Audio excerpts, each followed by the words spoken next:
Hello. Good evening, everyone. Hello. Welcome back to another episode of D&D brought to you by Battle Cry or Die. We're super excited to be back, guys. If you caught us last week, we deviated from the normal path just a little bit. And what was supposed to have been just like a one-shot, offshoot, little side mission kind of thing, whatever, for some characters unrelated to our primary party that you guys generally follow, it has turned into a thing. So it's not quite a permanent fixture as of yet.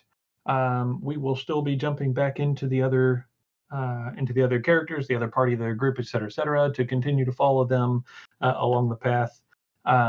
But this is happening in the same world in a different portion of Faerun, further eastward, and it's happening along the same timeline. So they're kind of happening, parallel events here. Super exciting. So if you guys caught us last week, that's what you call it, the little offshoot side thing. And that's what we'll call it, the offshoot side thing. I forgot what we titled it, actually. So, goats. We are going to continue. For those of you who saw the, what is it? Anagram, acronym, anagram, right? Not acronym, anagram. Acronym, not anagram.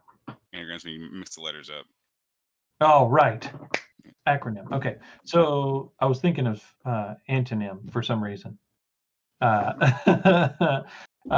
Words and stuff. Grammatical error. Here we go.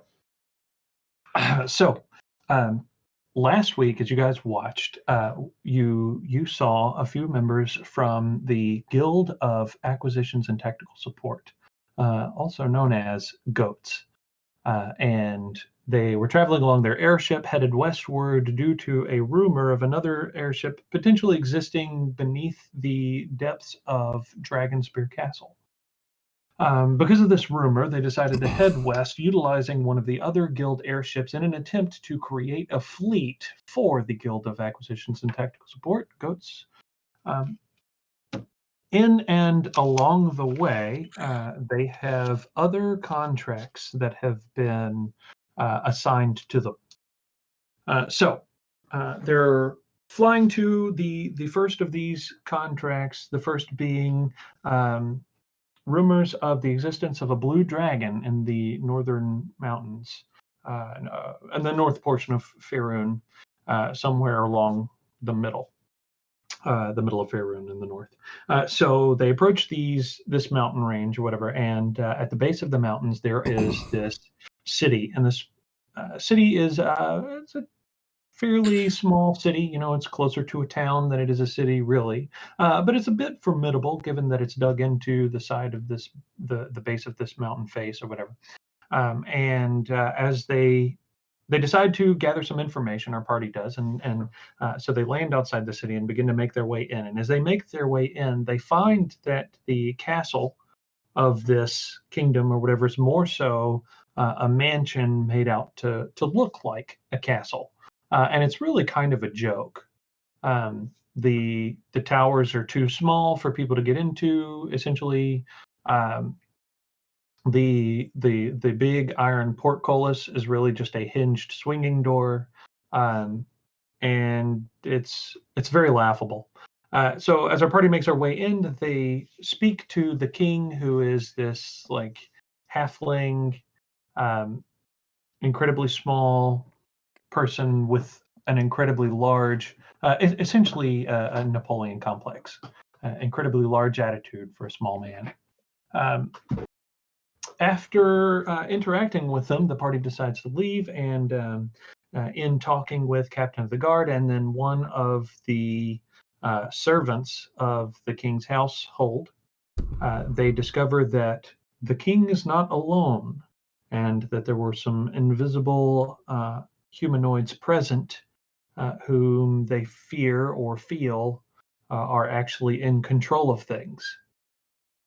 And in some of the information that they had gathered in and around town during some of this process, they also discovered that it is likely sacrifices are being made to the dragon that exists at the top of this mountain range.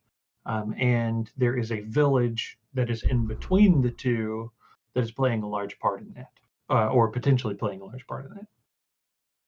So that's kind of where we stand. Now, you guys had just made your way out of the castle, had a discussion with the captain of the guard, and then put him back at his post beside the gate, and decided to utilize the jester, who is this 15-year-old boy who is quite a bit more confident than the captain of the guard, which, in fact, the captain of the guard is so insecure about himself and his situation and so fearful and nervous that you're pretty sure if it was possible, he would have constantly been urinating his pants throughout that entire encounter. So, Cameo Vasily is the young boy, the 15-year-old jester that you guys have showing you around the city. Now, was there anything specific that you guys wanted to look for in the city whilst this tourism is going on?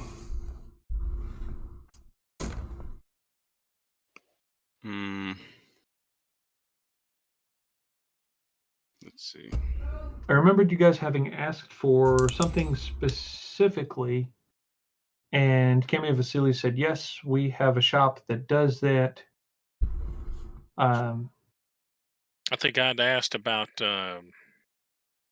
potions, a specific one to Right. help with fighting the dragon, possibly. And I think the biggest thing right now, I think we were doing is maybe looking into possibly looking into the people that have disappeared. But I think we were waiting on we had just gotten the response back, didn't we? Yes. So you guys had sent a message off back to the airship that then transmitted that message back to the guild, and you guys got instruction to proceed with the contract of dispatching of the Blue Dragon, but to also, in the process of that, either pre or post that to work on investigating the circumstances in the city.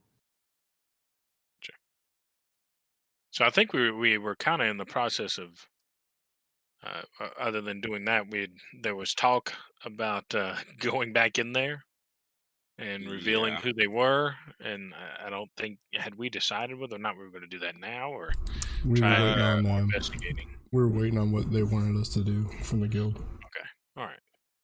Quick question, DM. Yes. What was the layout of the quote-unquote castle? Okay, so as you're kind of looking at it, from downward, from a cardinal standpoint, right, the base of the mountain is northernmost of the city. And there's a decent-sized wall that surrounds the city.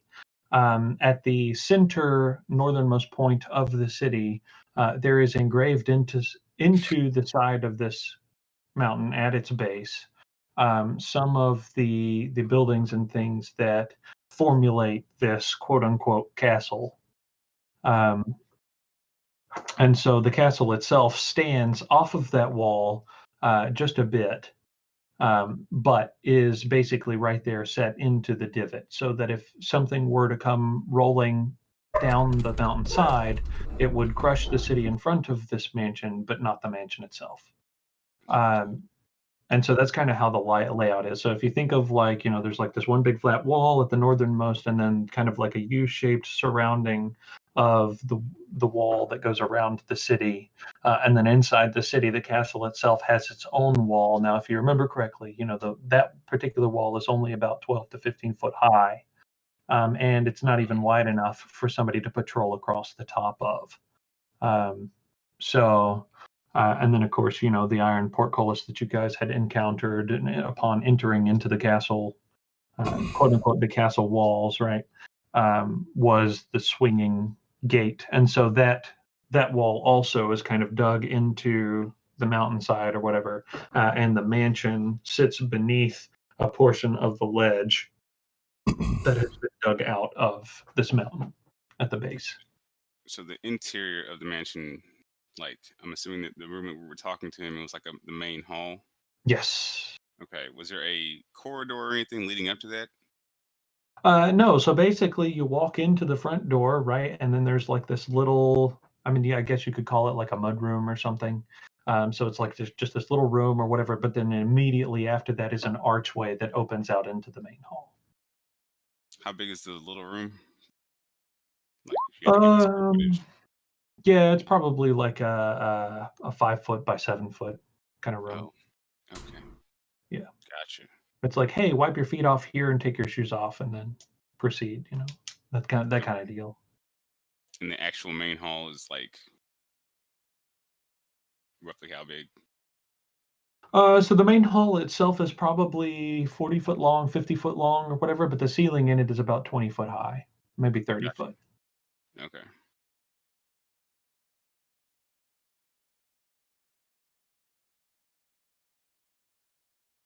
All So right. there's the table that sits in the center of it that holds about 15, 20 people. That table only sits about knee height to Kilgore. And obviously, the chairs, they look like normal chairs, except that they're set incredibly close to the floor. Mm-hmm. Like the seats of them. It's almost like floor pillows, but they're chairs.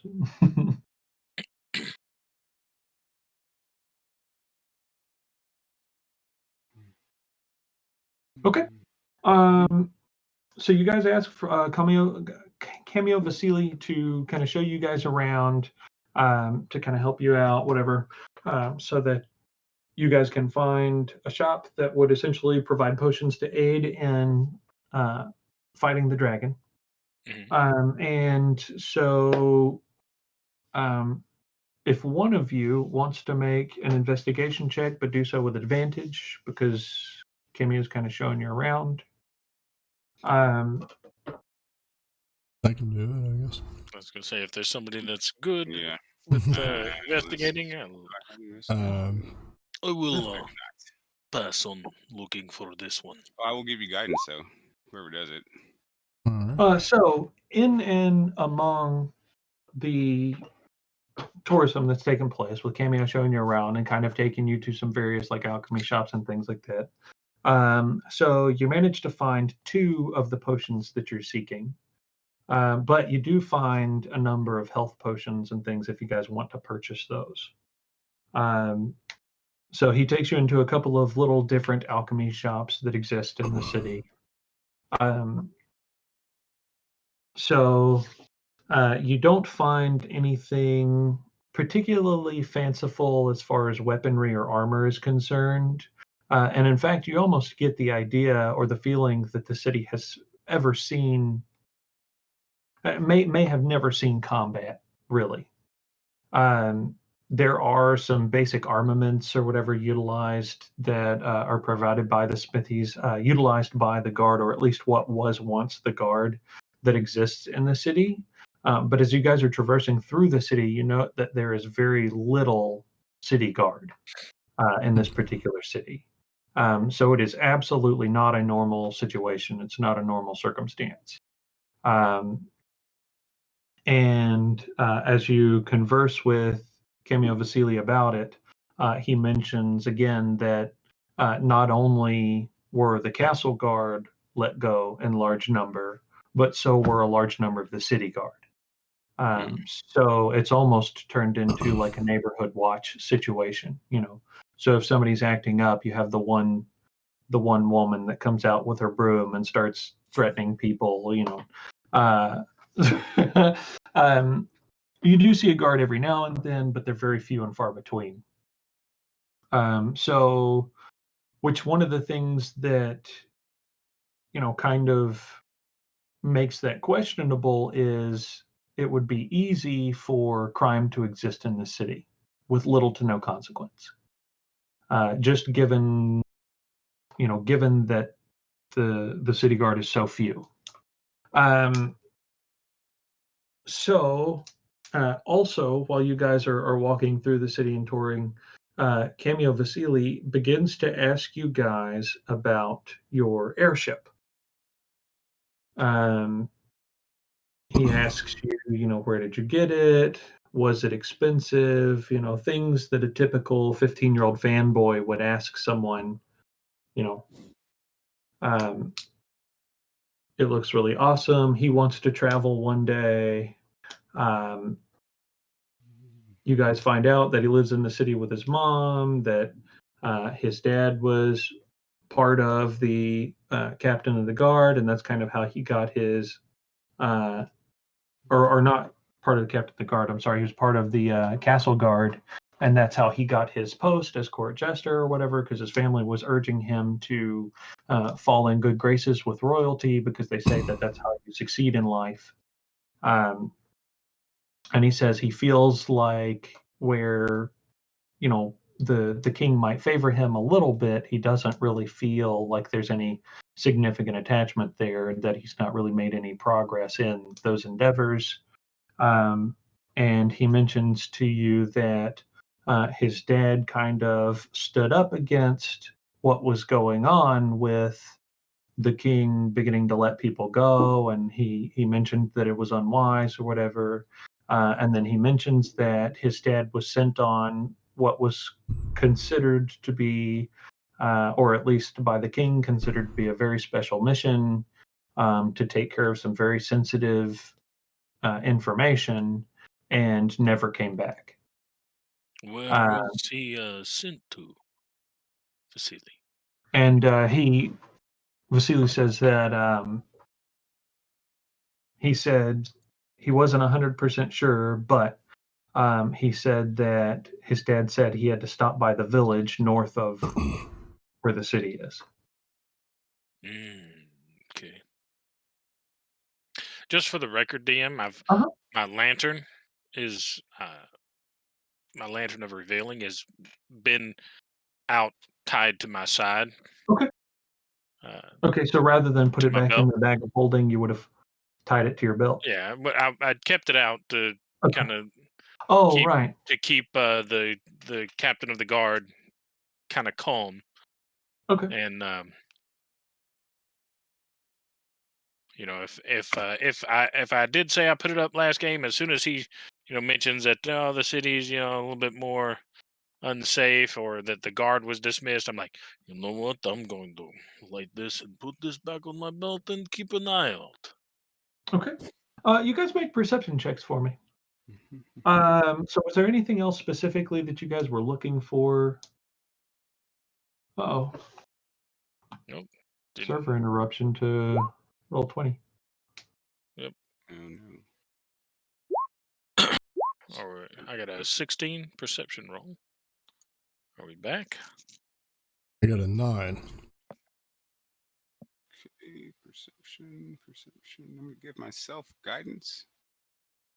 And what? Oh, are there more people in the party now, DM? Is that? So I'll get to that. Oh, okay. Yeah, so that's not gonna help me at all. 4. That was with I'm not guidance. Gonna do it. No, I wanted to do it. I can pretty much, you can use guidance before, before the roll, when you can choose to use it on any ability check within that minute. But I'm not gonna waste it on that 4. Okie dokie.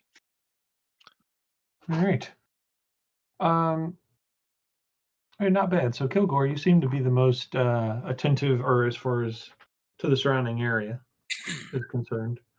And I've got one hand like resting on my bag of holding, because I'm like, I do not want anybody sneaking up and stealing from me. We'll have to cut someone in half before lunchtime today. Okay, so one of the things that you guys know about or think about is that the guild, as they're developing ties and everything, one of the reasons that they sent you with the airship specifically was because of the potential for encounter with dragon, right? But one of the things that you know is that the guild has established in and around Faerun, in an attempt to grow themselves, a number of teleportation circles. Places that you guys can go to utilize to teleport back and forth to the guild hall specifically. So it doesn't take you directly into a guild hall. It takes you guys all know that it takes you directly into this space that is a heavily guarded space. And when you show up, essentially you have a time limit to speak a specific word, the secret password, as it were. And when you speak that specific password or passcode, it will essentially allow everyone that is in that guarding that space to know who you are and that you're a part of the guild and everything. If you don't speak the word, you end up in a very bad place. Okay. So that is something that you guys know about. So you're waiting on specific instruction from the guild as of right now, and you're wandering through the city. So Kane, you're sitting in the guild hall. Now the guild hall is very far east of the current setting or whatever. So you're sitting there having a glass of mead or whatever it is that Kane would do in his free time when you're approached by one of the guild officials. And the guild officials are essentially people who pass out and deliver the messages or the contracts or whatever in the guild or whatever, in and throughout the guild. These people are very well known, they're very well respected or whatever. They typically don't have any kind of combat skills themselves, and the guild rules hold it or keep it that way specifically because they don't want people who are doing administrative work also carrying out the contracts, because they don't want any, like, who was it? Thomas Edison, or who was it that sat in the patent office and took all of the patents for himself? Anyway, yeah. Do what? Einstein, I think. Oh, was it Einstein doing it? That's the joke, yeah. Anyway, so they don't want contract deliverers taking the contracts for themselves, or the best ones for themselves. So they typically hire people with little to no combat experience to deliver those. So Kane, as you're sitting there and you're enjoying whatever it is that you do in your free time, one of the guild officials that you know well approaches you and hands off to you this scroll. It has the official stamp of the guild on it, the seal, accompanied by another seal. The second seal is generally that of the person who created the contract or hired the guild to do the contract. So when the contracts are drafted, you guys know that, and this is everybody obviously, you guys know that when the contract is drafted, it is sealed until it is passed to the person that is to carry out the contract, and it is sealed both by a guild official and the person that has hired the guild. So you receive this particular contract, right? And one of the things that the guild does is they include in the seal itself, in the wax seal, specific indicators. These specific indicators tell you where your departure is to be from and what form of or what method of travel you'll be using. They do this because it cuts down on the time from creating the contract to the time that the contract can be dispatched to be dealt with. So the seal that you get indicates that you are to utilize the Teleportation Circle. Now, you know that there are mages in the guild that handle where the teleportation circles take you to, and so often it is a situation where you step into the circle and you appear in some random place. And they typically tell you not to read or open the contract until you are where you're supposed to be going, or at least headed in that direction. So for Apor, Kilgore, and Victor, all of you guys would have received a seal that indicated airship travel, right? And so basically you would have jumped aboard the airship or whatever, taken off from the guild, and then in process opened your various contracts. So Kane and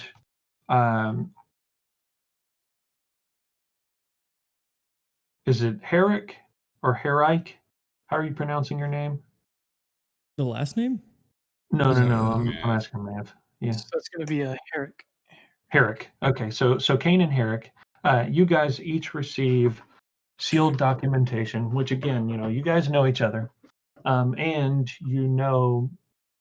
most of people who. So one of the reasons in the guild for the secrecy of handling contracts the way that they do, right? The reason that you don't open your contract until you're out, headed towards the destination, is because where there is trustworthiness in the guild, if ever there was someone who saw somebody else's contract and became jealous, they could have the potential to try and get there and complete the contract first. Right. Now, the guild has certain ways of handling those situations, but they've never happened. And one of the reasons that they've never happened is because the guild has put this in place. So you don't know what your contract is, right? You get your contract, you start traveling there, and then you see the details. So typically, the guild provides for you what you're going to need to carry out the contract, or at least what they feel you'll need to carry out the contract. So, like in the airship situation, you guys have potions available, the crew, all of that stuff. So Kane and Herrick, you guys both receive your contract with a seal on it, right, indicating Teleportation Circle travel. So you guys go and grab your various accoutrements or equipment or whatever that you would typically carry on any adventure or mission that you were sent on. And then you head to the teleportation room, right? And so in this room, again, it's heavily guarded, whatever. You make your way over to where the teleportation circle is, and you guys are each also handed an additional small satchel. The person handing you the satchel is somebody who's a good buddy of you guys, somebody who often drinks with the contract carriers, etc. And he mentions to you, you'll be teleporting to this northern portion of Faerun. There you'll receive horses that you will then take to the area specified of your contract details. So, and then of course he gives you good luck and gives you the guild salute that you guys recognize, and I'll steps aside so that you guys can make your way into the teleportation circle. When you step into the circle, the various mages that are around the room begin their incantation or enchantment or whatever in order to activate the magic of the circle itself. Okay, so for the rest of you guys,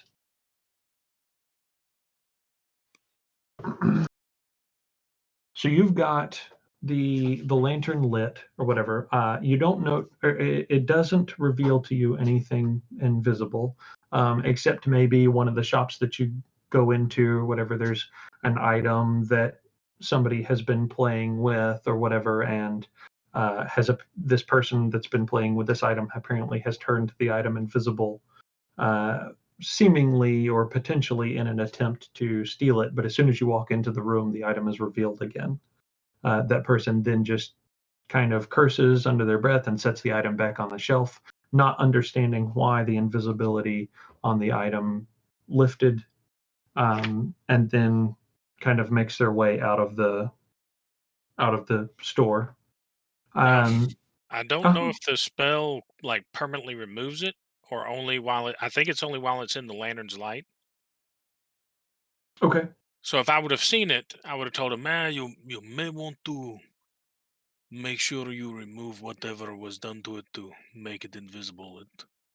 It will disappear once I leave. Okay. And so the guy says, Oh, okay. And he picks the item back up off of the shelf and begins muttering something and making some kind of hand motions. So you guys find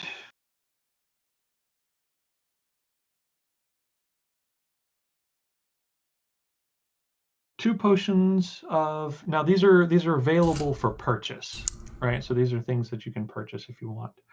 So they're all, you find all the basics, right? There's some of the lesser potions of healing available to you that you could purchase. Let me see. Let me pull up my.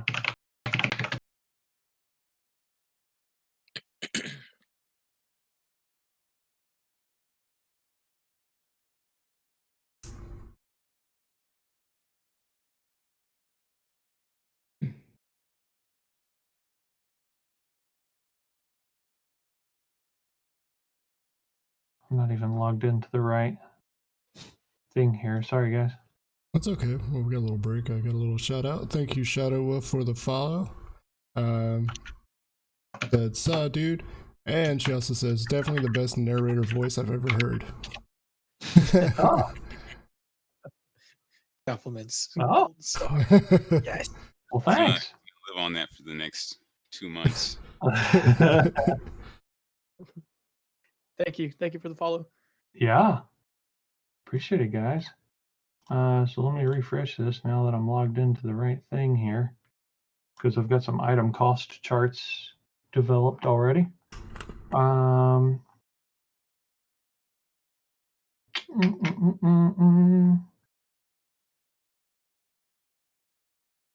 going to tip over, you guys.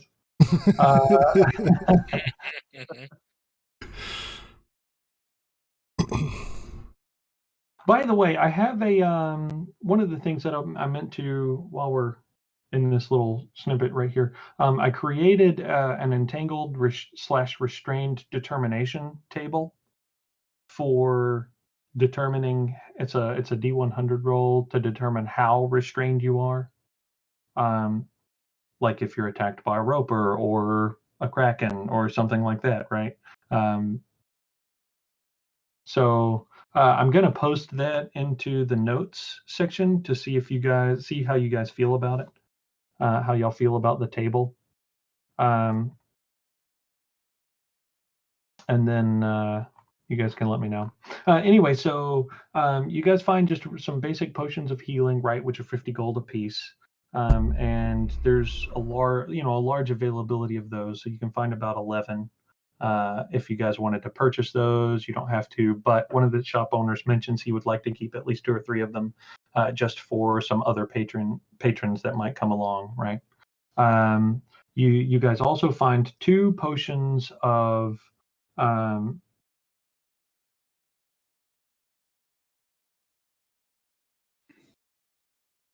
I'm writing something down real quick.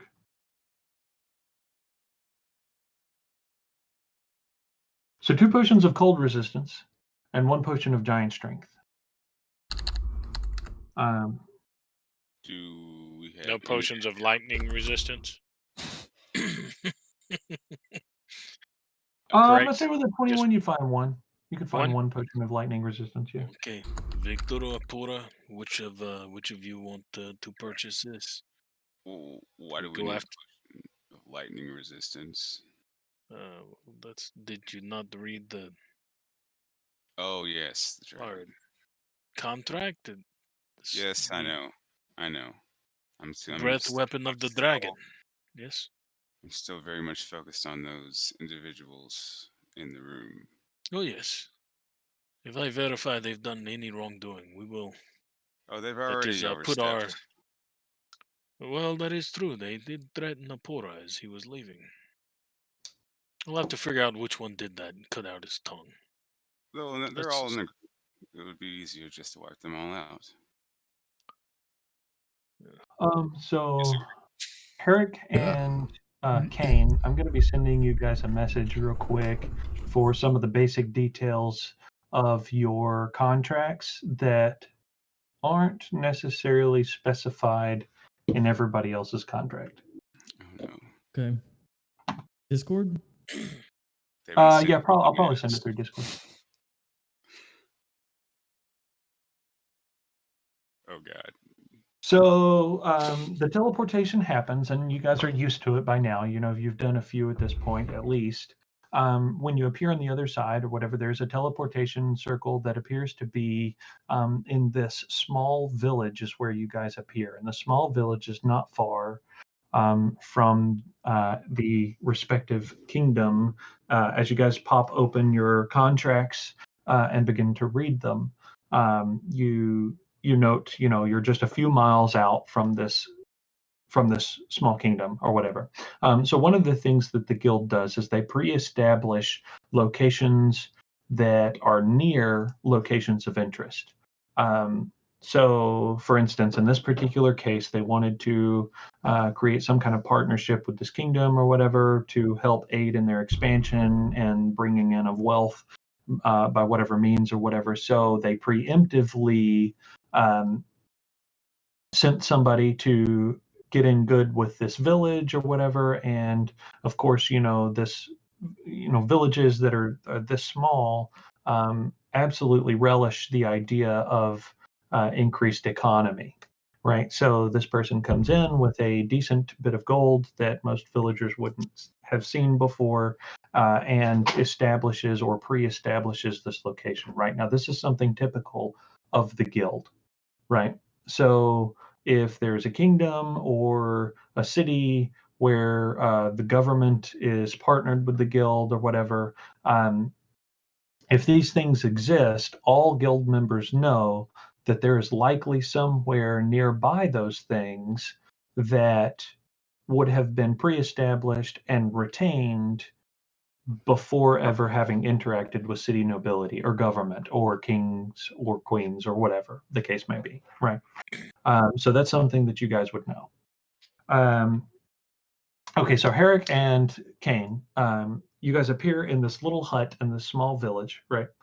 And you, as you arrive there, whatever, somebody greets you, and you recognize the person who greets you as somebody else from the guild. They lead you outside this little cottage where there are 2 horses waiting. You guys are welcome to take a few minutes if you want and kind of look around in the village, though, as you kind of note, there are only 7 or 8 huts that are kind of together in this one particular area, and you see 3 or 4 farms that extend out, and that's mostly what this village consists of. So you come out, you are able to mount your horses, but if you want to take a couple of minutes to meander through the village, you're welcome to. I'll leave that up to you guys. If you don't want to, obviously, you can mount your horse and begin to head towards the kingdom. Now, it is something that you can see from where you are. It's just a few miles out, right? And so you can see some of the silhouette on the horizon or whatever of the city outline, or the silhouette of the city, essentially. It's nothing glorious, obviously. It's fairly small, but it is notable. It is there. And one of the most notable portions of it, it's that it's partly cut into the side of a mountain. Eric, we should make haste. There's no time to waste. I begin to mount Okay. my horse. Okay, very good. Same here. Do the same thing. Raise my hand up. Yeah, with acknowledgement. Okay. Yeah, Cool. and so we know a rendezvous from the description of the. So one of we got. One of the things that you would know, or one of the things detailed in the contract that you were given, is the fact that likely outside the city there will be an airship. And it's an airship that you guys are familiar with. You've traveled on it before yourselves. It's just a little smaller, roughly the size of a galleon, maybe a little smaller.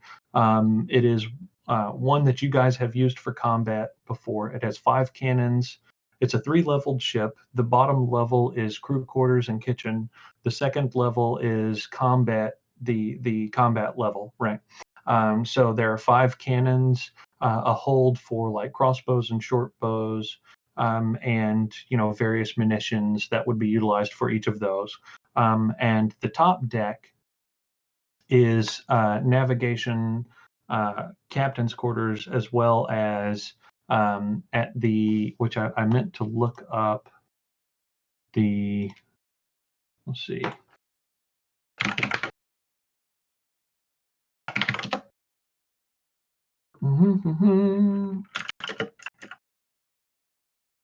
Because I always forget, and I feel like a moron after I forget.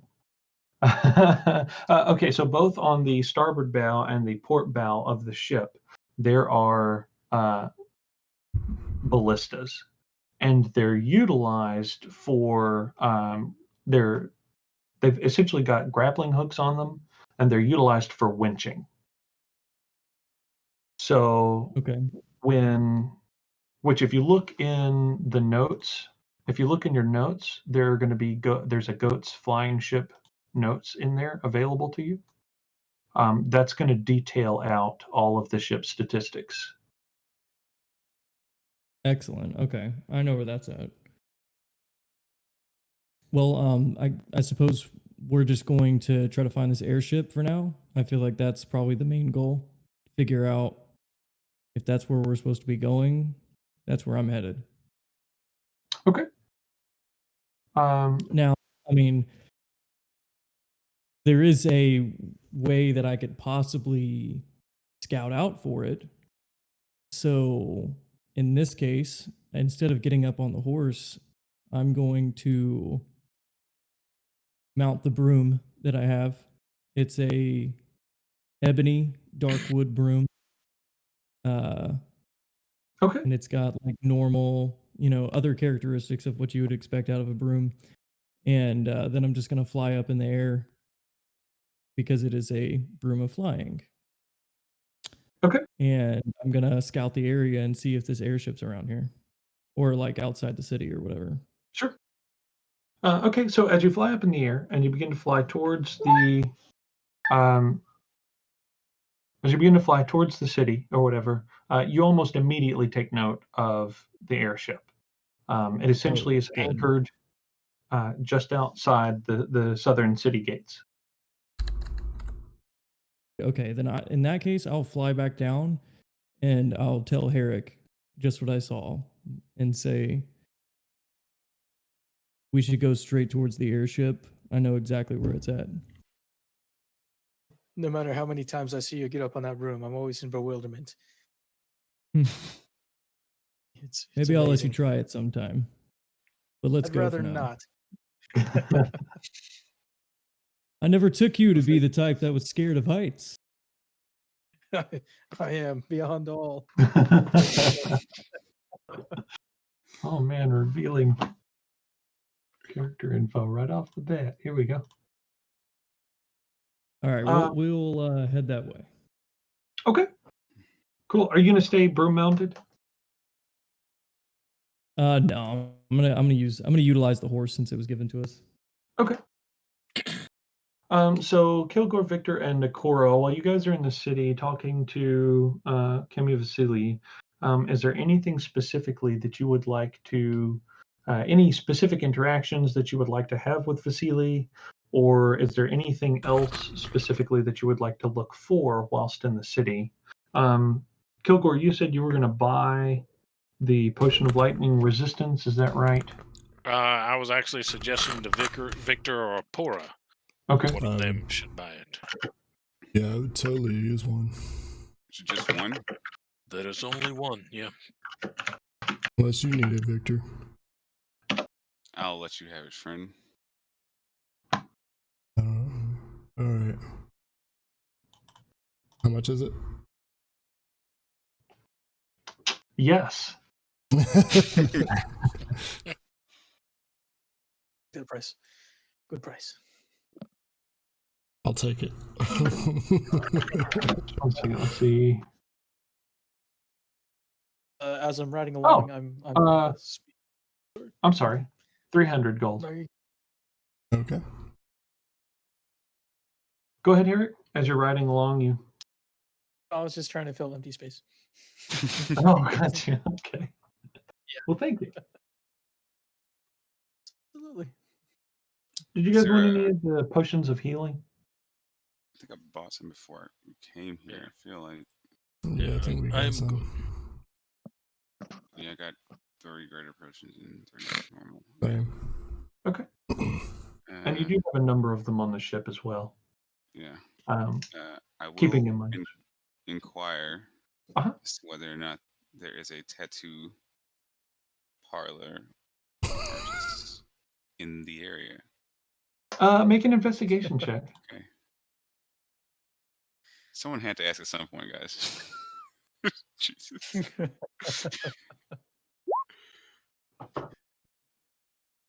So Vasily is actually not familiar with any tattoo parlors in the area, and there doesn't seem to be any.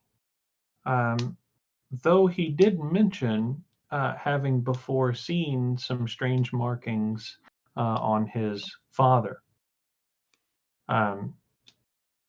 He had talked about noticing his father had some kind of imprinted artwork on his back that he had took note of. He had asked his father about it, and he goes on to tell a story of the mystery that his father refused to divulge information about why it was there or where it came from. And your father is no longer living? He said he hasn't seen his father since. Yes. Perhaps when we go up to investigate the upper city, further up the mountain, we will find something out about him. How long travel? Do we know how long that will be to get from here to there? So, from the city to the village. So I imagine this is one of the interactions that you guys could have with Vasily and asking questions about the various things, or trying to get information from others. So one of he mentions that he himself is not 100% sure, but asks somebody along the way as you guys are kind of traveling in and out. He said those that would know best are likely to be guardsmen, but given that there's so few of them now, the ones that are left typically don't. So he does get some information, and finally, you guys return with data that suggests that it would take a half a day's march up the mountainside. And they typically don't take horses because of some portions of the trail that they travel are too steep. He said that you could take horses if you wanted to, but it would nearly double the amount of time that it took given the pathway.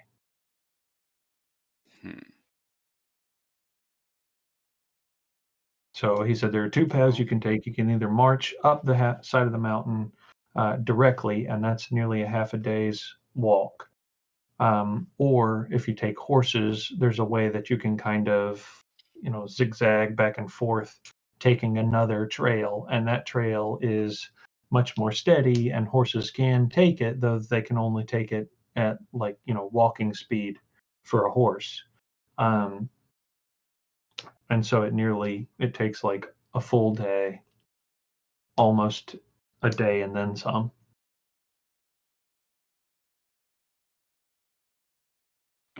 Is flying out of the question?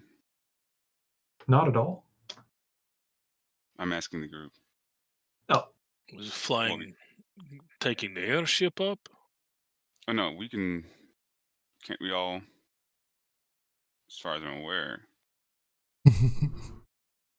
I have multiple methods, yes. Yeah.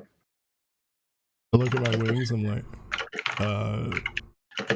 it's never really out of the question. Okay, well, I can only fly temporarily.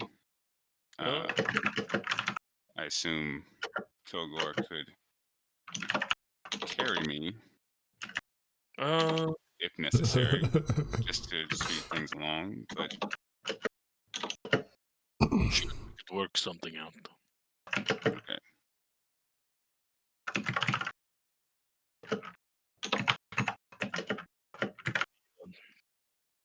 I would prefer to save my for a fight with the dragon, but the broom might be a little bit slow with both of us on it. Oh, you have a broom. Yes, Okay, fair enough. Fair enough. I This is don't like something- riding it very much. I can imagine. How, I how kind of large? look like a grown man riding it. Yes, I was going to ask how large is your room? I mean, they made it extra big for me, but it's still Gotcha. like a grown man riding dog. Gotcha. All right. Does not get me very many cool points. Hmm.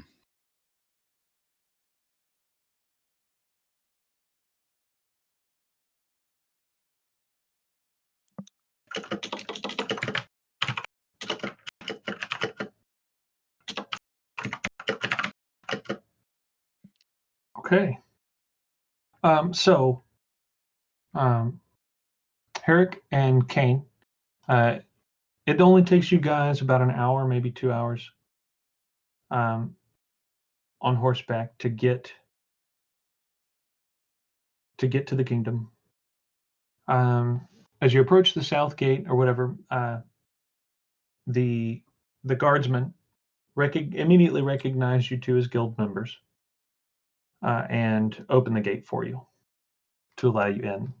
Though that they stop you and have you dismount from your horses, mentioning that they prefer not to allow horses inside the city gates, given that they want to prevent clutter, and that's their argument.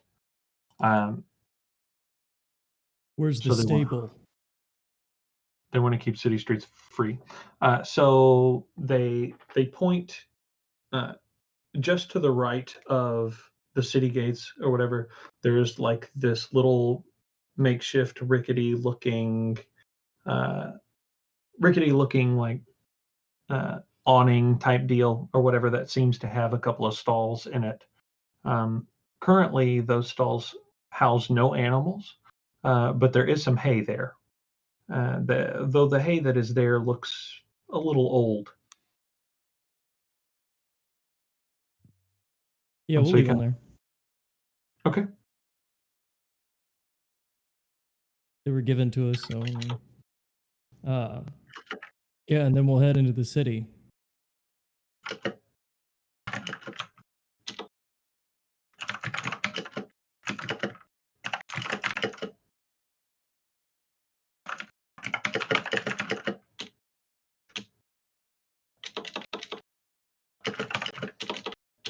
Okay.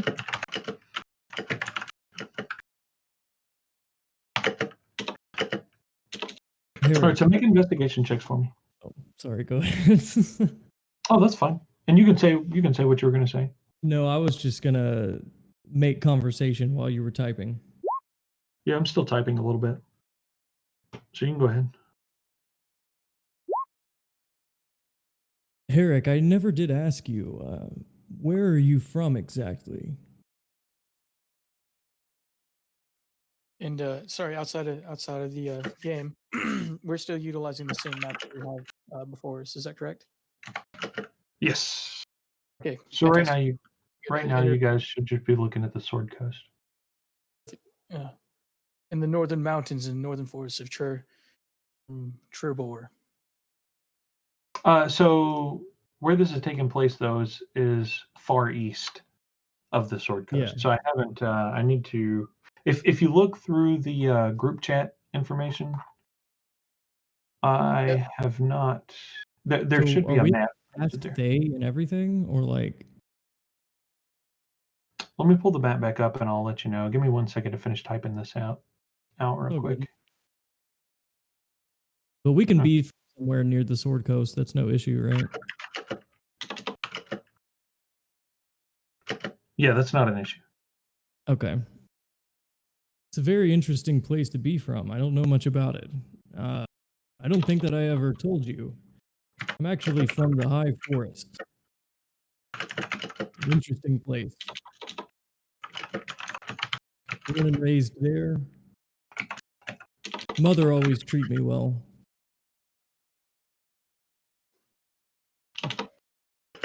actually always wanted to do.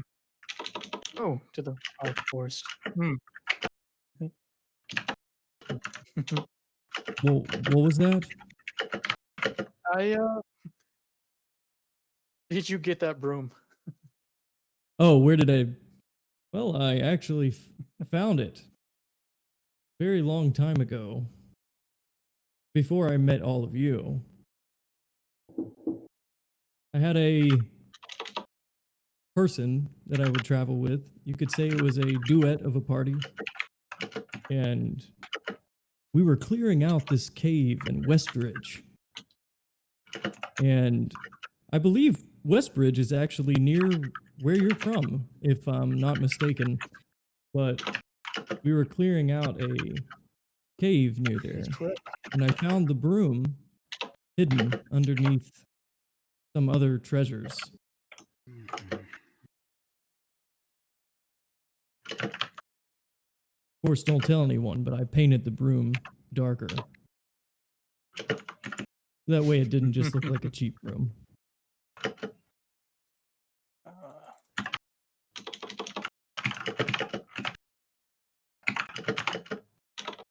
Actually told me.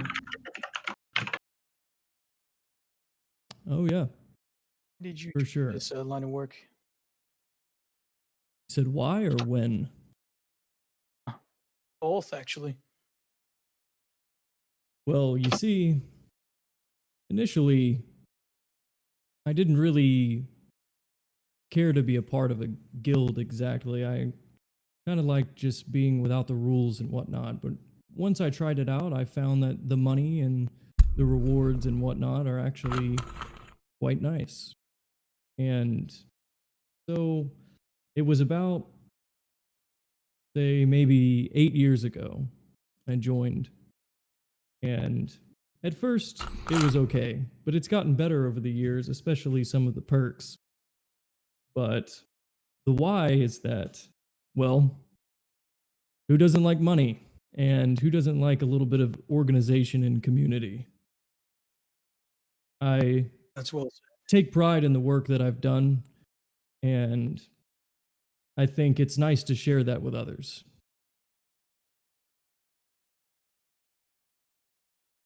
Well said. Do you have any siblings? Family? Well, of course, I have my mother, but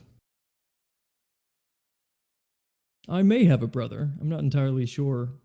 I don't actually know my father. So I could have many siblings, but there were rumors of a brother.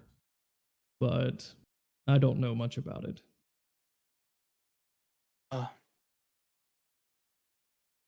David, I'm going to read your Go for it. thing. Okay, so as you guys are traveling into the city or whatever, it probably takes you about an hour to find the rest of the party.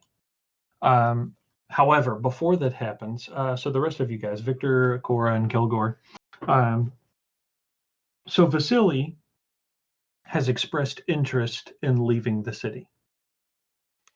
He mentions that he has some nearby family in one of the villages not far from there that he wants to take his mother to. He says that after the disappearance of his father, he has felt uneasy in the life that they live here. But he's always wanted to kind of travel and be a part of something bigger, and has expressed the desire to travel with you guys on the airship. I don't know. Are there any like rules or anything like that? What skills do you bring to the table, young man? Exactly. So- Are you good in the fight? Can you fling some spells? He says he used to do a little bit of sword practice with his dad before his dad disappeared. I pull out my scimitar and I test his skills. Does he have a I'm weapon, gonna DM? I'm gonna watch both of them He because does I not have don't a know. weapon. I'll pull out my what kind of is a large throwing hammer Okay, looking thing, sure. and hand it to him. Like it's got a large head on it. You know, it's not Okay. tiny. Right. Hand it to him.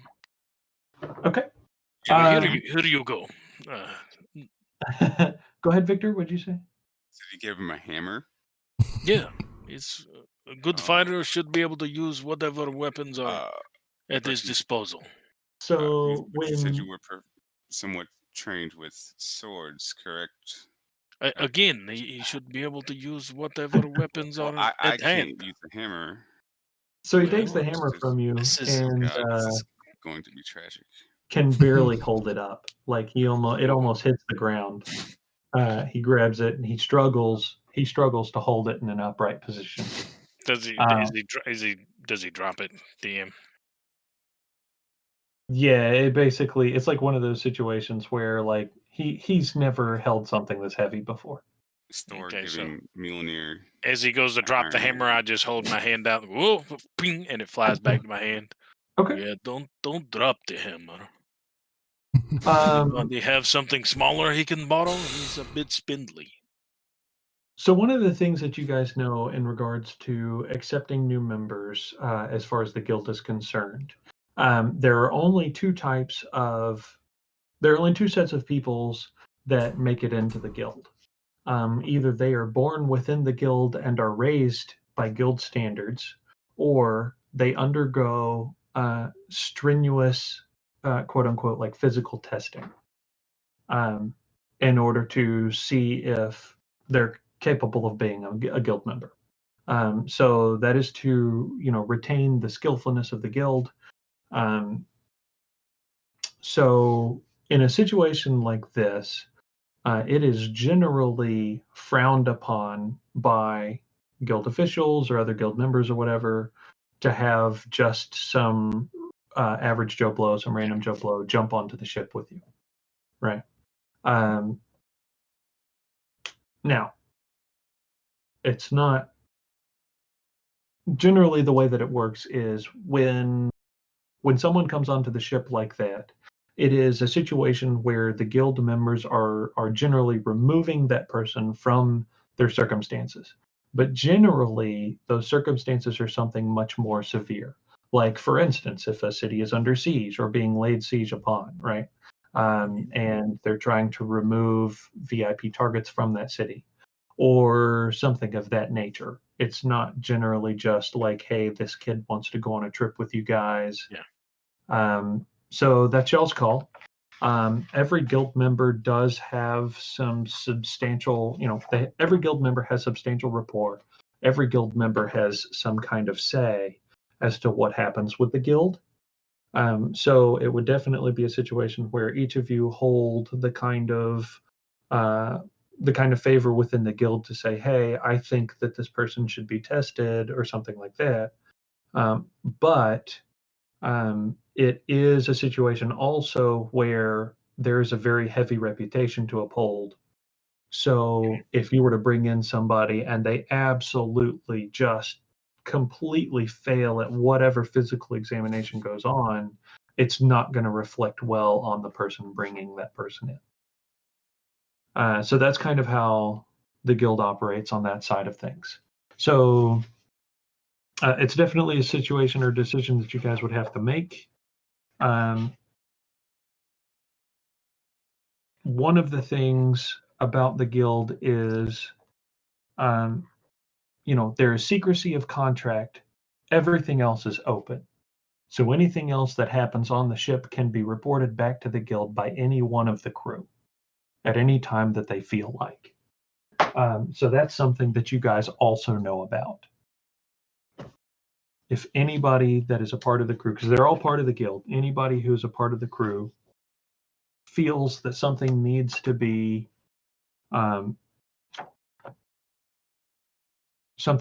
reported back to guild officials or whatever, they can do so. Okay. Would it be acceptable to offer paid passage in, in process of doing a mission? Is that is there any precedence for that?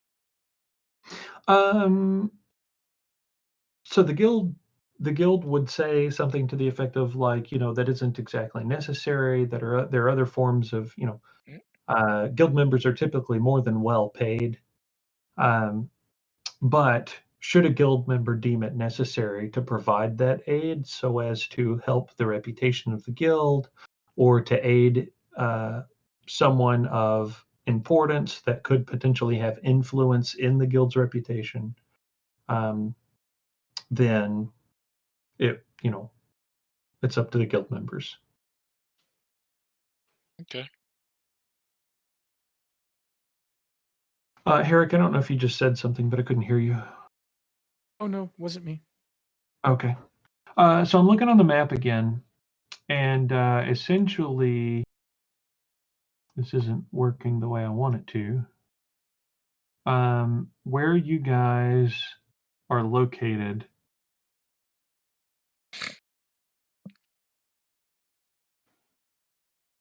is east of the Nether Mountains, probably northeast of Anarok, or Anarok.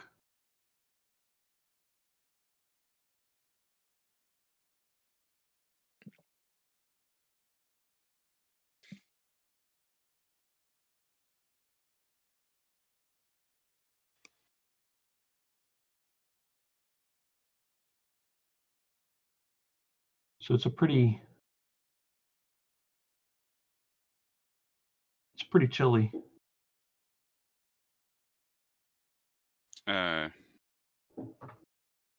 Before, did you actually give him the sword?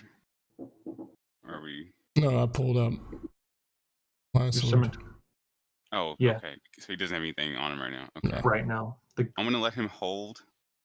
I'm gonna summon my pack weapon, which is Flame Tongue.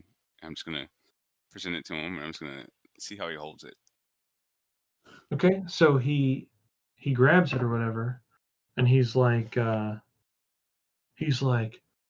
whoa. Okay, are you And he's losing like, points?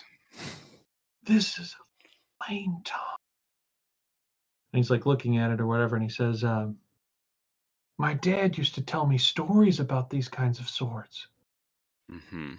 And he's like, this is exactly as he's described it. And he's like turning it over in his hand, looking at the hilt, Okay, he's not holding the blade with his hand, is he? No, not at all. Okay.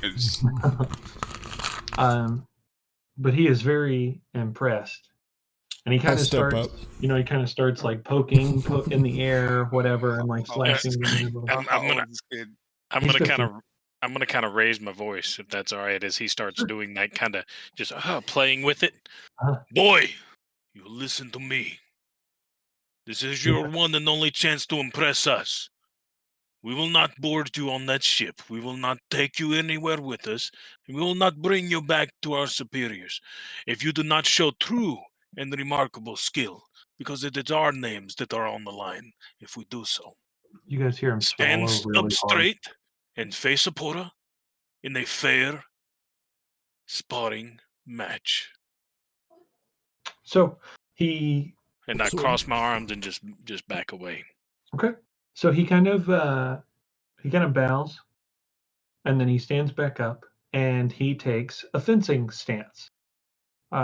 So you guys note that he does have some training. Though the stance itself is not quite right, his technique seems just a little bit off. So what we can do is we'll do like the 3-hit rule.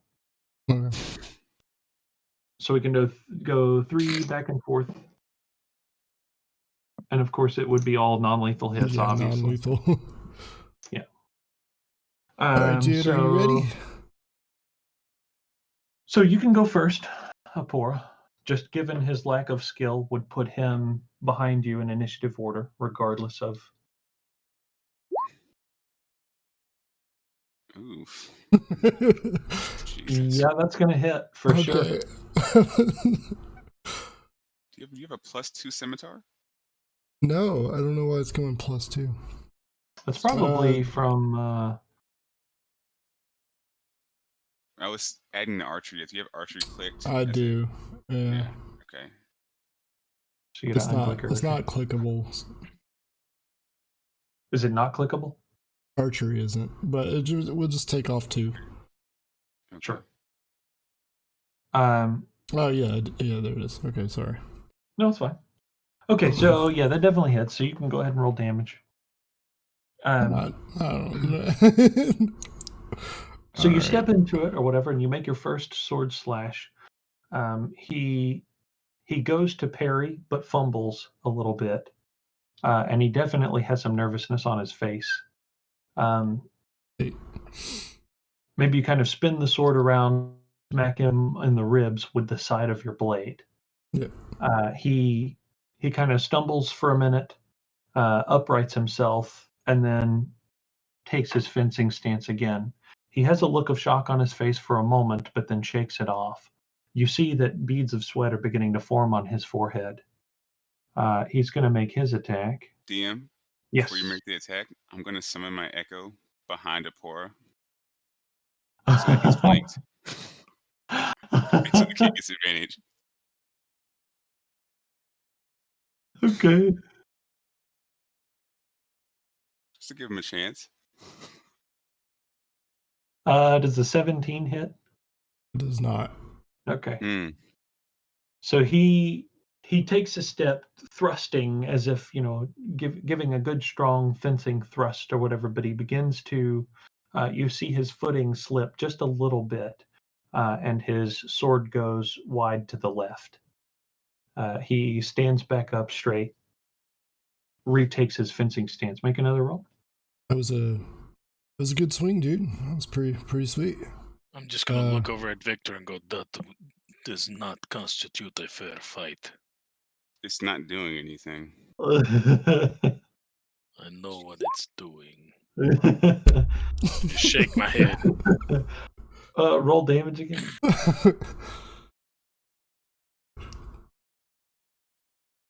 Eight.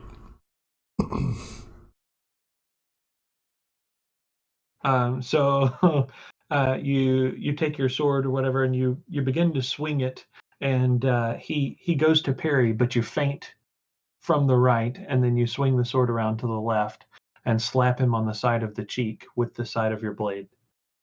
And he kind of stumbles over for a minute, but then he uprights himself again, and he looks and make a perception roll. Make a perception check real quick. 8. Okay. He's gonna. All right. So obviously, so he's looking at you, and he takes one hand and he kind of rubs his left eye for a minute, and he puts his hand down, and then he goes to thrust forward, but it's kind of like a poorly executed feint, and then instead of thrusting, swings the sword out from the right.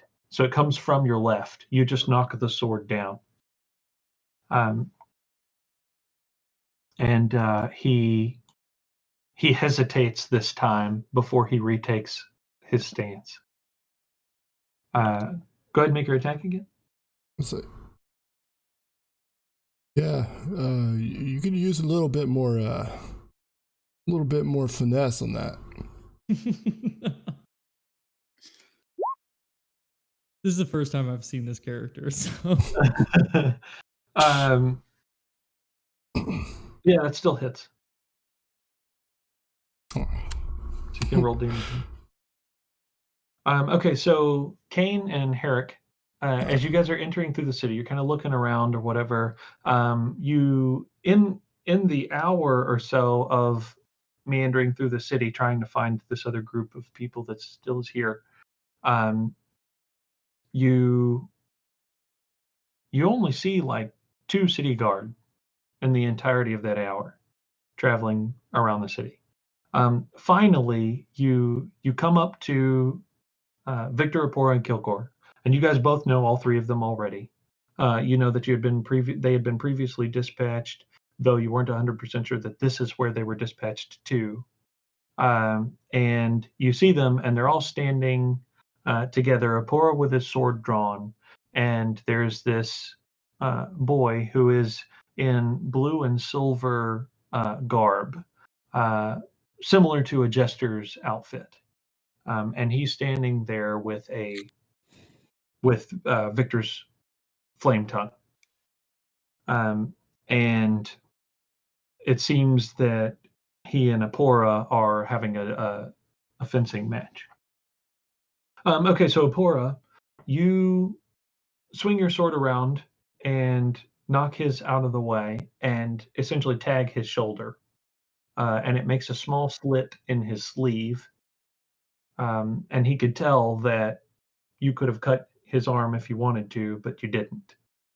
And you see him, and he's standing there. And at this point, you know, he seems incredibly discouraged, very disheartened. And Victor, he turns back to you to hand the sword back. And so, Victor, make a perception check real quick. I forgot I get advantage on these because I had a sentinel shield. Would have been nice to know that first time. Oh God, 2. There we go. Jeez. So the second roll was an 18. Yes. So as he's handing the sword back to you, you note that his eyes have kind of welled up with tears. Like he's got tears balling up on his eyelids. I see that, and I'm going to slow clap and just walk up to him. Okay. And then lean in, because I'm assuming he's shorter than me. Oh, yeah, absolutely. Yeah. I'm going to lean down, get right in his face. Okay. It's like, do you still feel confident? And he says, in this kind of quavering voice, whatever he says, no, not.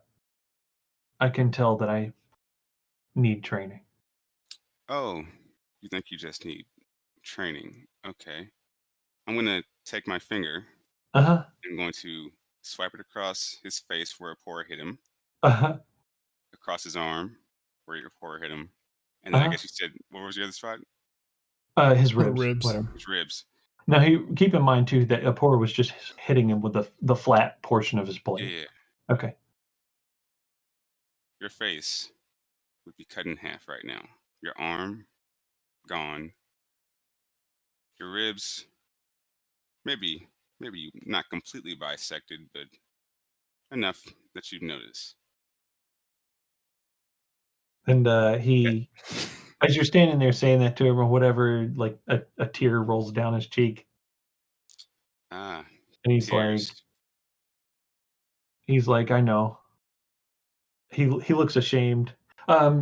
Just as you're doing that, Victor, the three of you guys see Herrick and Kane walking up. I turn and put one arm on the Echo. What's up, Kane? How's it going, man? And I'm going to approach and cast Thaumaturgy and make it so that a booming sound of thunder comes off or goes off in the distance. And then I'll say, and then I'll just say, Apora, Victor, I haven't seen you both in such a long time. Well met. Kilgore stayed in there too.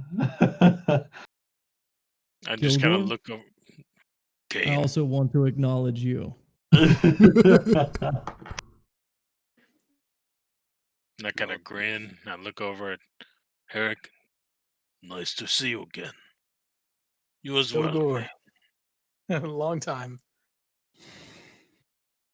So I hear that there is a dragon about that needs taken care of. Yes. That is but the biggest part of the story, maybe not the most interesting part, though. Do you mind him Do you trying to th- lecture? Here, I'll take over the lecture, Victor. It's okay. I would, You chat with Kane for a moment. Boy, okay. quit being a punk. Go train. You think one of us did not lose a fight? Do you think we cried when we did? No. First time I had the wolf latch onto my arm, I was 3 years old. And I'm behind him Prized his mouthing mouth his, open, his same story. ran away. 3 years old. I got away with my arm still attached. Do you think I cried about it? No. I was thankful I was not dead. I smack him on his back, probably a little bit harder than I should. He like stumbles forward, What tries to catch himself, Kilgore? makes a dexterity saving throw. Let's see. Jesus. Do you want to do a Also, strength Kane- check? Oh, he's so- No, you wouldn't need to. That was a 20. Yeah, so he basically falls forward to his hands and knees. Now I'll- stand up and be a man. He coughs for a second, Jesus. stands up, and he's like, "Yes, sir." What Victor or what Kilgore is trying to get across to you is you need to strengthen your resolve. The weakness you carry within you be what brings your demise. And I He walk away. says, I don't listen to what he says. I walk away. Okay. Okay. So, Kane. Victor, we have matters to discuss. Oh, do we? About the mission or something else? About the mission. Ah, fair. See, I have particular details that have been given to me. I know that we have, of course, this dragon to take. Hmm. However, I assume we all got the same contract. Does this look familiar to you? And then I'll pull out mine and show him. Put that thing away. Okay. Are they Yeah, similar or they're very different in description? So, Kane, one thing that you would know is typically contracts are kept pretty much to one's self.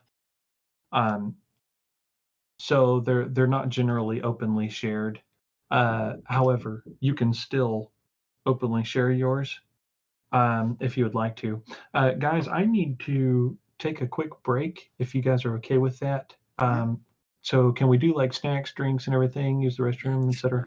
There's also something I would like to do. I would like to go down like what people are seeing when they see each other. Like, Oh, yeah. because one thing we didn't do is really get into what we look like and. We can do that. Yeah. Do you guys want to do that during the break, or do Yeah, you want we to can do do that that. while we're all grouped together? I'm fine with sticking around. Yeah, I can. We can if Okay. Everyone's fine. I can do it right All right. now. Well, I'm gonna go grab a drink and a snack real quick then, and I'll be right back if you guys want to carry that out. Okay. And then obviously whoever else wants to go get a drink and snack, and then jump back in. Yeah. I'll be back. What I'm curious about is like how long that we've all known each other and what our experiences were with one another in the This is a past. very good question. Yeah. Yeah, being in a guild together, it's there's chances we could have worked together before. Yeah, there's a lot of different Yeah. opportunities. Well, I guess the question is, you guys know how long I've been in the guild. Would you guys know how long your characters have been in the guild for? I would know. I don't know if the rest of you. I would have told the rest of you. I'm gonna say no. okay. I did not. Yeah, I left that up for Yeah. DM to specify. Can we safely say it's been years for all of us? It's not just like no one's Yeah. new. Yeah, I'm sure. Yeah, I kind of figured we all like knew each other. Maybe not on like that's the big question is like at any point in time were we a party similar to the Dawncasters or something like that at one point in time, even if it was for like a short period of time. But I of course would leave that up to the DM. But Well, I guess we could all start with our descriptions of our characters. Okay. Sure. Who wants to go first? I think I went first the first time. Do you want me to go first again, y'all? That's fine. Yeah, I don't know what he looks like. I'm curious. So, I'll do it out of character voice because that just might seem weird. So Kilgore is a 8 foot tall Goliath barbarian. Mm, Um, okay. he Sounds pretty sweet. hails from the north of Mirabar. Oh, okay. There's a lot of story there. You may or may not know, but he does tell stories a lot, just bits and pieces here and there, depending on what's going on. It seems like some people are tired of hearing them. Maybe he's told them more than once. No telling. At least 10 But times this month. it's possible. But he carries a great sword on his back that bursts into flames. He's not quite as chaotic as a lot of barbarians are. He's very he idolizes. He has a hero that he idolizes that and tries to always follow through with right, with what's right, and correcting a wrong, and and providing punishment where punishment's needed, uh, sort of thing. So if somebody stole from him or a friend, he would be more than willing to remove their hand. Um, he strives for perfection uh, in his fighting. He was a gladiator for all the years before he joined the guild, um, and he definitely kind of wears his heart on his sleeve. He'll uh, y- if he's spoken to politely, he will carry on a polite conversation. He's not unintelligent. Um, he's not overly rude, but if somebody if he sees something that's wrong, or somebody speaks to him or a guild member or one of his friends in a sour tone, he will bite back hard, verbally. Um, Hmm. he wears on his person, other than the flaming greatsword you see, the flame tongue. He carries a fairly large, for a throwing hammer, a fairly large-headed throwing hammer that returns to him after being released from his grip and striking his target.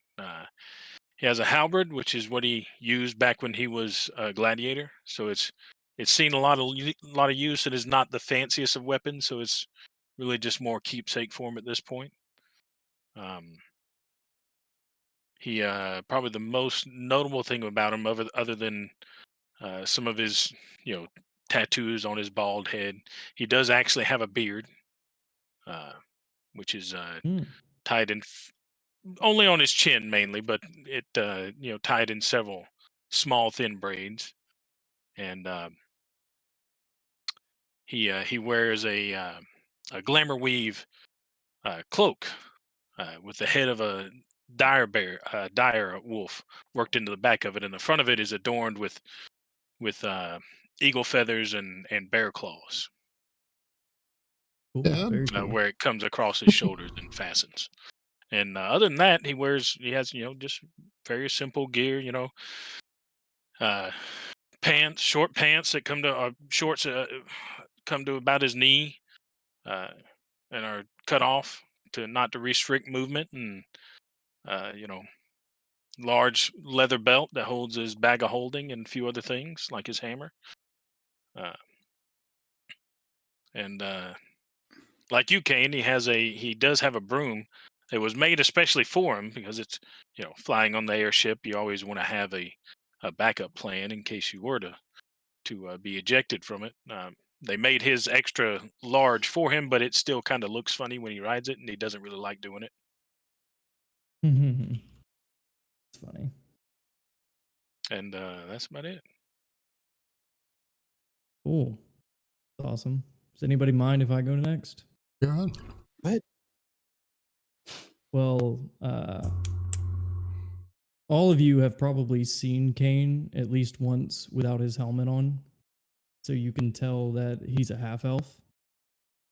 But he stands at about 6'1", and he's got somewhat of a slender build, but he's not, too skinny or like like too buff looking or anything like that. It looks like normal, but you all know Kane to be pretty physically strong guy, and he wears plate armor. But this plate armor in particular has like a blue sheen to it, and he enjoys to change the appearance of his eyes to make it so that they glow blue with like smoke coming out of them and stuff through the use of the thaumaturgy cantrip, especially when he tries to intimidate people. It is true that Kane he's a good fellow, but he's a little bit of an asshole. But he makes up for it in other ways, like helping his friends, and the way he sees things at the guild is that business is business, although he would never betray anybody. And you guys haven't ever really known him to be that way in your dealings with him in the past, or at least he hasn't let that out. But I think other than that, he carries a shield and a hammer. And the big distinctive feature for him that you all would know is that he uses a lot of lightning and thunder based damaging spells. That's like his big thing. He is a 2nd level cleric and 9th level sorcerer. And to get into his past a little bit from the things that you guys might know about him, he grew up in the High Forest and started worshiping Tempest. And whenever he did that, he found that he found himself in a temple of sorts where they taught him particular things. But then he sort of grew out of it and got a little bored of that lifestyle, even though he had some adventures in that time period. And eventually, when he left, it was almost as if he started developing powers that were unknown to him. And that's where his sorcery comes from. And he doesn't know particularly why, whether it's an ancestor or it's a godlike power or what the deal is. But all he knows is that this power is getting stronger over time. And he uses it for the purposes of furthering the guild's accomplishments and goals and everything. But other than that, he's a decently loyal guy. But for the last few years, he's been kind of a lone wolf. So this is a little odd for him to be so open to go with Herrick and to meet you guys. And that I'll leave you guys with that. I guess I'll go next. Playing Apora. Apora is the arcane archer fighter class. He's probably about 5'6". He's not too tall. He's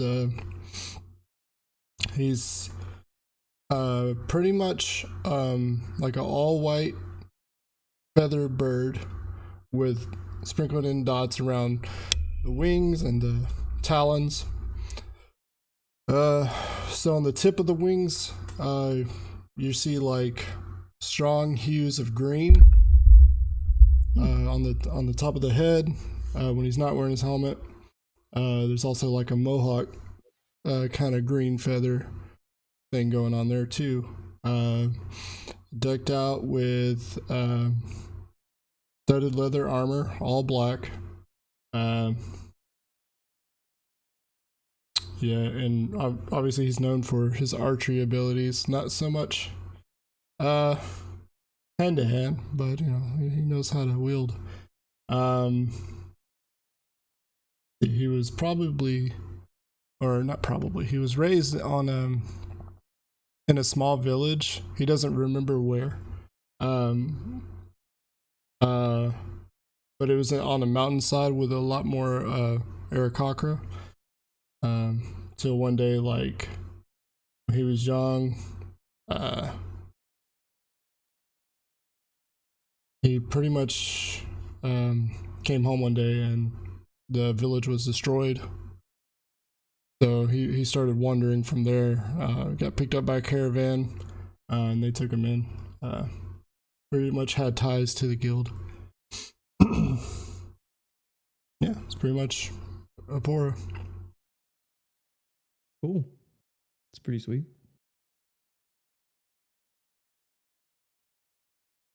Victor, Eric.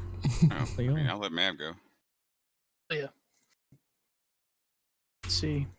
So I am Herrick, the what is it? A ranger, monster slayer, a wild race, a shifter. So like a beast. It's kind of like a beast man, that type of.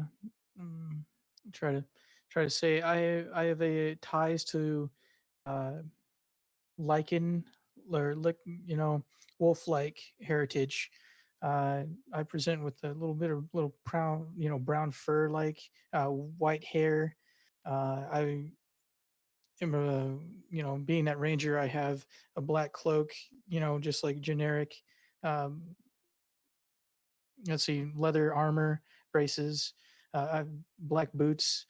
I carry a bow and a spear that I'm not afraid to throw. And I carry a short sword, which I can actually send a picture to you guys. That's about the best thing that looks, about him. He has gold eyes, being a beast-like person, 203 pounds, 6 foot even. So he's a big guy. In the past, and I've told you guys since we've been together that I had a spy-like background. Didn't tell you what kind of factions I worked with, or who I worked with, or organizations I worked with, because it really doesn't matter, because now I'm with the guild. Used to be a monster slayer, just straight out. And that's how I worked. Before that, when I was a child, growing up, I literally worked as a freaking outhouse cleaner or toilet cleaner, sanitation specialist kind of guy. So didn't like that life. I was always looked down upon because I was a shifter, and then beat up on, and looked for a new life.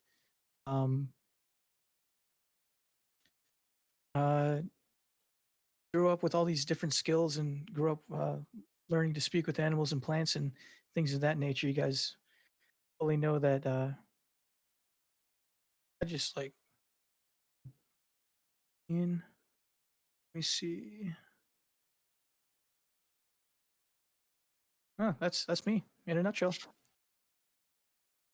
Cool. I can already see ties between you and Kilgore, because it seems like, just looking at his last name, Wolfsbane, and then he said that he was 3 when he got attacked by a wolf, and you're like a wolf man, so I can already see like this the like web is intertwining between the characters.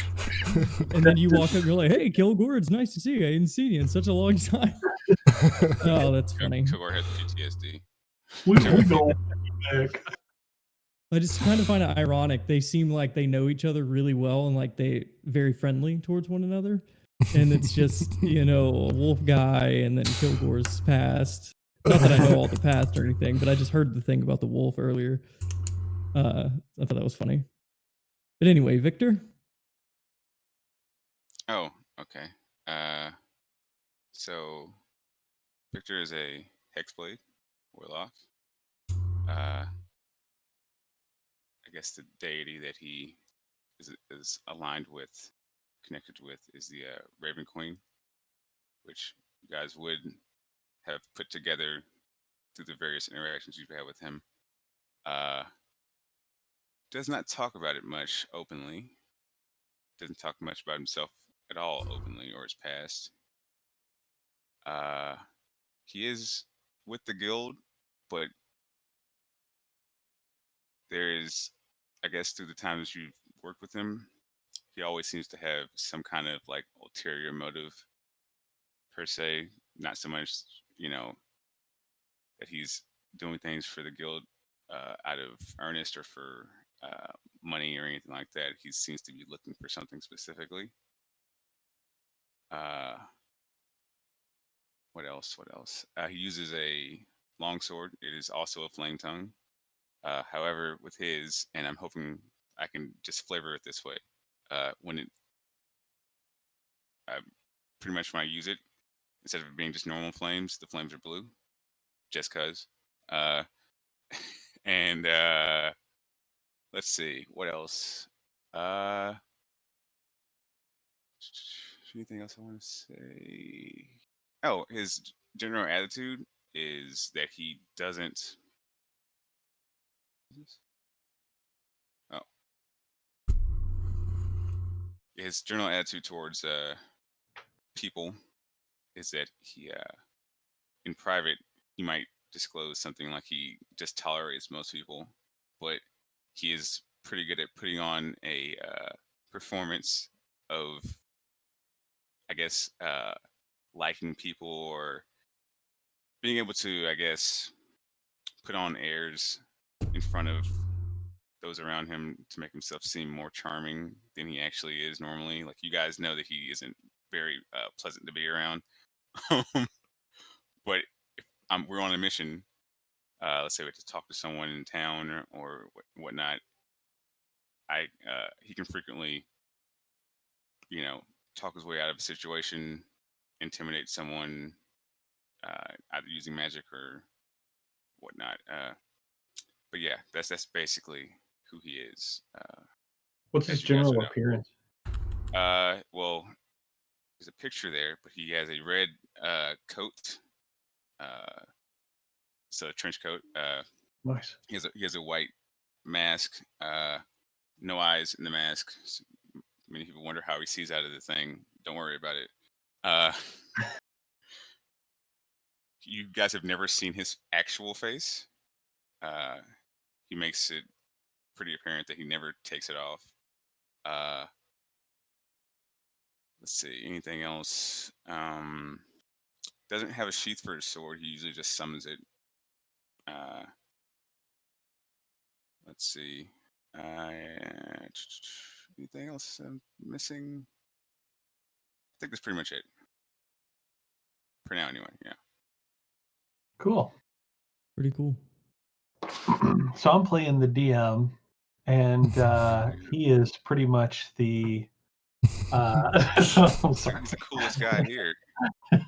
Y'all, these characters are actually pretty sweet. I'm proud of every one of us. This is really interesting. Yeah, this is gonna be Yeah, for sure. But carry on. Okay. So after you guys' little interaction with Cameo, whatever, he definitely seems a lot less chipper. He's not quite as uppity or, he is still interacting. And at one point, so Victor, you'd roll the 18 perception or whatever. At one point when he's like turning away from this situation or whatever, you hear him kind of whisper under his breath, "Sorry, Dad."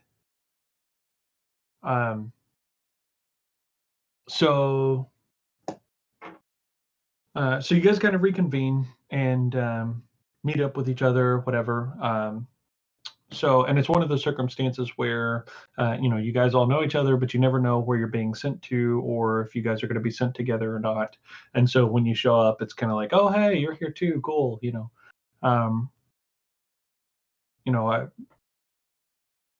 Like you guys, Kilgore, Akora, and or Apora and Victor, you guys didn't know exactly that somebody else was going to be sent there, but like Kane and Herrick, you guys were told that there was another group already there. So it's like one of those situations. You never know if somebody else from the guild is going to show up randomly, right? So you guys gather your little information or whatever. Now, Kane, knowing what you know about the contracts and how they're kind of kept privately or whatever, did you still want to reveal yours? I think I would still like to, but just as a show of good faith. And I guess Kane is sort of in an awkward situation where he hasn't seen these people in a very long time. And I guess that's kind of his way of breaking the ice. Because I forgot to also mention, even though Kane is kind of an asshole, he's also very persuasive. So he tries to do things to, get on people's good side and whatnot. So that would be why I'm doing that. But Gotcha. Yeah, I'll still show him. Okay.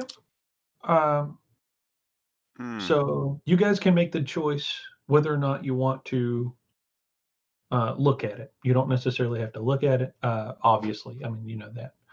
But you guys do know that the guild typically keeps, generally guild members keep their contracts private unless it's been a group issued contract. So if like a single group of people has been given one large contract and everybody's looking at it together. Okay. If he shows it to me, like he has it open in front of me. Right, like he basically unrolls it or whatever, and then like holds it out for you guys to look at. Okay, so he has no idea if I actually looked at it. Right. But I did. So what does it say? Okay, I'm just gonna post. Apora and Kilgore, do you guys also look at it? No. No, I'm going to. As soon as he pulls it out and starts to unroll them, Kane, you know it is not customary unless you are grouped together to start with. So Herrick, It's not against the rules. Sorry. You also received a separate contract. Do you want to look at his contract? Herrick? Oh, Matt, step away. Oh, he's there. I can't hear you though.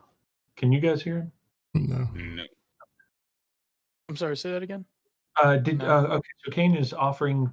He's holding out his contract to look at it. Now you received a separate contract from him. Do you want to see what his contract says? No. Understanding the rules of the guild, no. Okay. So Victor, you're going to look at it. Napora, you said you're not? No. Okay. So Victor, you're going to look at it. I'm going to send you what his contract says. I'm pretty much what I'm gonna do. I'm gonna punch.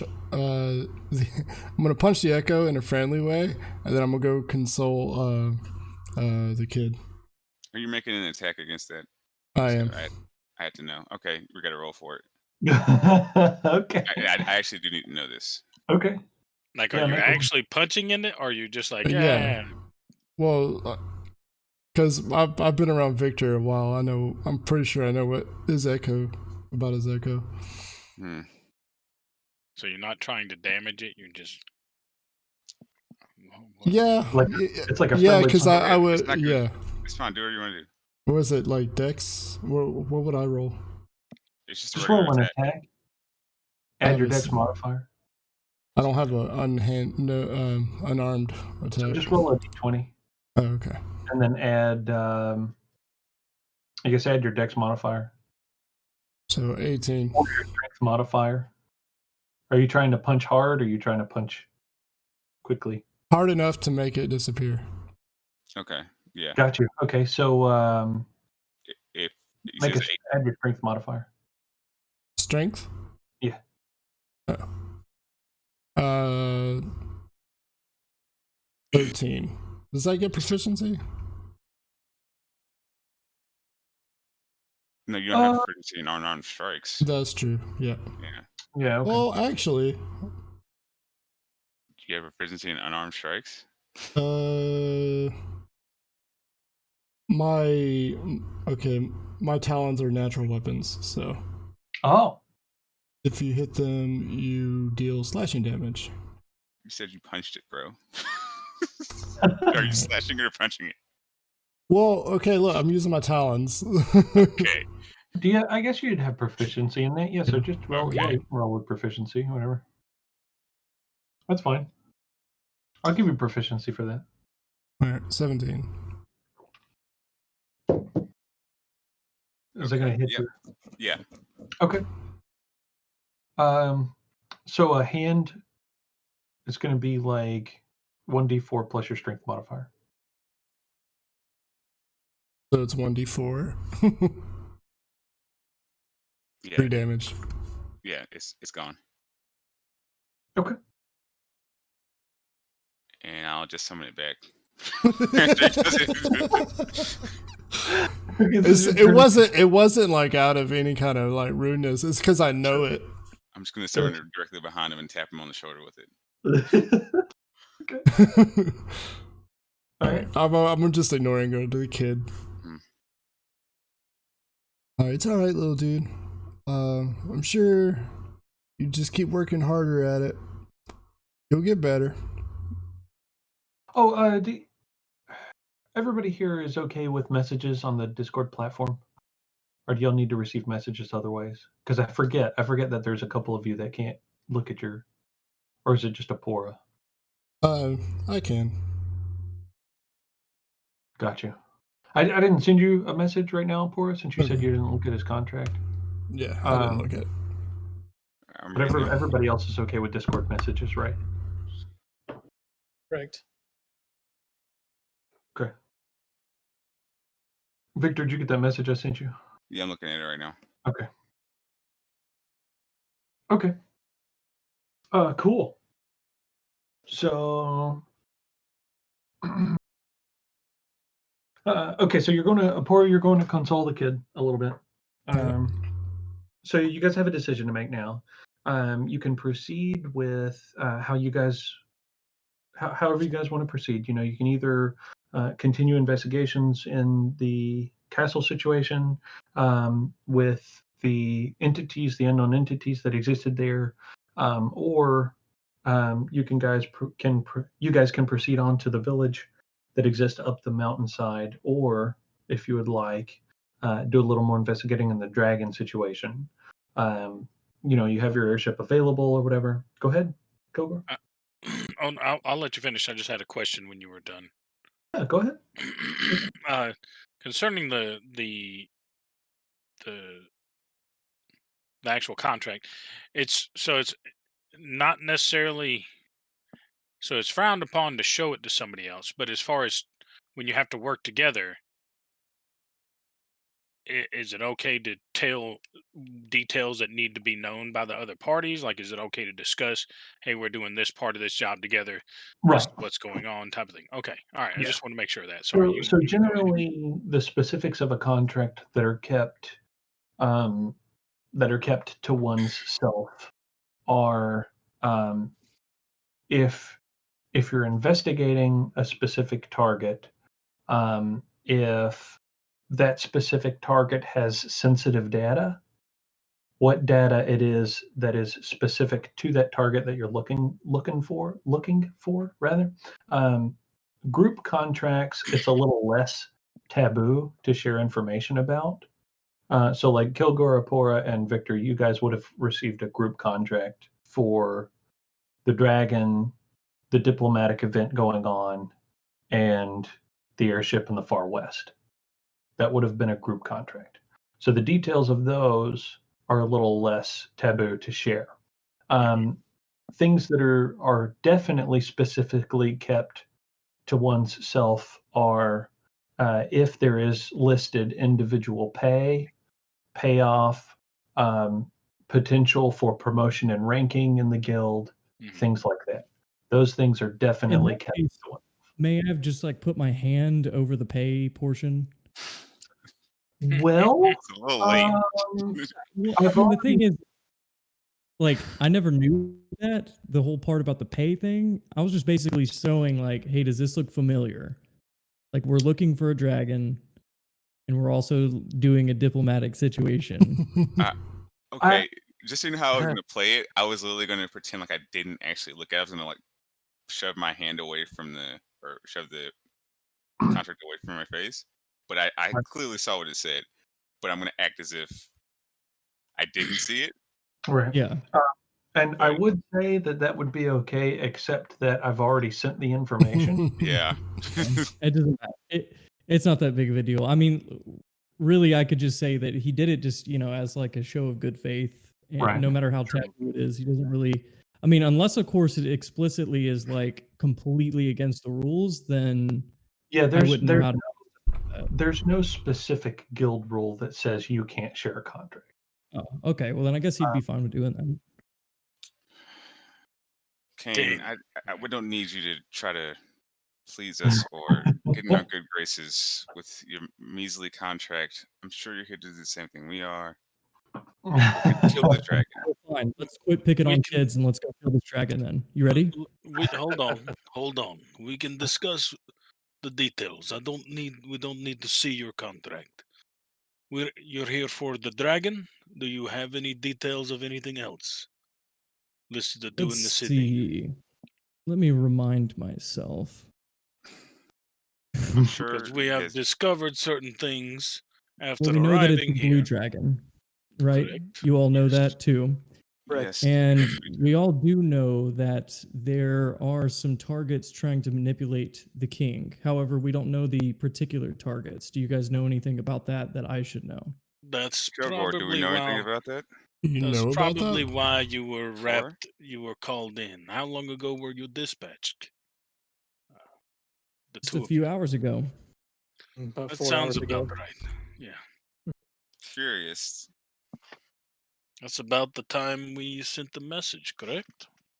And we received one as well. Hey guys, I've been thinking. Yeah. Maybe we could get more information if we actually see who the king was talking to. I've already suggested that. Yes, we It's a could. great idea. That's Paul. right. All right. So let's. Okay. So did they in your contract? Did it specify order of importance? Well, nothing takes precedent. Of course, I assume we can do things in whichever order that we want. However, what seems to be a secondary goal is the dragon itself. Yes. See, the king here, I assume, is who we're supposed to win favor with by doing this mission for the guild. Seems to be, am I wrong, Victor and Apura, rather okay with the occupation of certain people that is going on. He does not seem to be afraid or defensive.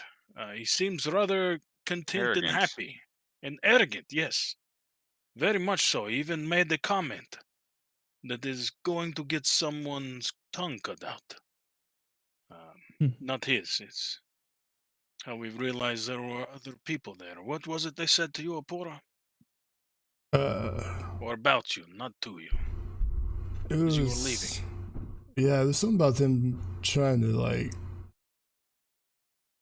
talking about probably killing us, but me first or whatever. So they threatened you. Yeah, but I was walking out.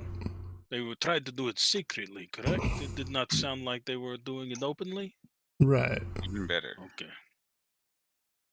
So if did we get any names in particular from some other people? 2 names. We did. The 2 names we have Write that down, I believe. are, let's see. Well, you've got the king's name in your head, correct? Shasta. It's going to be King Sheed Casimir. Yes. and Seru. Yep.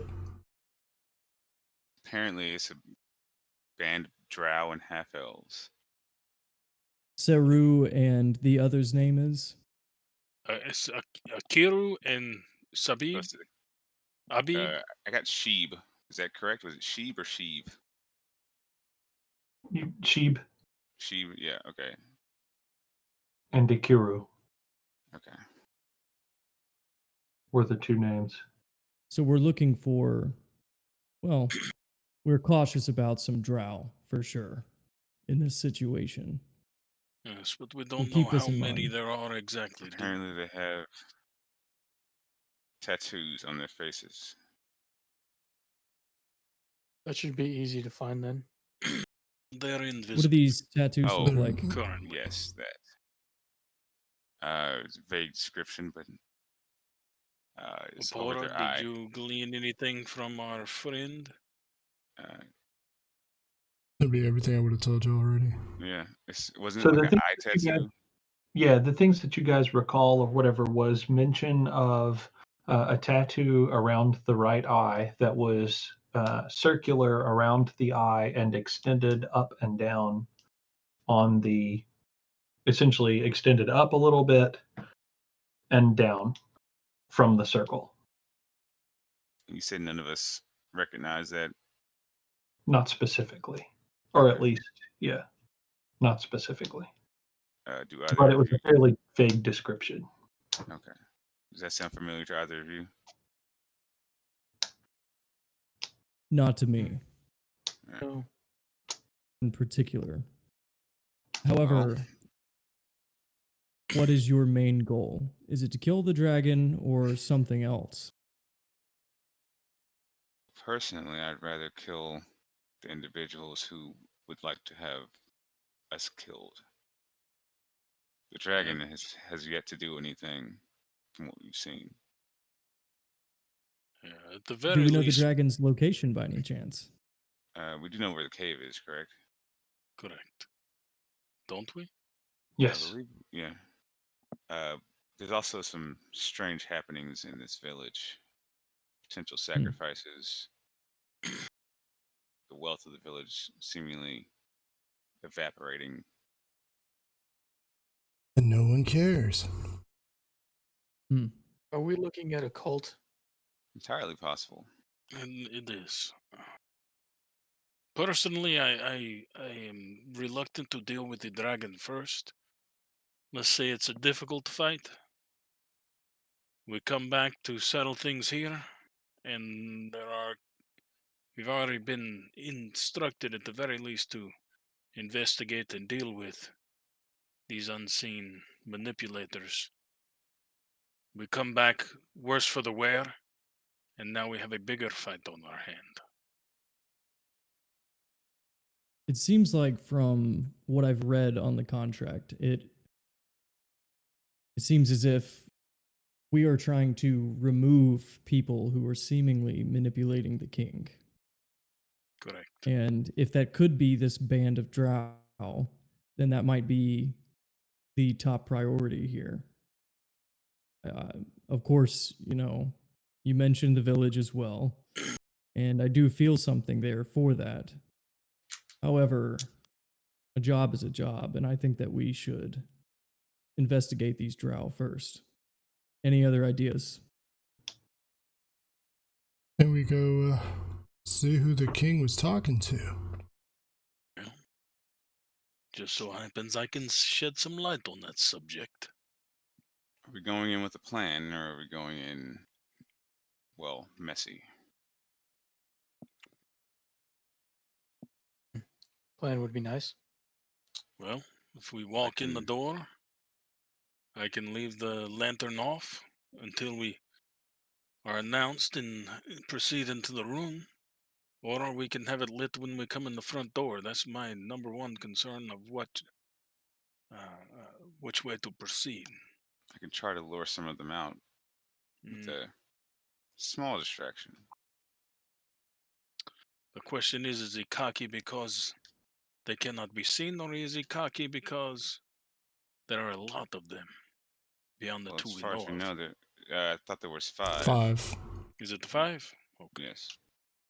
As far as What kind of forces can he muster that you believe? who are we talking about? The king? Yeah. The king seems like he can't muster anything himself. It seems like these 5 would be our biggest concern. They've let go most of the guard in the city recently, correct? How many If did there you ever see was a coming guard. up? Oh yeah, we're asking the Okay. kid. Oh, so he's standing there, whatever, and you're asking him how many he saw. Like how many guard there are still left in the town? So he says that from what he can remember, what he can recall is that he only knows of about 15 or 20 guard that work in shifts. So they're not even all on the same shift. 2 that typically work the castle gate, 2 that work the front gate. And then the other 16 are separated into 3 different shifts. I have an idea. Go What on. would that be? So our biggest worry, I think, would be if the guard rallied against us, to some sort of strange loyalty to this weakling king they have, who's so easily manipulated. So the kid kind of pipes up or whatever, and he says that you guys shouldn't have any trouble with that. That if there is anything that were to happen or whatever, the guard that are remaining are in such a position so as to more likely make a run for it than to stand and fight. Very Interesting good, place. child. So he also mentions that he feels like whatever's going on in the city, it's likely been able to go on like it has because of the lack of guard. So, Well, it seems as if we need to be looking for the drow, because they are either the ones manipulating the king themselves, or I get the feeling that they might know something. Does it seem best to do? We have maybe a location on these drow. As far as Also? I know, they're in the mansion. At least a few of them, from what I sensed. I look back and I tell the kid, "Hey kid, you need to go on home. Where's your mom?" listen. If all goes well here, Victor, Apore, Kane,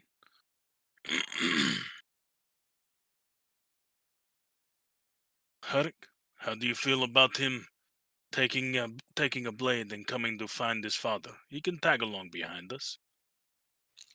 You're not getting on our ship. We're not taking you off to wild adventures. But if you're going to murmur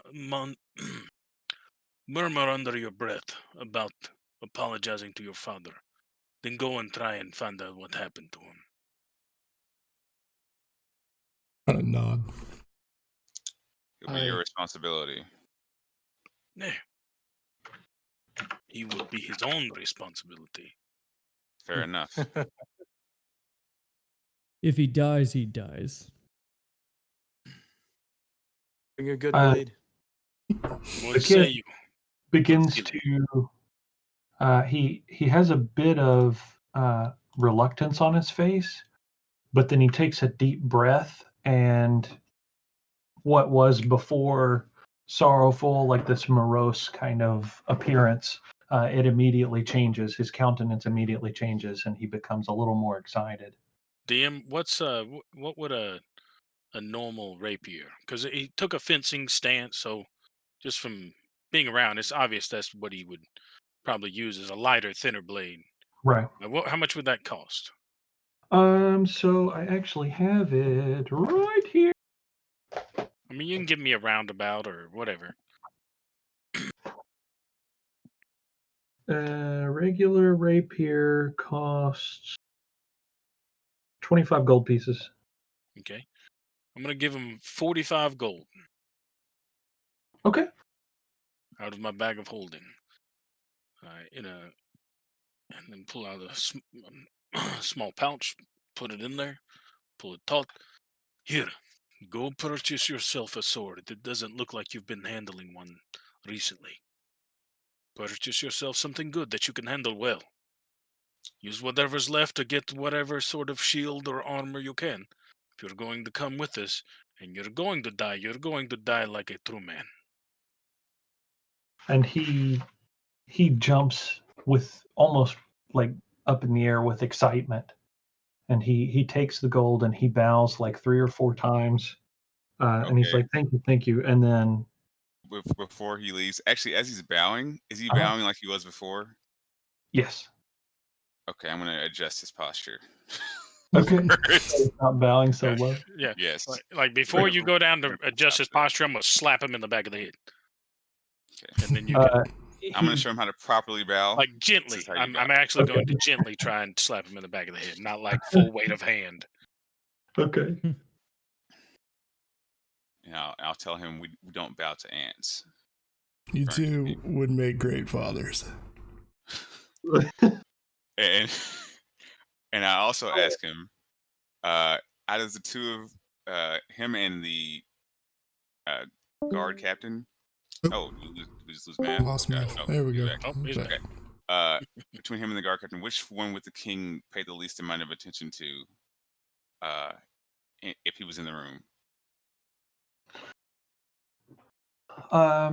So given what you kind of feel or get the sense of from the king interacts more with the kid. Got you. The guard captain is like, it's almost like, why does he even have that title? He's like this, the king acts towards him like he's this peon, waste of time, like inconvenience every time he walks into a room type deal. Okay. So are we ready to go? We're just going to walk in. Yeah, let's just go talk to the king. Disguise I self would like to as the buy captain. throwing knives. I'm sorry. Oh, Before I we am left. prepared. Before we left. Okay. How much Okay. would be throwing knives? How much are they? I bought 10. You bought 10 of them? Yes. Excuse me. Throwing knives.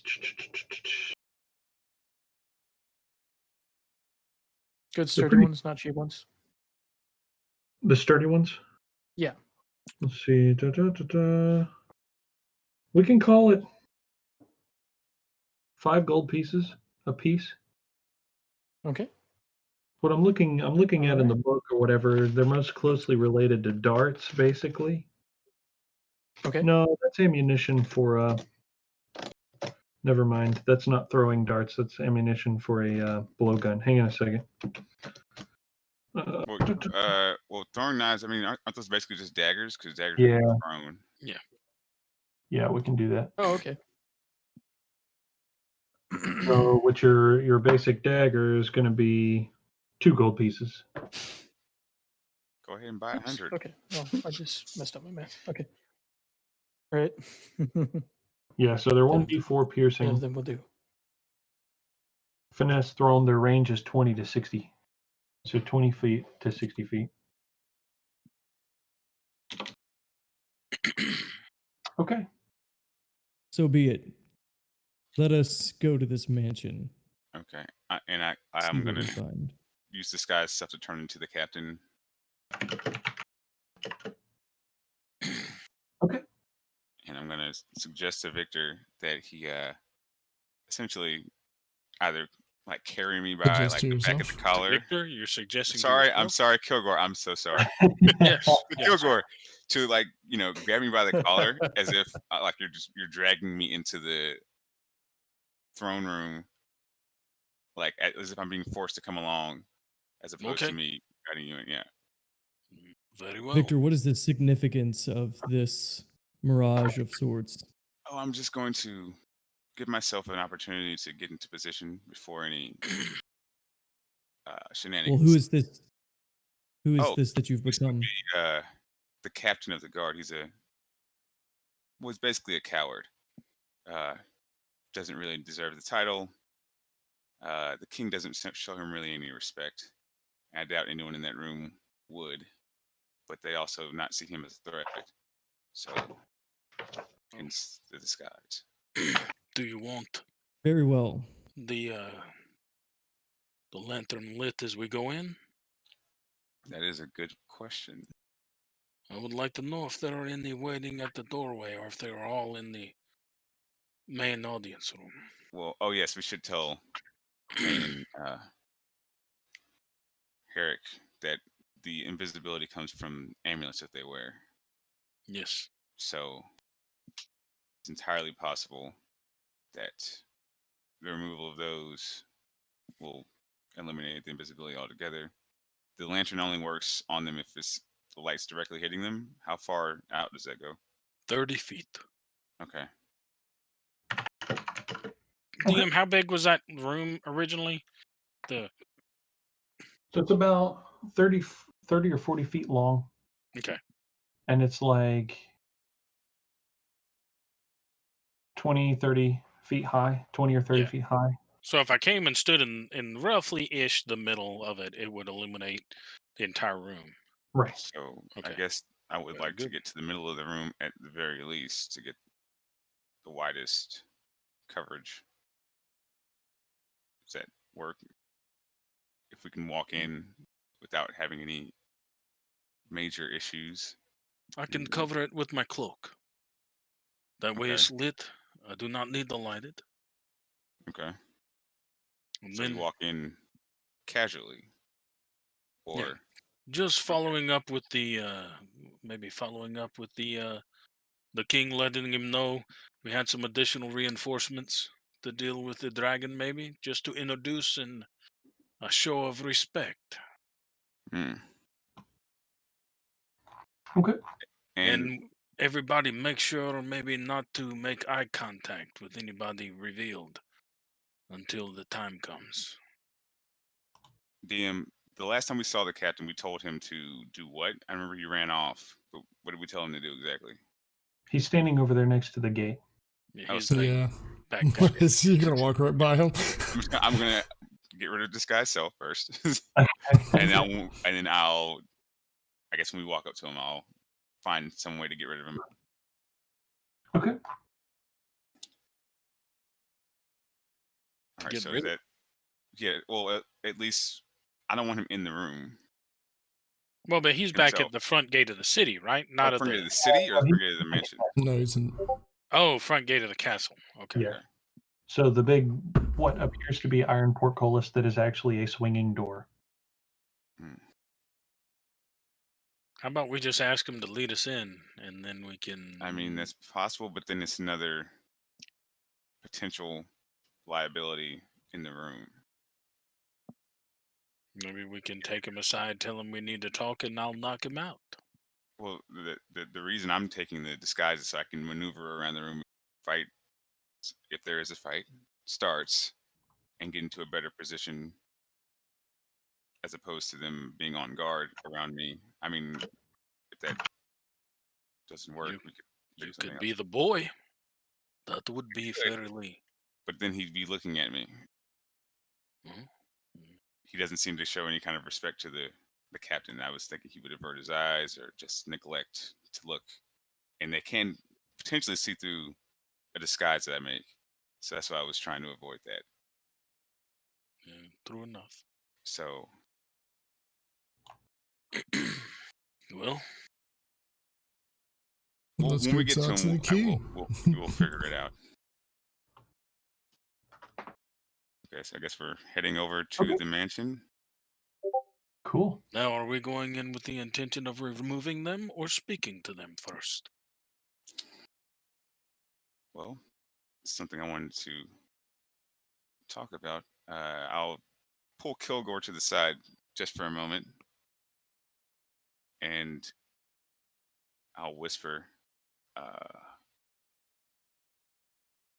Oh snap! According to Kane's contract, we are, they are, or at least he is, supposed to kill them.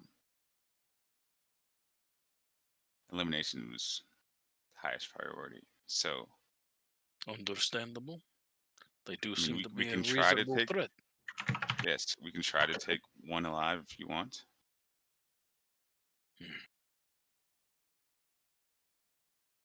No, I'm fine following through with what this contract says. Hmm. This was not able to be addressed initially, so it's somewhat implied that we Yes, I'll assist walk over to him. Kane. I am curious as to why they didn't just tell us to deal with them. Not necessarily. They might Kane. not have known they were here first. Well, But no, I assume it was after we sent the message. true. And if it was before, then they still should have told us. Yeah. That would have been Curious. adjusting our contract. I have not had one adjusted while Very out curious. in the field before. Usually that takes renegotiation of pay. Fair enough. But if it would cause a complication for us, potentially put our lives in jeopardy, something I would like to know. Let's speak to Kane about it. I don't believe he knows that I've actually read that. No worries. Yes. Let's go. I turn back and go back over to the group. Kane, about what I said, Yes. what is your stance? Is there any specifics on if we need to I take just one know that alive, parlay? they need to be removed at any costs.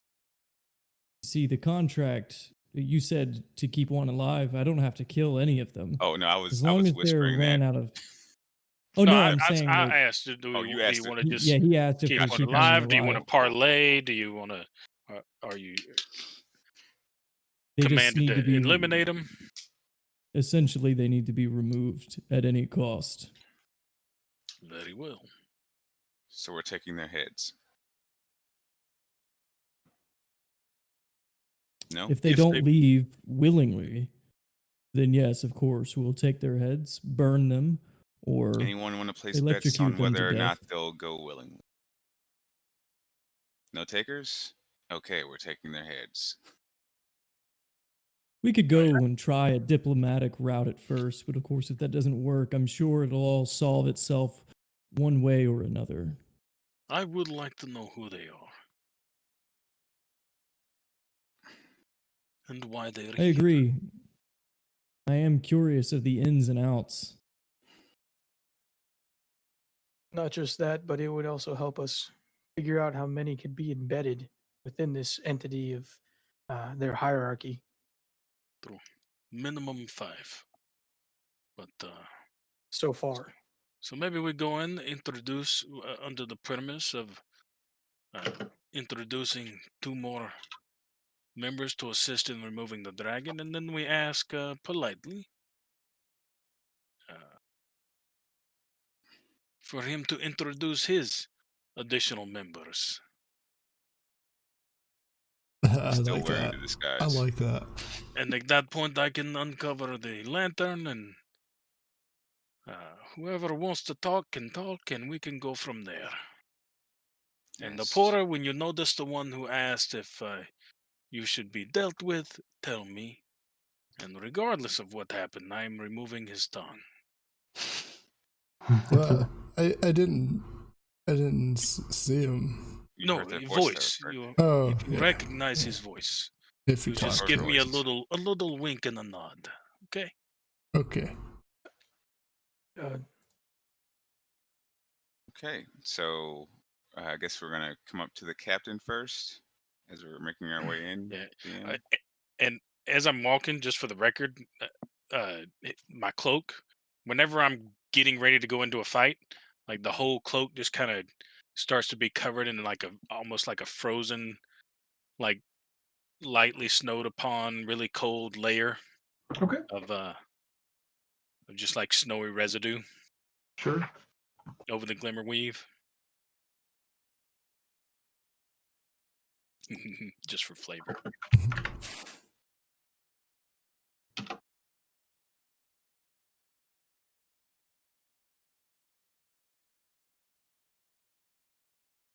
I kind of whispered to Victor right before we get there. Do you need me to knock him out? No, you should probably run off with a bribe. Okay. Did I hear that? Whispering. Do we need to roll for that? Roll stealth. If he's trying to hear, roll a stealth, and then Okay. There you Eric, roll a go. 20. perception. I'm sorry. 15. Dang, I saw the 23. I got excited. I'm like, how did I get that? Whoa. Okay, so I don't know what happens now. So, Eric, you heard Kilgore's side of the conversation, but not Victor's. Okay. Okay. Interesting. So I kind of get on edge if that's the case. Right. Do we notice that he's trying to listen? You I just got a start hood seeing like random hairs come out of the back of his neck and stuff. I got hood up. I got my hood up, so you can't exactly. I have You to go probably back see my and lips and facial expression, maybe. I have to go back and listen to Harik's description later. I missed it. Oh yeah. Oh, okay. I'm like a wolf man, pretty much. Oh, okay. Cool. All right. Outside not of beast put off. form right now, though. Hopefully not put off by my cloak then. Not at all. Oh no. I background being a spy person that just we work together sometime. I understand that we probably worked through something in the past. You know, probably came to terms.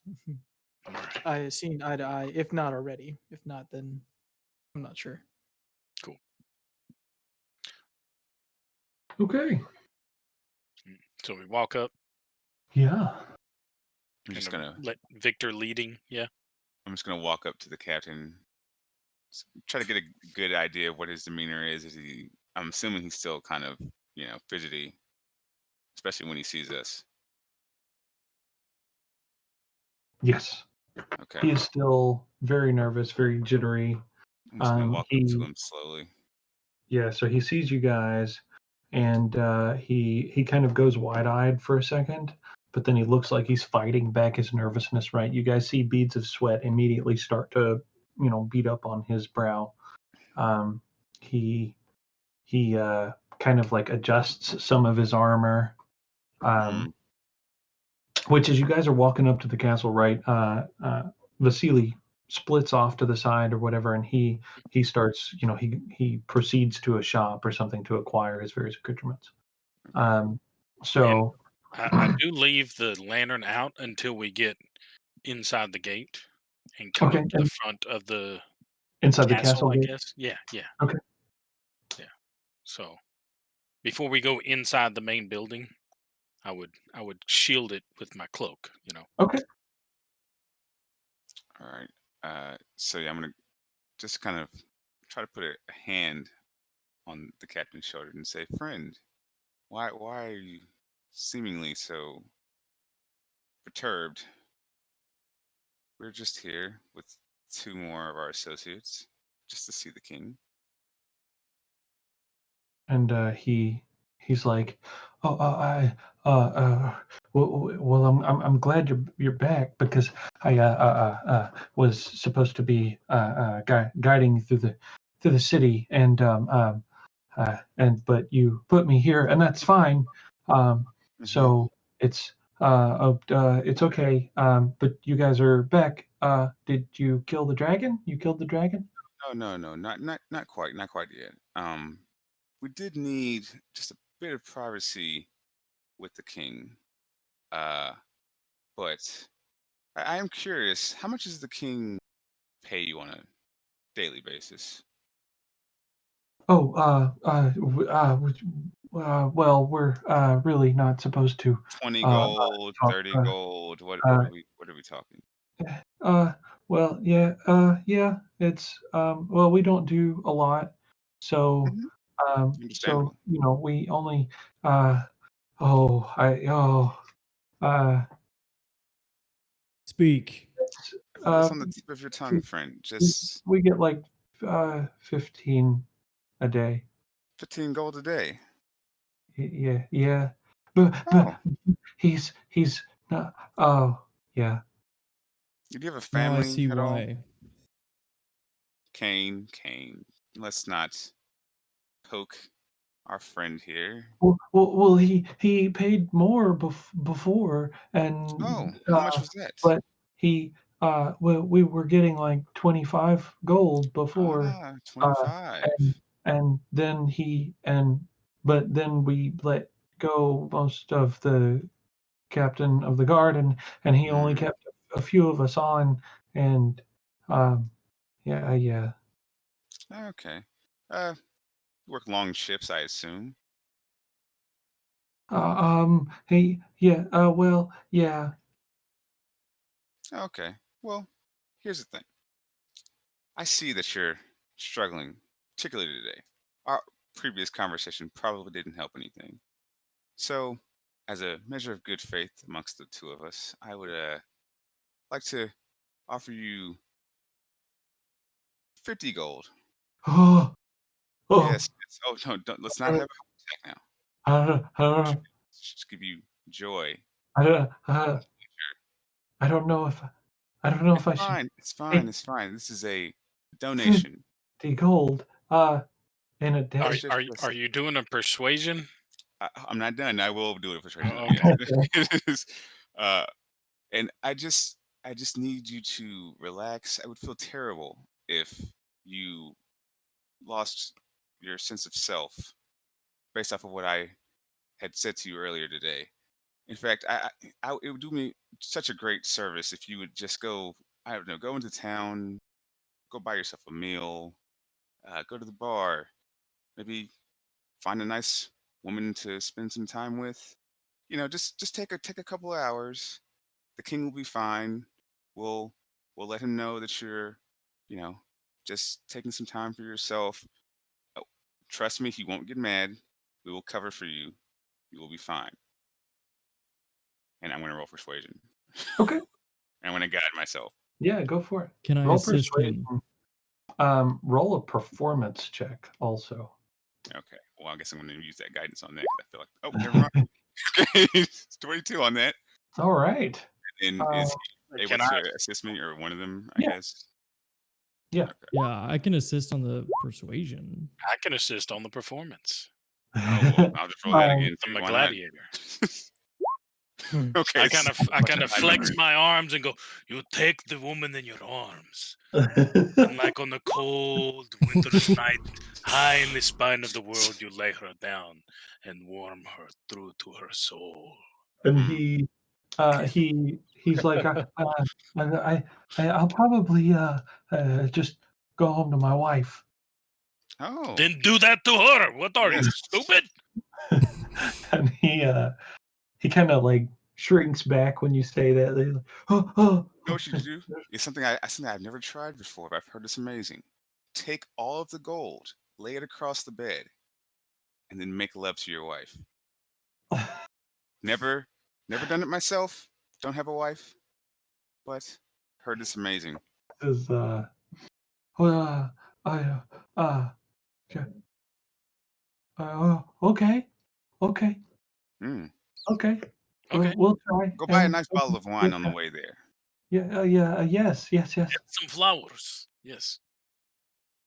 Wine and flowers, gold coins on bed. I think I got it. Yeah. Okay. Go on. So Enjoy he takes yourself. All right, men. takes the gold from you and runs off. Bye and disguise self.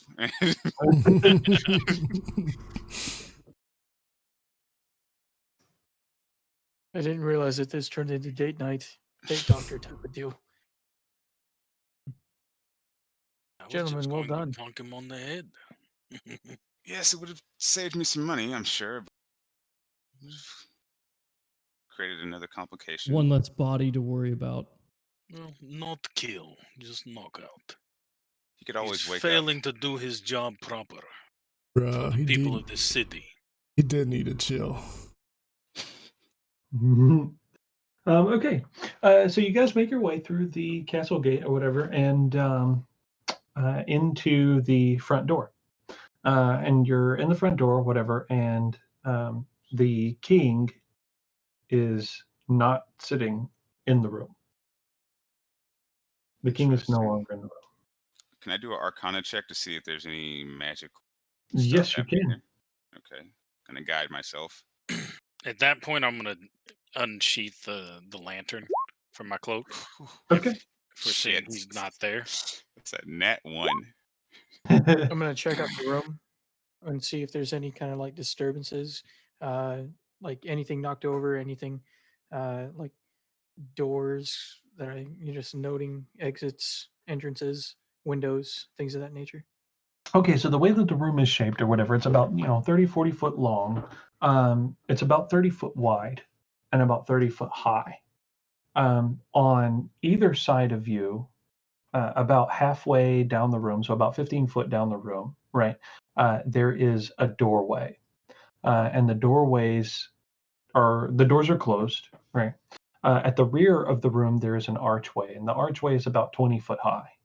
The archway leads to a large corridor that seems to be like a T-junction. So this main hall kind of leads into the corridor or whatever, and then this other corridor kind of goes across, behind this archway, behind this 20-foot archway. And the archway extends out of sight, both to the left and to the right. As you're looking around, so first, Victor, you're trying to kind of take in and get a feel for magical presence. You still sense magical presence, though you're not 100% sure of its level of intensity in comparison to what it was before. And so you're not 100% sure if it's like, one of those situations where, well, I'm here, and so what I'm feeling is residual because there was something here, or is this still a thing? So that's kind of up to question. Herrick, as you're kind of looking around the room, you don't see any signs of like struggle or anything like that.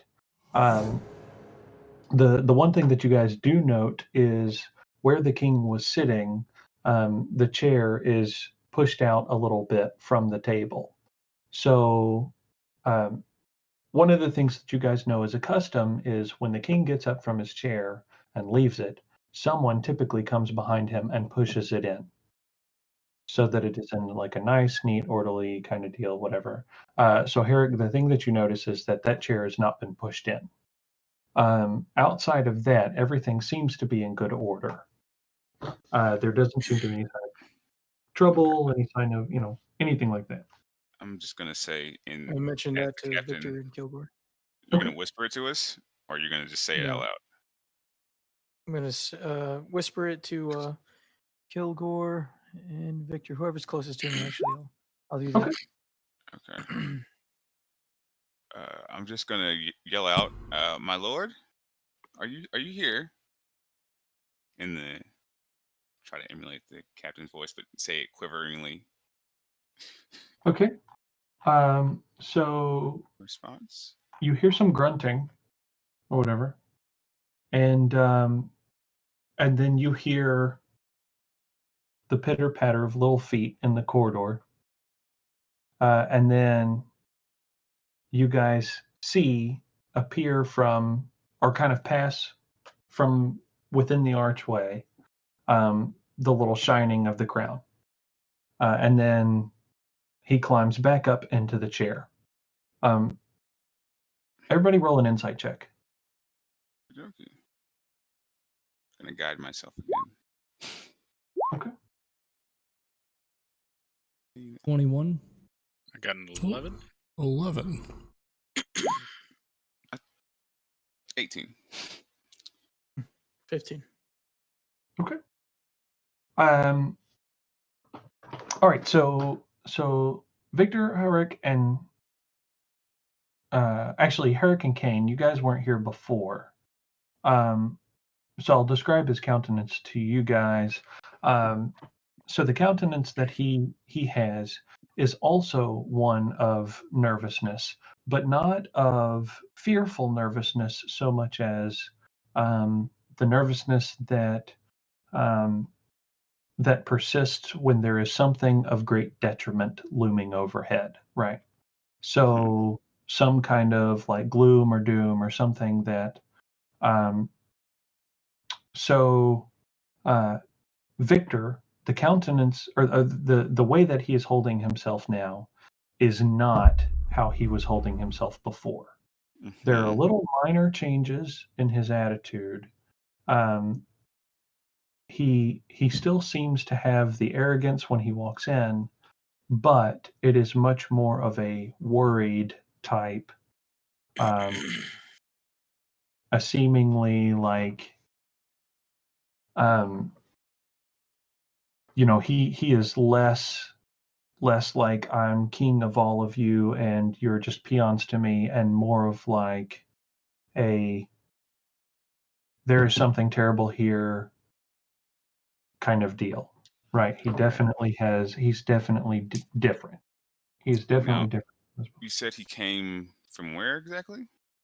From the left side of the corridor of the archway that is behind or at the end of this hall. Yeah, Is the lantern revealing anything, just for the record? Did you light it or just pull it out? No, it stayed lit. Like I was just obscuring it with my cloak. So the light didn't shine out. Okay, so it is now shining brightly. Okay. Illuminating the So room. what is its reach? 30 foot. Now I would have stayed standing roughly ish in the middle. Okay, That way it so would illuminate the entire room. when you approach the middle of the room, DM, before you say anything else, I just want to let you know my echo would have been following. It just Okay. had to stay within 30 feet of me. Okay. So Kilgore, when you make your way into the center of the room, right? The king is making his way in to the corridor, right? Standing at the far end of the corridor, you guys see 5 people that are revealed. 2 drow standing on the left side, 2 high elves standing on the right side, and then one. Let me see. One human, right? Yes.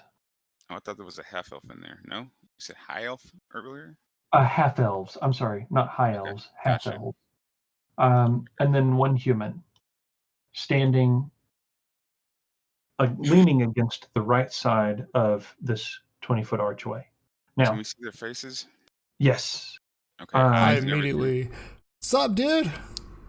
Jesus Christ. So the 2 on the left are twins. The 2 on drow the or right, the 2? yeah, the 2 drow are twins, and the 2 half elves are twins. The guy in the middle is by himself. He's kind of looking like a rough or whatever. The 2 drow say to you guys in sync, "You have made a terrible mistake." Oh no. I need everybody to roll initiative. Yeah. Okay. All right. 18. This is gonna be fun. Nice rolls, guys. Watch me roll real low. It's gonna be real fun.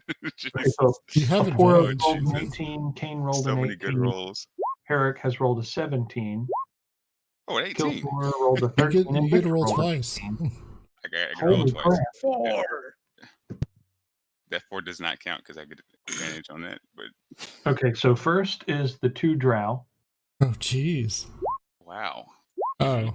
Then is the 2 high elves. And then the human. Oh wow, that's some shit, isn't it? So I don't know what happened. they rolled ahead of all of us, even with all that. That's insane. Okay, and then what's our order? How far away from me are they? They are standing 20 feet from you. Okay. Is there any way we could get a like a Yeah, map let me or get you guys a battle map. Oh, cool. Thank you. That will help. All right. Let's see, is this going to be long enough? I think it is. Yeah, it should be. So this is going to be a. So let me see. Let me just go over here. I have so many more. tokens now. Yeah. You can just give me whatever token, and I'll be me like a Death Knight or something. That would be great. Here you go. That's Alduin. That can't Yeah. So this is going to be our. This is going to be the one human that's standing by himself. We will say. Let me see. I don't want to use those. I want to use the.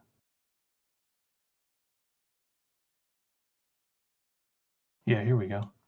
Here are the 2 drow. And then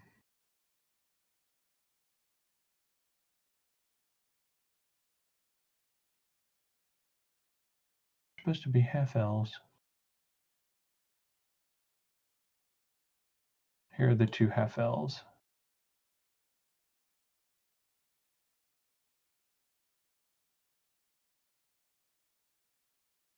They're fraternal twins? Oh crap! Just to make sure I understand. No, apparently I grabbed the one that was underneath. Mm. Oh, sorry. Just I'll underneath move the screen for everyone to see. Okay, so let me see. I should have some other.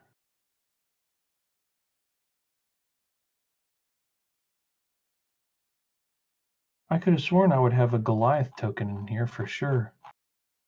Is there really not one in there? That's weird. Even if it was from. I think it was Wildmount. Oh yeah, here we go. Let's see. Van, will that work for you? Yeah, that's fine. Can I not have that old man? Yeah, no, I'm not gonna leave you with the old man. That'd be janky. You know what? Are you okay with? Let me see. Unless I deleted it. I hope I didn't delete it. Can you use this guy, Victor?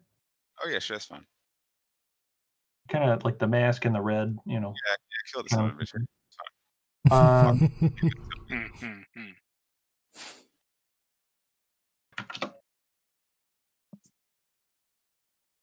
For some reason, it takes longer to search through my purchases than it does to search through like everything else. I It's just say really no weird. matter. Herrick, what is your race? He's in the restroom. Oh, Yeah, you just stepped away to He's the restroom. a changeling. Or is it changeling through Yeah, shifter and changing the Shifter. Yeah. Yeah. okay. Oh, Shadow Wolf says, ready for someone to lose their tongue. Yeah. Okay. We will carve it out neatly. Okay, so here's his token. Nice.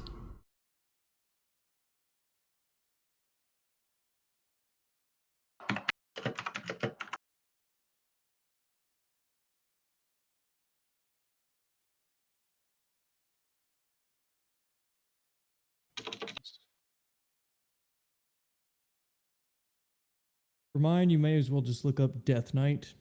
Here's your Hello? Aarakocra. Ah! Sorry. If it was the full body. You're a half elf also? Kane? Yeah. Yeah. I'm just gonna look up half elf. I'm back. You really wanted the Death Knight.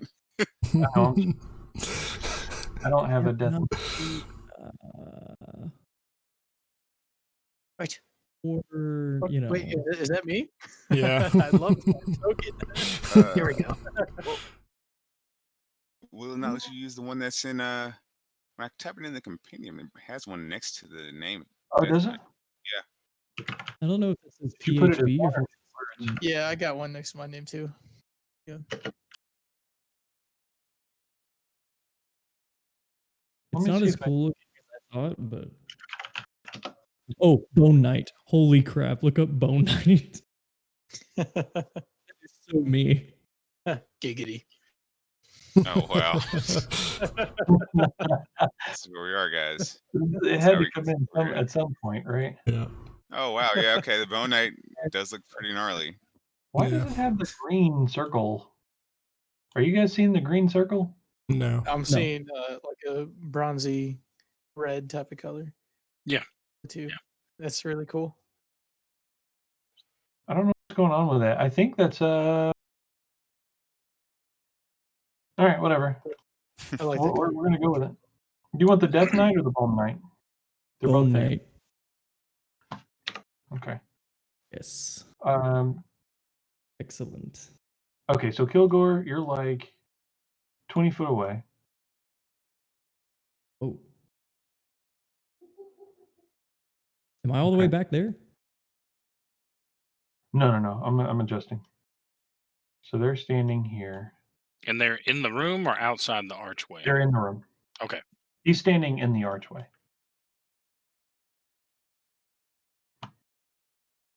So you guys will be like back here. I don't know why. Oh, I need a token for my echo. Oh yeah. Make sure they Let me have see. it.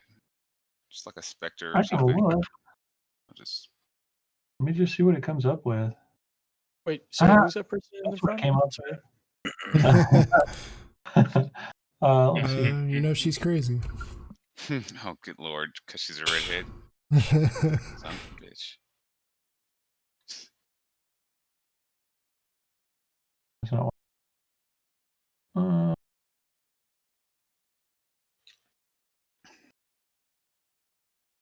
gross. Essentially, that's what it's coming up with. That's the only thing it's coming up with. What? Let me see. Maybe Shadow. Like a shadow or a specter or some kind of Yeah, ghost or I'm gonna whatever look it'll at work. something like that. See. Oh, I need to give you guys control too.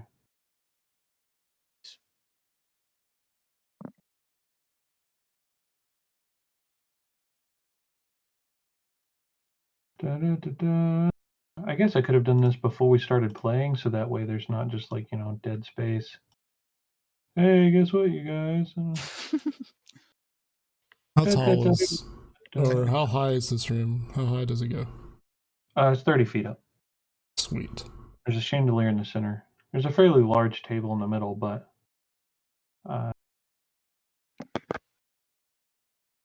wait, what? Oh, No. hey, guess what I can't do? What? I can't give you Kane, I can't give you control of the Bone Knight Oh wow. because That's it's weird. technically a creature, not a character. Oh. Ah. Let me see if I can switch that.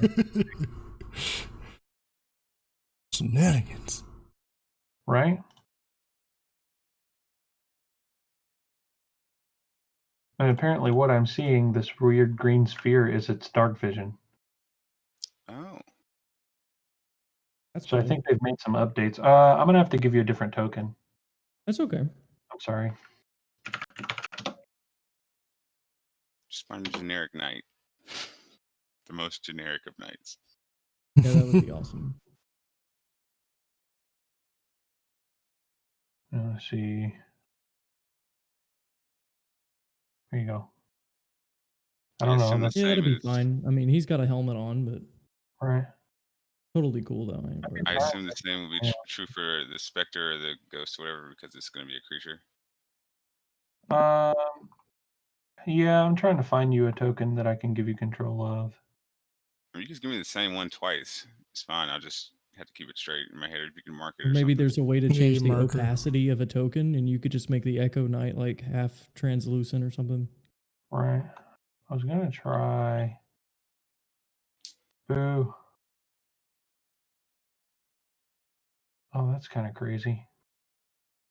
Avery, do you want that one instead? Oh, is that a Actually, rune that knight? matches his hair better, so yeah, sure. Well, and I thought about the eyes too. Is that a rune knight or? I don't know. Okay, I just think I recognize the picture. It's fine. No. Sorry, guys. Everyone watching, we hope that you're having fun because we certainly are. This won't happen next week. Yeah. We promise. While we're doing this, who's got to get up early in the morning? I do, but we're in a fight, I guess. First time we've had, I think, Avery and Mav in a combat scenario in like I don't know how many months. Oh man. Hey guys, I gotta get off. By the way. Oh Jesus Christ, man! No, with you saying that. I'm actually not working tomorrow, so Oh, nice. Great. Yeah. I mean, that's being serious for sure. Okay, so this is what I'm giving you, Victor. The one that's just beneath your token. That's what I'm giving you. Okay, that's fun. For a shadow. It's not exactly, Totally understandable. I imagine that you guys would be up close to where. Yeah, we would have been closer to Kilgore is. Yeah. You guys wouldn't just leave him by himself. Well, whatever. If I'm pretending to Hey, be, okay, all right. that would probably be like at least to where he is, but not directly next to him. Yeah. Oh no! Wait, no. Wow. Okay. Yeah. No. Please no. What's that dude? I go in for a hug. Right. Yeah. Come here, guys. We don't have to do it this way. You guys just chill out. Like, Damn, I just calm down, bro. Okay, so there's the human. Oh crap. Oh. It's gonna be fun. Then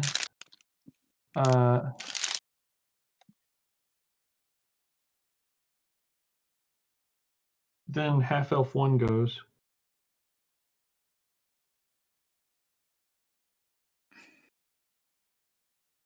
Then drow 1 goes.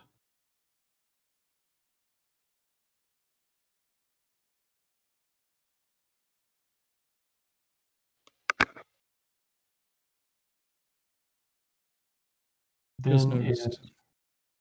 Do what? Sorry, I was talking to Van for a second. I just noticed his showing off.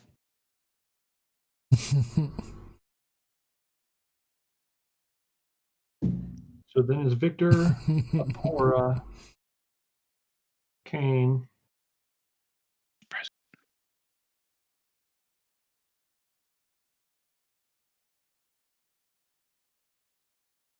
Eric's got a 17. Kilgore's got a 13. They have. Okay, so then Herrick.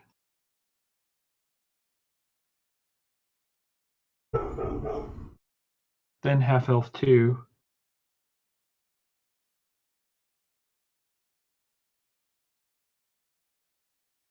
Then Kilgore.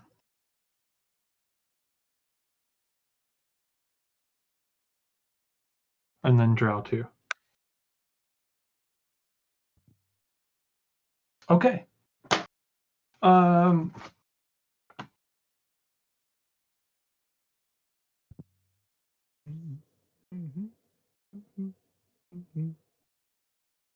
Hey. Battle cry or die coming at you live. Right. Okay, so the human goes first, right? And what he does is, let's see, Fireball.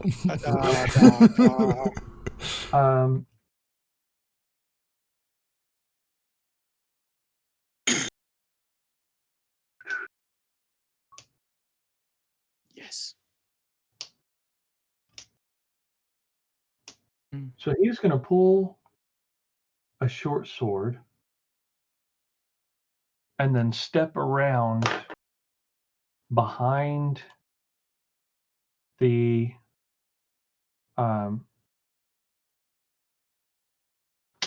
archway. So let me draw the archway is here. So there's the left side of the archway. Me and my amazing artistic skills here. There's the other side of the archway. Mm-hmm. So he is going to draw a short sword and step around behind that. Okay, so that's first. Then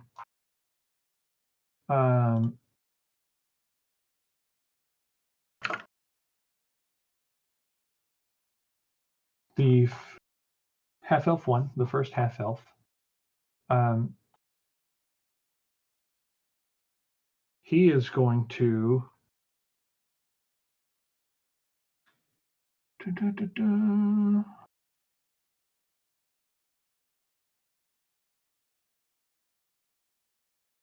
Okay, so you see him begin to move his hands in a specific way, and he begins to say a few things, and he like makes this outline with his hands or whatever, and he does some kind of thing.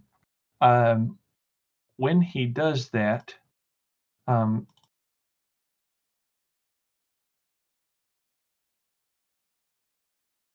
give me just a second.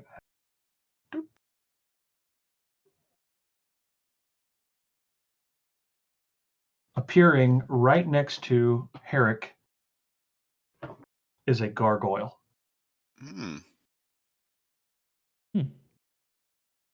I look over and I kind of like growl at it like very intensely.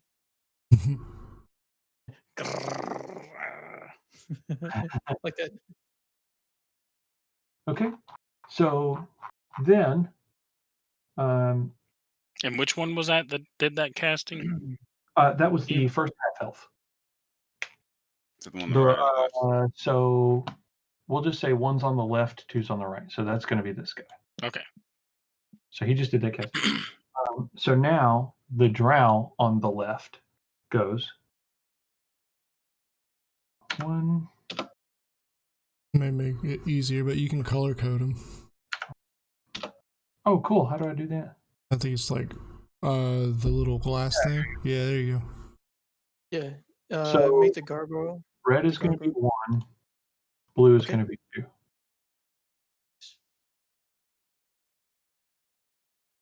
Okay, so gets a color. Oh, never mind. Oh, so the gargoyle will go when it's half of one's turn. Okay. So then the first drow goes. So the first drow.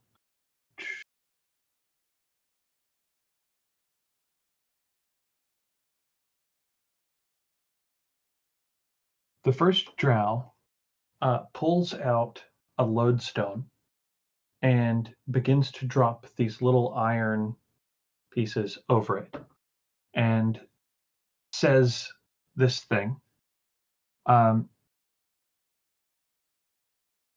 Suddenly, everyone in the room begins to feel a shift. And you're very slowly first, but then more rapidly so, your feet come off the ground. Everyone falls to the ceiling. Everyone in the room suddenly shoots up to the ceiling. So can I use a reaction to jump on my broom? I was gonna say, before that happens, would I know what that is? Can I roll Arcana to see if I know what that is? Well, except that it's not your turn. Okay. I was just trying to Yeah, roll an Arcana check.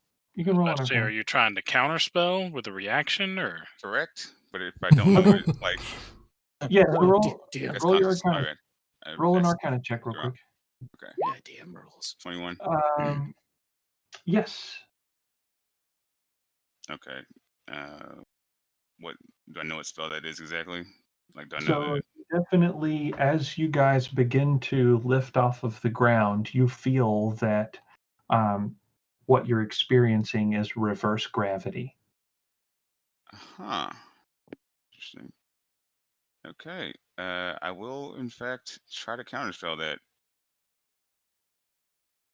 Okay. It's gonna be a normal level 3 counterspell. Okay. Do you mind clicking the little thing and then make Yeah. your roll?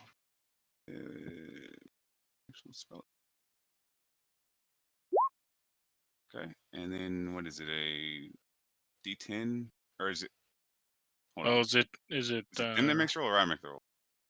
You make the roll if make it's the roll. 4th level or higher.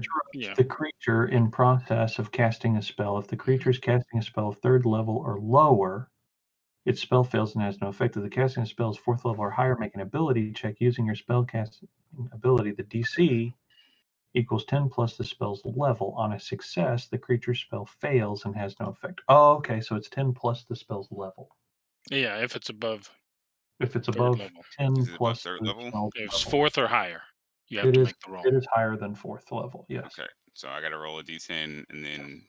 Well, you have to roll a D20, and then if it's higher than D10 Okay, plus gotcha. the spell's level. Yeah. Gotcha. All right. It's a D20 plus your spell casting ability Okay. modifier, right? Or whatever it is, spell casting. Yes, using your spellcasting ability. I guess it's 4.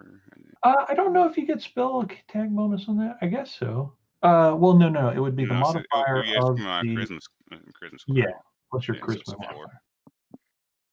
All right. You said the D20. And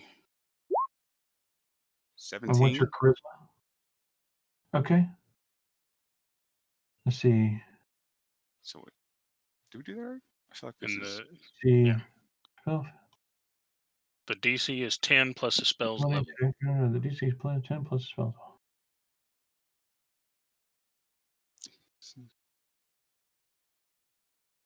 Let's see.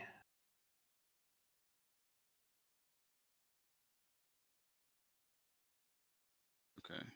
Shall use a there. So wait. Oh wait. So okay. So whatever the. So whatever the spell's level is. Plus 10. Plus 10. So reverse Right. gravity is a 7th level. That's out of Right. character. Just trying to help. Yeah. Gotcha. Yeah, So that'd be a 17. So if you hit it. Well, yeah. it would be a 13 just flat because it doesn't actually say I get to roll my ability. There is always the possibility that he Yes, upcasts it's using it. your spellcasting ability. Oh, it does. Okay. Yeah. Mm-hmm. Okay. So it's 17. So it's match it. Yeah. So you hit it. Right. Okay. Yeah. Cool. So you're good. So So cancel you guys immediately feel gravity shift back again. Let's see. So Victor, it is your go. Okay. All right. Well, that was fun. Let's see. Well, actually, isn't the Porg? Doesn't he go before me? He has an 18.2. I have an 18.14. Oh, I read that backwards. Yeah. So Apora, it's your go. All right. I fly up about 20 feet. Okay. And I will. Yeah, I'll probably just fly straight up. I guess kind of using the chandelier as a little cover, so I'll get behind the chandelier. I imagine it's in the middle, right? Yes. All right. And I will take a shot at Red Drow. Okay. With sharpshooter. Oh, shit.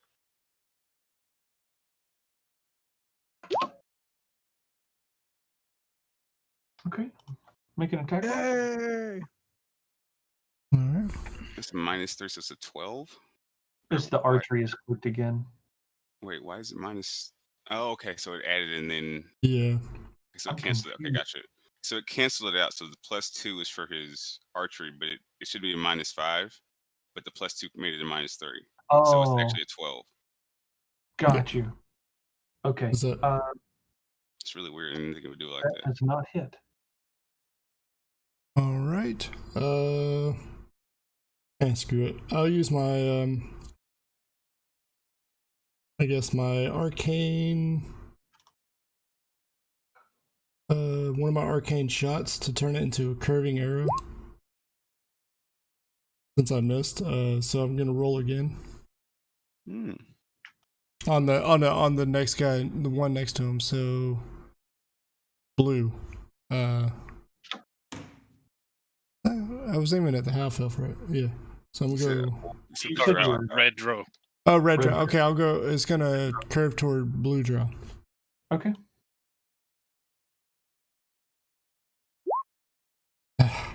Hmm. All right. Well, that- that's only one attack, so I got two more. I'm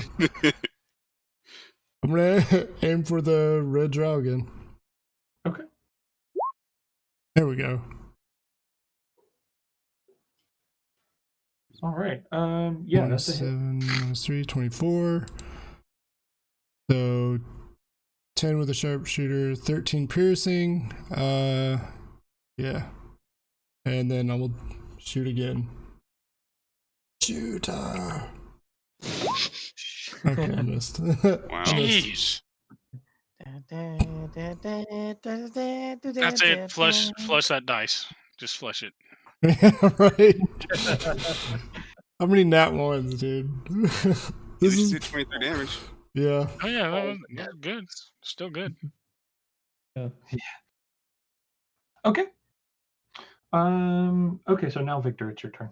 Okay, Oh well, do you have any bonus Yes. actions or anything you wanted to take, Apora? Would you use your bonus action for the curving arrow? Is that a bonus action? No, it's part of the shot. I can choose. So when you make an attack roll with a magic arrow and miss, you can use a bonus action to reroll. So you've Oh, already used okay. it. So it was a bonus. Yeah. Alright. Okay, never mind. Yeah. Okay. Okay, so Victor, it's your go. Okay. Switch my. We need some battle music, man. I don't have anything. Yeah. Let's see. Good stuff. You got any in the jukebox on roll 20?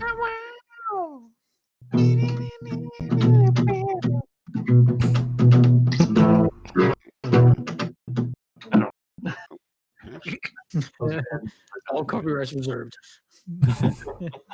Heard it here first. Battle cry or die. Right. Yeah, fuck it. I'm gonna move my. I can do this as. Oh, I just woke up my baby. Oh no. Right? You will be shunned and stoned. So why you will die at dawn. Wah, wah. Echo And then Here. resurrected in order to change the diaper. and. do that Who down. has to get up early tonight, guys? I don't... Probably me. Yeah. When our baby gets up at 6 to eat. Okay, I'm gonna take. I hope it's that. I really don't. Baby wakes up like at 4 or 5. All right. It's like, so, I'm hungry, baby. all right. I move my echo up to this half elf here. Okay. I'm gonna pull out my. I'm not sure if I can pull my sword out for this, but yeah, my sword's out basically. Whoa. Going to ignite it Whoa. Go ahead. and make 3 attacks against this person here. Okay. So the first 2 with, well, I guess all 3 can go through the echo. So roll your attack. It's going to be Uno. That does not hit. Terrible. No, this is not. That's a great 16 night hit? for us. That does hit. Okay. And that's going to be. Oh shit! I forgot to put my dueling on, and then I forgot to put. Okay, that's on now. Cool. All right. So that's. All right. So 17. Did that add the? Okay, it also added the The flame tongue. tongue. Yeah. Okay. All right. Let's see. Yeah, I'll take another swing. 25. Okay.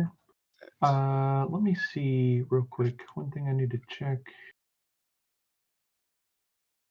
Okay. Woof.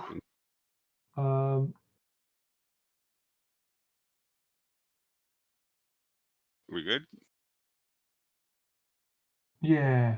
Okay. I'm rolling because the concentration. Okay. So we got 25 on that, and then let's see. Do I want to do that? No, I won't do that yet. Okay. Oh, yeah. Okay. So you know what? Screw it. I'm gonna throw on a divine smite with that. All right.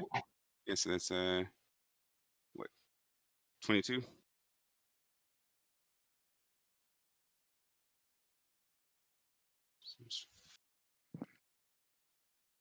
Okay, and then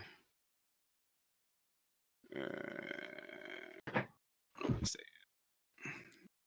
Okay, yeah, I'm gonna end my turn, or I guess I'll move more so back here.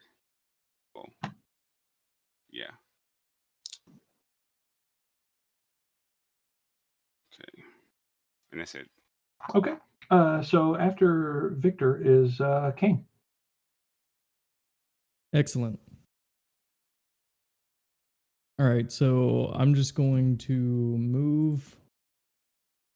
Let's see. I don't have access to the token. Oh, sorry. I'd given you access to the other, but not this one. Okay. All right, I'm going to move here. And I guess I just keep my wand at my side. And I'm just going to use the wand of lightning bolt. And I'm also going to channel divinity. Mm. Okay. And I'll tell you what that does in a moment. Sure. So Nice. with Them throws. lightning bolt, they all just make dexterity saving throws.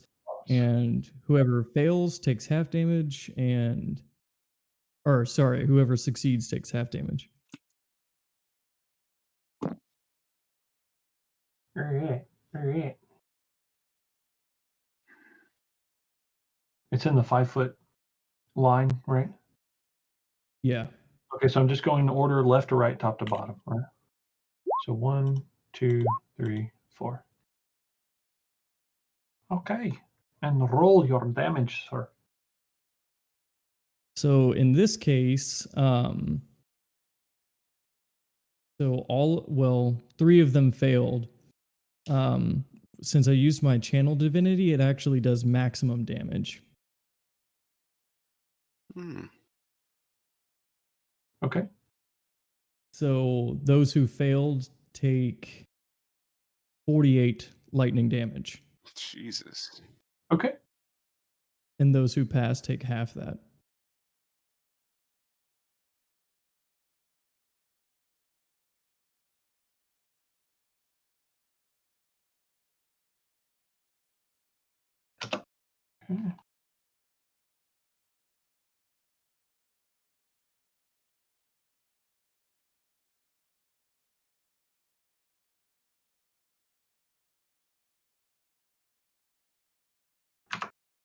And then as a bonus action, I would like to Misty Step. Okay.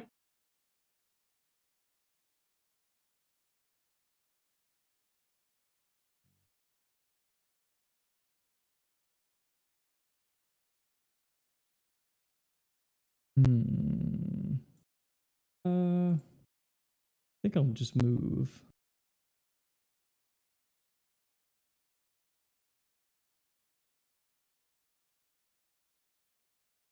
Yeah, I'll do that.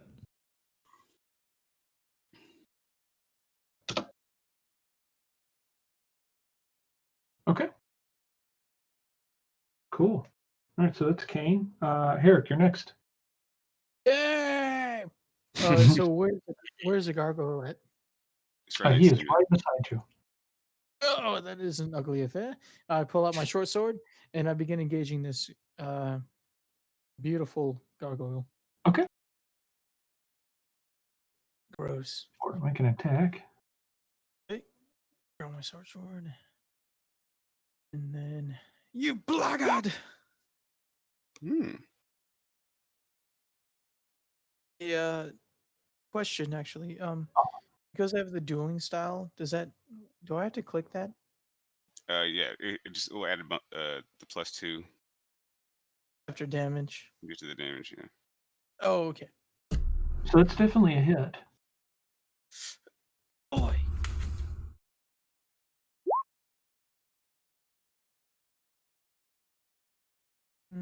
I had it clicked. Yeah, it added it. Oh, good. So it's Yeah. yeah. Oh, yeah, I see it. Okay. Okay. I do it in like a slashing across his chest, like an X. I mean, like an X on his chest. Okay. I was like, ah. Okay. So now, anything else on your turn, sir? I take down my hood, and I'm just kind of like roaring at him. No, I'm good. Okay.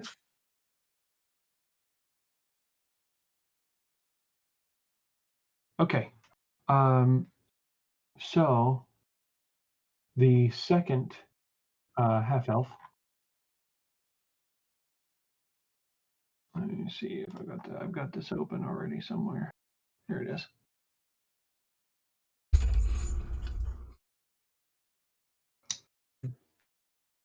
I'm doing the IGM kind of like roar, the lion. You know what I'm talking about? Yeah. Yeah.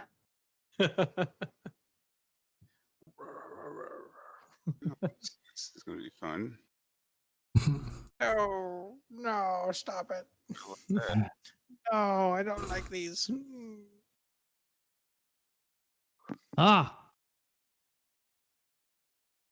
I'm watching you. Okay. So centered on this point. Of course. Here we go. Let me see. How far? Right. I think he has extra attack. Oh, Matt, you yeah. have extra. What? I always miss out on the extra Sure. attack. Hold on. Good catch. Eric, use your other attack before things happen. When you said you did an Where? X, I was just like, that sounds like an extra attack and not just one. Like 2 slashes for an X. Oh, okay, yeah. So go ahead It and roll sounded your like extra attack. Yeah, you got it. Oh, okay. So just roll my damage again, or Done the short other sword. attack? No, roll your short sword attack again.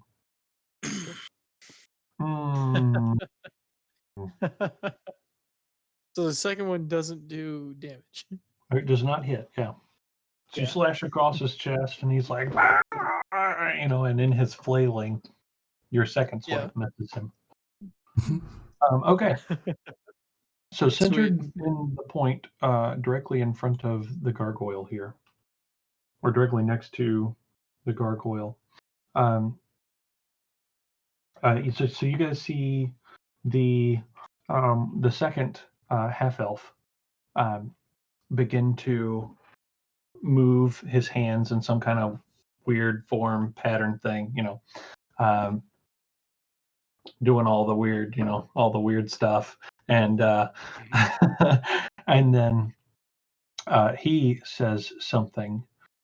Suddenly, from that point centered in front of the gargoyle, a swirling cloud of smoke begins to billow and twirl.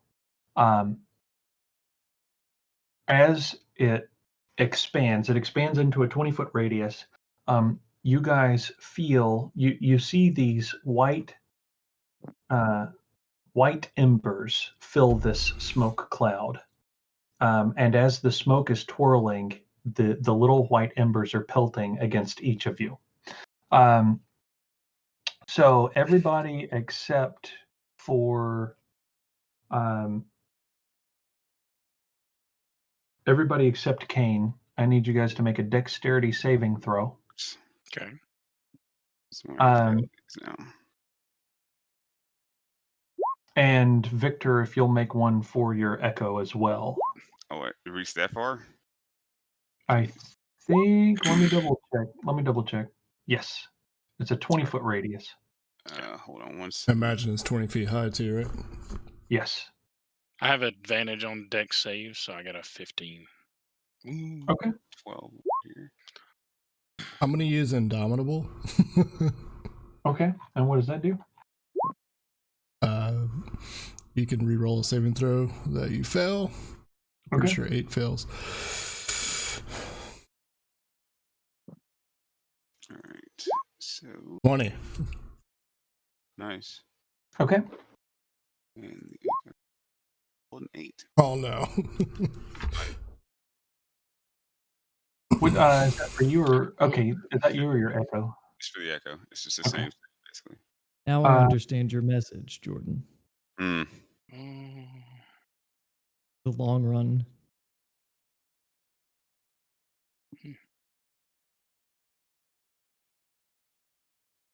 Oh no, I forgot my stone of good luck. That's a 16, sorry. I Mm. didn't calculate in there, of course. Gotcha. Okay. Did that succeed? Unfortunately, I was gonna say that pooped. Unfortunately, it did or it didn't? did not. Obviously. Okay. Unfortunately, it did not. Not a good word. I'm going to use a point of luck. Oh,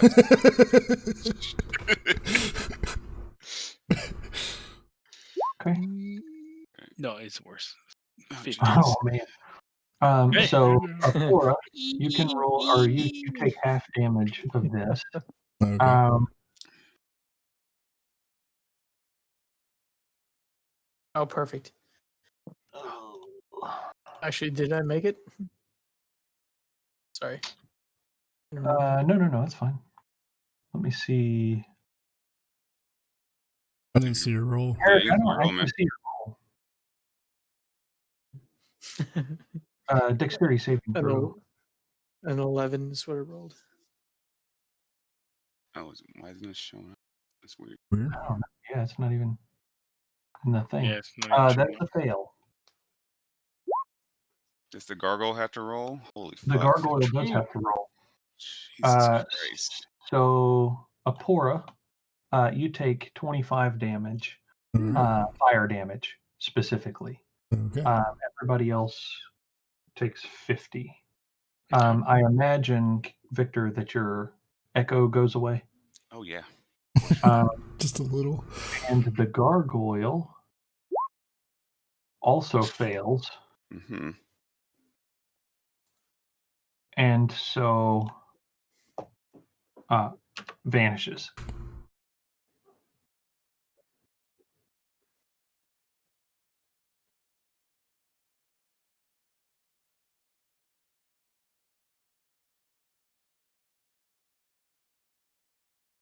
Okay, so that's half elf 2.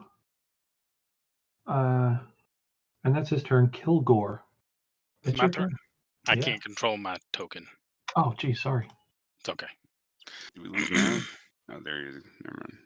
Yep. No. Okay, see if that works Okay. out for you. And that was the blue one, right? Yes, that was the Okay, blue one. I'm gonna go kill him. Okay. Just gonna throw this guy up there for the time being. So I'm going to move to here and rage Oh, yeah. I forgot you could do as Okay. bonus action. So I haven't done this before, so I guess I click that. Oh, that just is a 3. Yeah. What is that? It's just a state. I'm not sure why I rolled 20. Click it? I guess I Um, click it, right? To activate it? It's just a feature. So, I mean, you're basically just activating it. It's not Alright. like a. Yeah, so I think that's how much it, when And- you rage, doesn't it like bump up your strength or something? Well, it That's set. so How many rages do you get per day? 4. I get 4. So it Okay. does several things. Not sure why I Plus rolled 2 to all damage.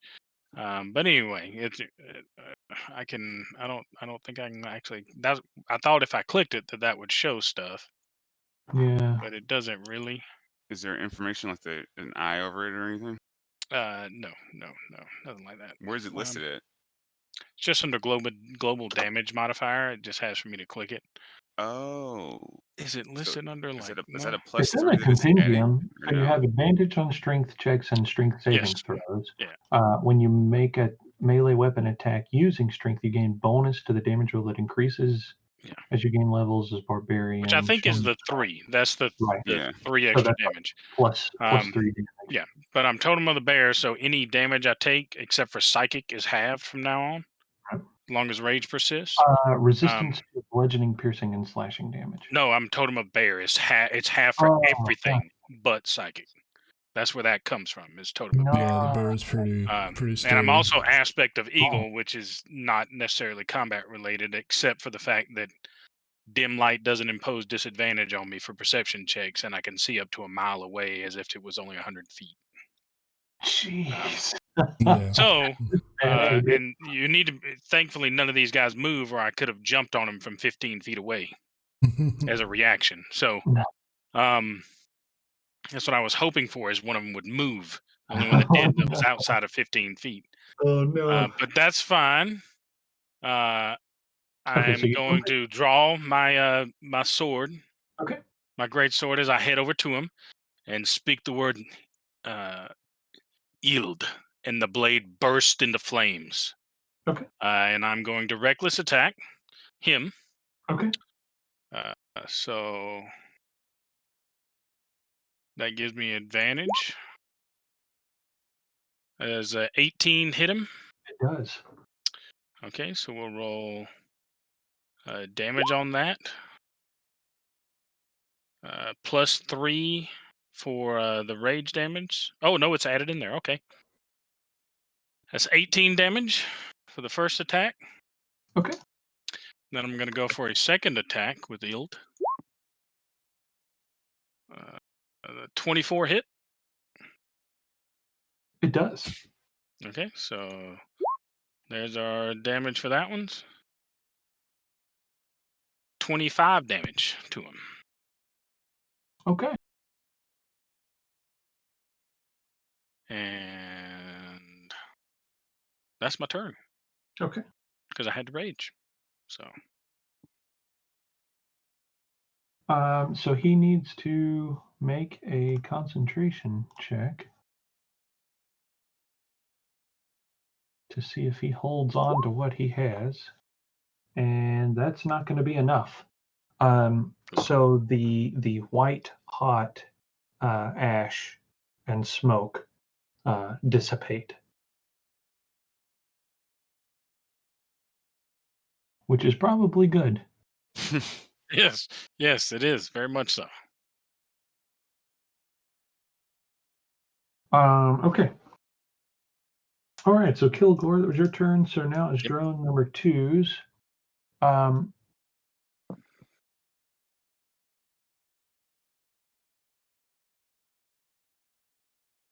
Oh, where was the human supposed to go? The human was supposed to go first. Oh, he did go first. Never mind. Yeah, he did. Around.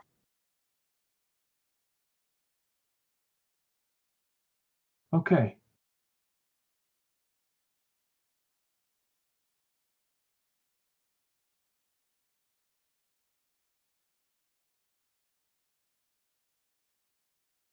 So, again, you guys, you see the drone and see his hand movements and hear his speech, and the floor beneath you begins to drop from beneath you. Anybody Every standing? person? Do what? Sorry, I was saying every person. Yeah, that's for everyone. Kane, are you Including not the within girl? melee range of him? No, he moved. He missy stepped away. Oh, okay.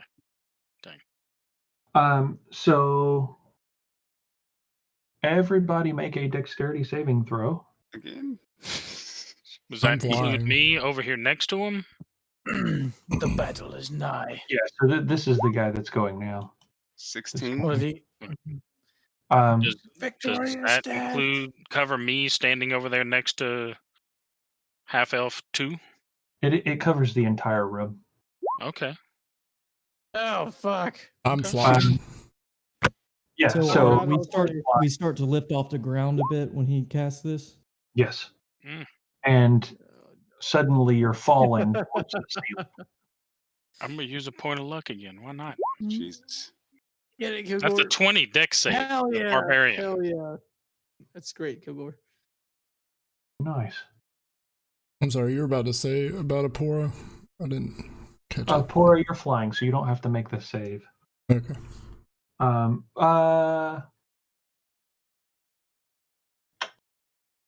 You said you were 20 feet in the air? Yeah. So you're flying to stay upward. So yeah, go ahead and make the save, but it's not to. It's to adjust your flight pattern. Okay. 11. I think it takes an action to activate my boots. Okay, so Kilgore, you make it. Victor, Herrick, Apora, and Kane, you guys do not make it. Damn, 16? So, but it's only going to be. Hang on a second. Let me see. So it's only 30 feet. I guess that's like 10 feet from me, though, right? Then we gotta, yeah. Yeah. So for you, that's only 10 feet. And we're using our custom rules here. So let me open that back up. House rules. So falling. So it's going to be 1d2, a d4, and a d6 for everybody but Apora, who is just going to take a d2. Are you rolling Question. that, or are we rolling? How do I roll a D2? Oh, before I take damage, I have a question, if that's Yes. okay. I have my winged boots. I don't see where there's an activation time for them. Could I use a reaction to activate them So don't fall? Yeah, let me look. That could Because very well be I'm possible. looking in Roll20 at the item, and I don't see where it says how long it takes to activate them. But I don't know. Use the boots to fly all at once, or each one in 1 minute for the duration. If you're flying, the duration expires. You just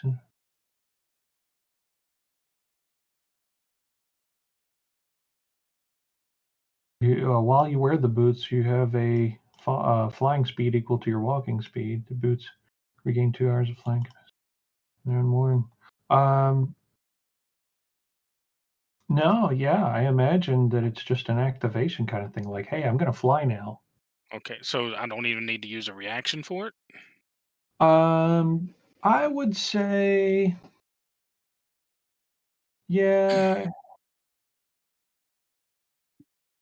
Yeah, I would say use your reaction just so as to Okay. catch yourself. Cool. I'm cool with that. Are we taking half the first roll and then the rest of them just? Yes, half the first roll and the rest of them normal. Now, Apora, you're just you saved, right? No, Kilgore No, I saved, didn't. but he's not. Yeah, I should have asked that question. so you're I not. thought about it, but I was like, oh, I'll roll first. Right. So maybe, yeah. So okay. Apora, you take 2 points. Everybody else is taking 11 points. And let me roll for them. Of course. Yeah, there you go.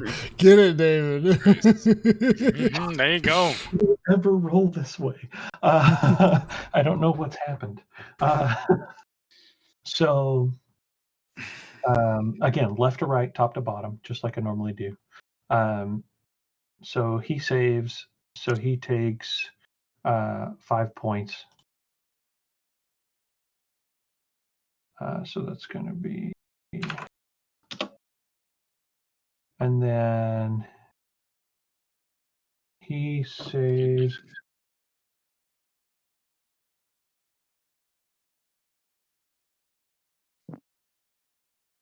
Okay. And then he saves?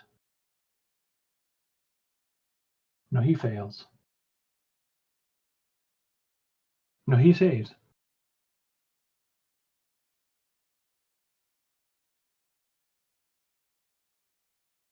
Yeah, he still saves. Wait a minute. Look at these other guys. Oh, yeah. Okay.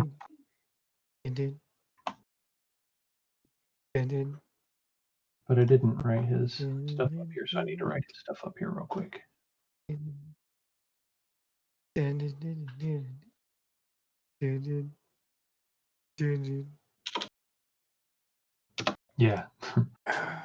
We need some background music. This one half elf man, he's done this before many times. And so he just like flips midair, does like a 3-point landing, does like a kind of deal when he lands.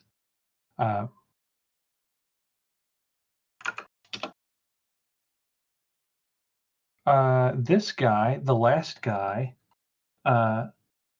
hits his head directly on the ceiling of the building, and you guys hear a loud crunching noise as his neck snaps.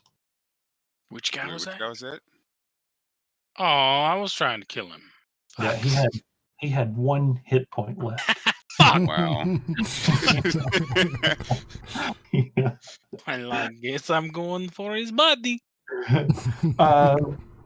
Okay, so you guys are now standing on the ceiling of this building.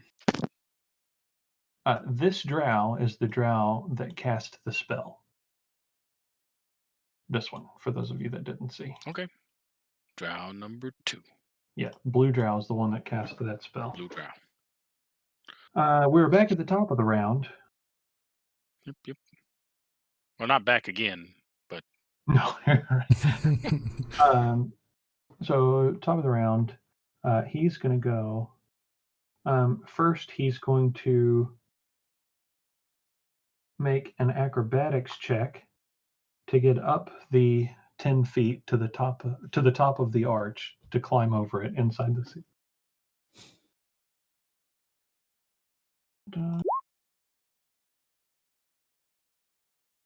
Oh yeah. So you guys see from behind the archway that is now a U-way. This guy basically like pole vaults himself and does like a half spin triple twist with a 3 rotation, lands on the other side of the archway. 10 out of 10. So that's and then half speed for that. So he lands right there. And he's like looking around, and he's got his short sword, and he's like, all right, who's he going to cut next? That's his cut turn. nobody. Bitch. Good night. The half of one who is still alive. I'm done.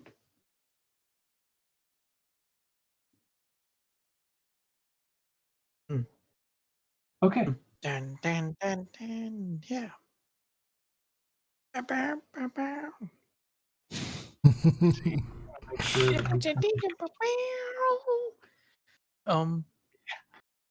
Yeah.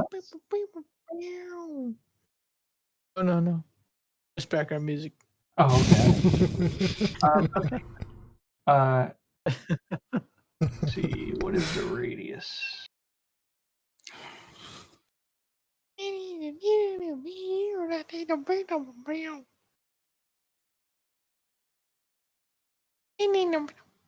Oh no. I love the word radius. I know. Just wait for it to sink in. Oh, the pain. Actually, hang on a second. Yeah.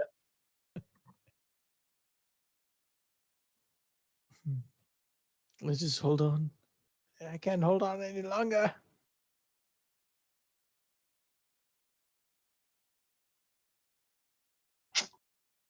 Sorry, guys. He just took into account that Kilgore's standing next to him, basically. I mean, not really. I'm 30 feet up in the air from him. You're next to him. No, I'm Still. flying. Yeah, but you're. That was just. Used my reaction to fly, so I didn't fall and hit the ground. Yeah. He fell and hit the ground, Okay. which is the ceiling.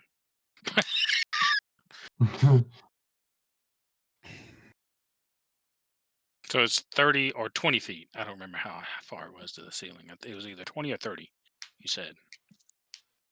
30. So, yeah, I mean.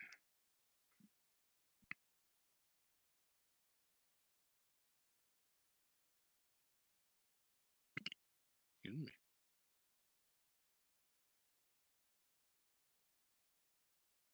So, yeah.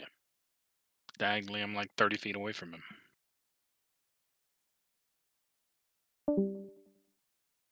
Oh. I heard it. Mav. Yeah. Whoop, he's back. There's Mav. Okay. Yeah, okay, so he's going to just be a little risky here. Let's see.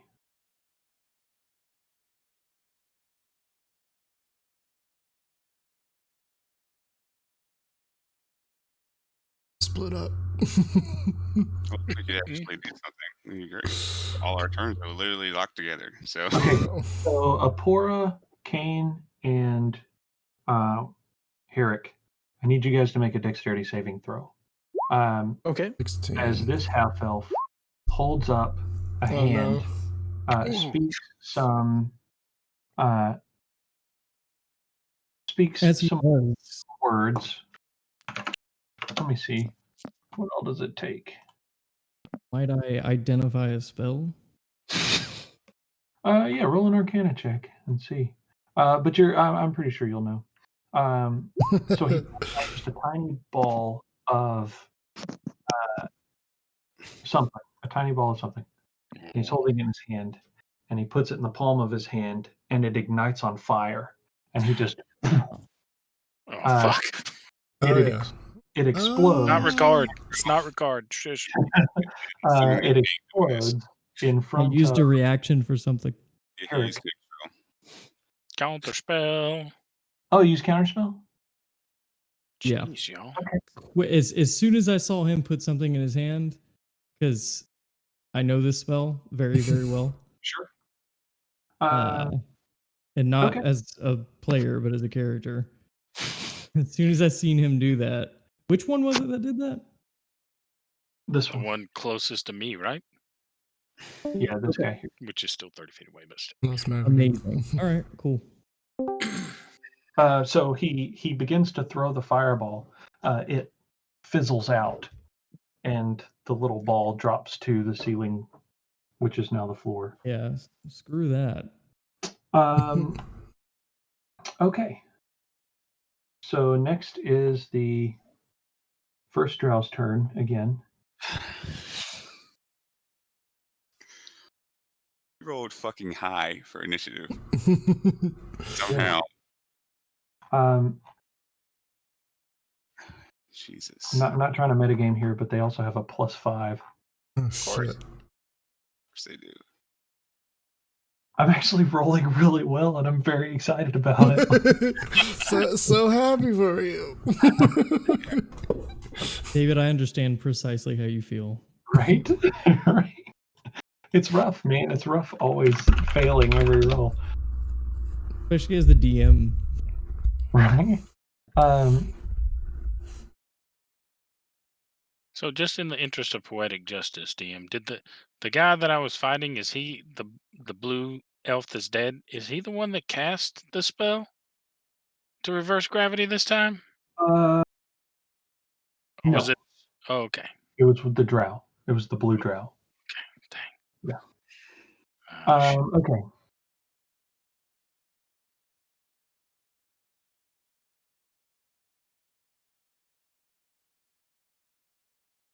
Okay. So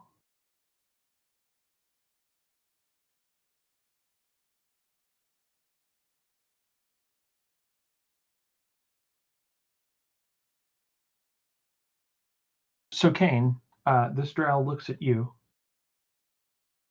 and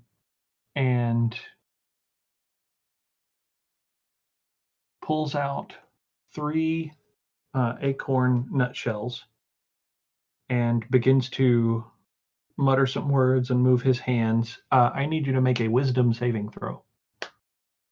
Do I happen to know what that is just based off of what he's doing? Potentially. I know there's rules for identifying a spell in Xanathar's Guide to Everything, just to help you out. What page is that on? That would be cool to know. I don't know precisely the page, but I know for a fact I've seen it in there. Look, don't tell me something and then tease me by not knowing that page number. I didn't look it up, but I just know that I've seen it before. It's okay. I'll look it up. You can I'll let you roll an Arcana check right now, and see. Okay. Yeah, I'm pretty sure like it has an Arcana check involved in it or whatever. And then Okay.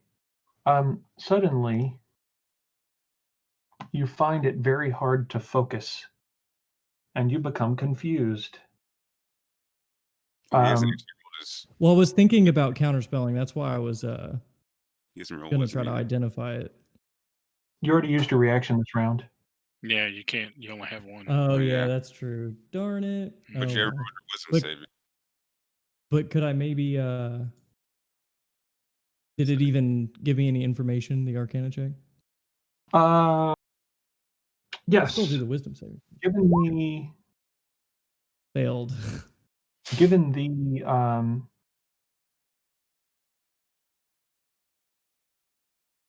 sorry, I lose my train of thought here. I was looking for that page to try and figure that out. But yeah, given his utilization of materials and the fact that you're now experiencing confusion, or beginning to experience confusion, then you know it is that confusion. Cool. Okay, so let's see. You can't take reactions and must roll a d10 at the start of each of your turns to determine your behavior. Jesus.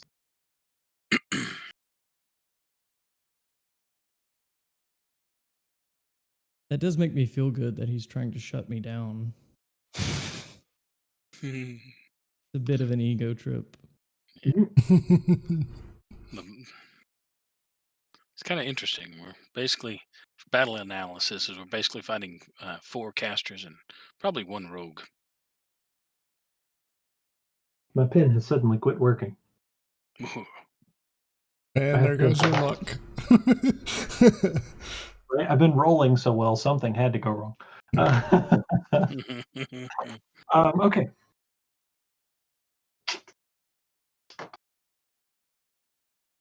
Okay, so given that, it's Apura's turn. All right, I'm gonna fly up and back towards the entrance. Okay. I don't know how far the entrance is, but So 40 feet from the archway. Okay, so I'm gonna go 30 feet. Oh, so I'm at the entrance then. Here, we'll call it there. All right, I'm gonna try to get my own corner then. Okay. Yeah. So I think I moved what, 20? And I went up 30 because I have movement speed of 50. Yeah, so saw blue drow doing spells towards Kane. So I'm gonna take off. Red drow. Oh, red drow. Throwing spells at Kane. Enough sharpshooter. Okay. I'm gonna take a few shots. All right.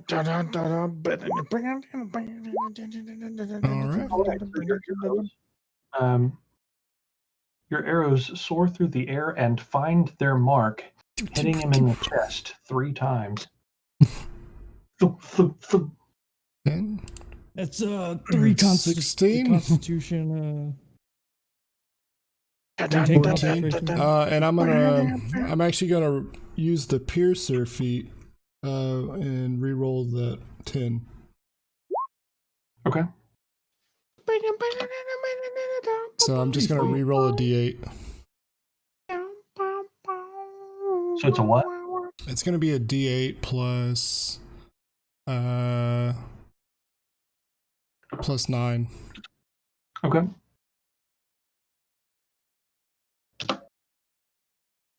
Oh, no, you're rolling the dice, right?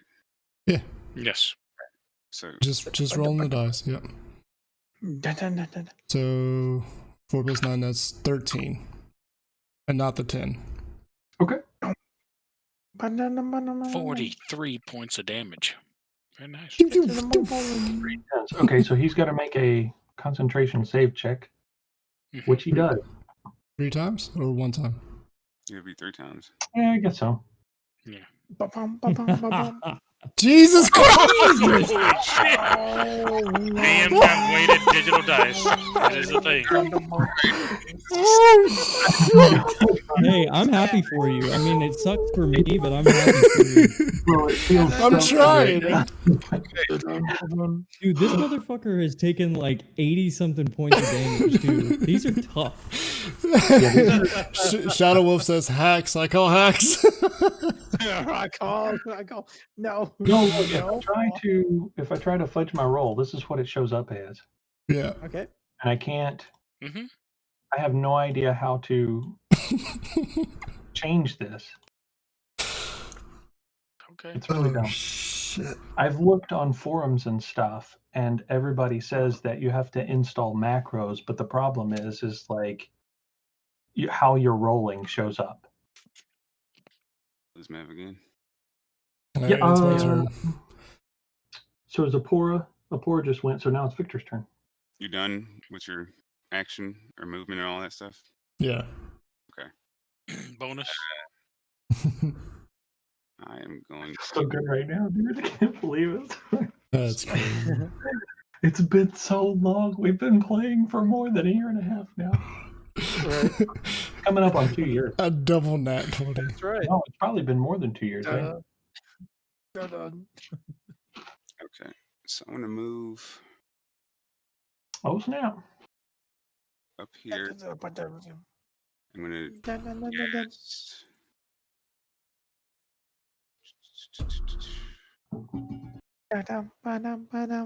It's gonna let me do it.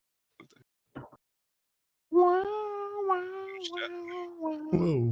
For description only. Yeah. Well, it does nothing. It's for description only.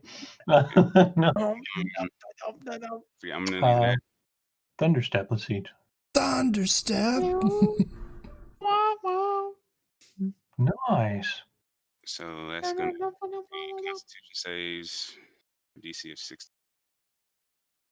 Okay, so if you're here, and where are you stepping to? 90 feet away from him. So let's see. 90 feet away from him. So you're going back outside of the building? Wait, I could. Right through Mav.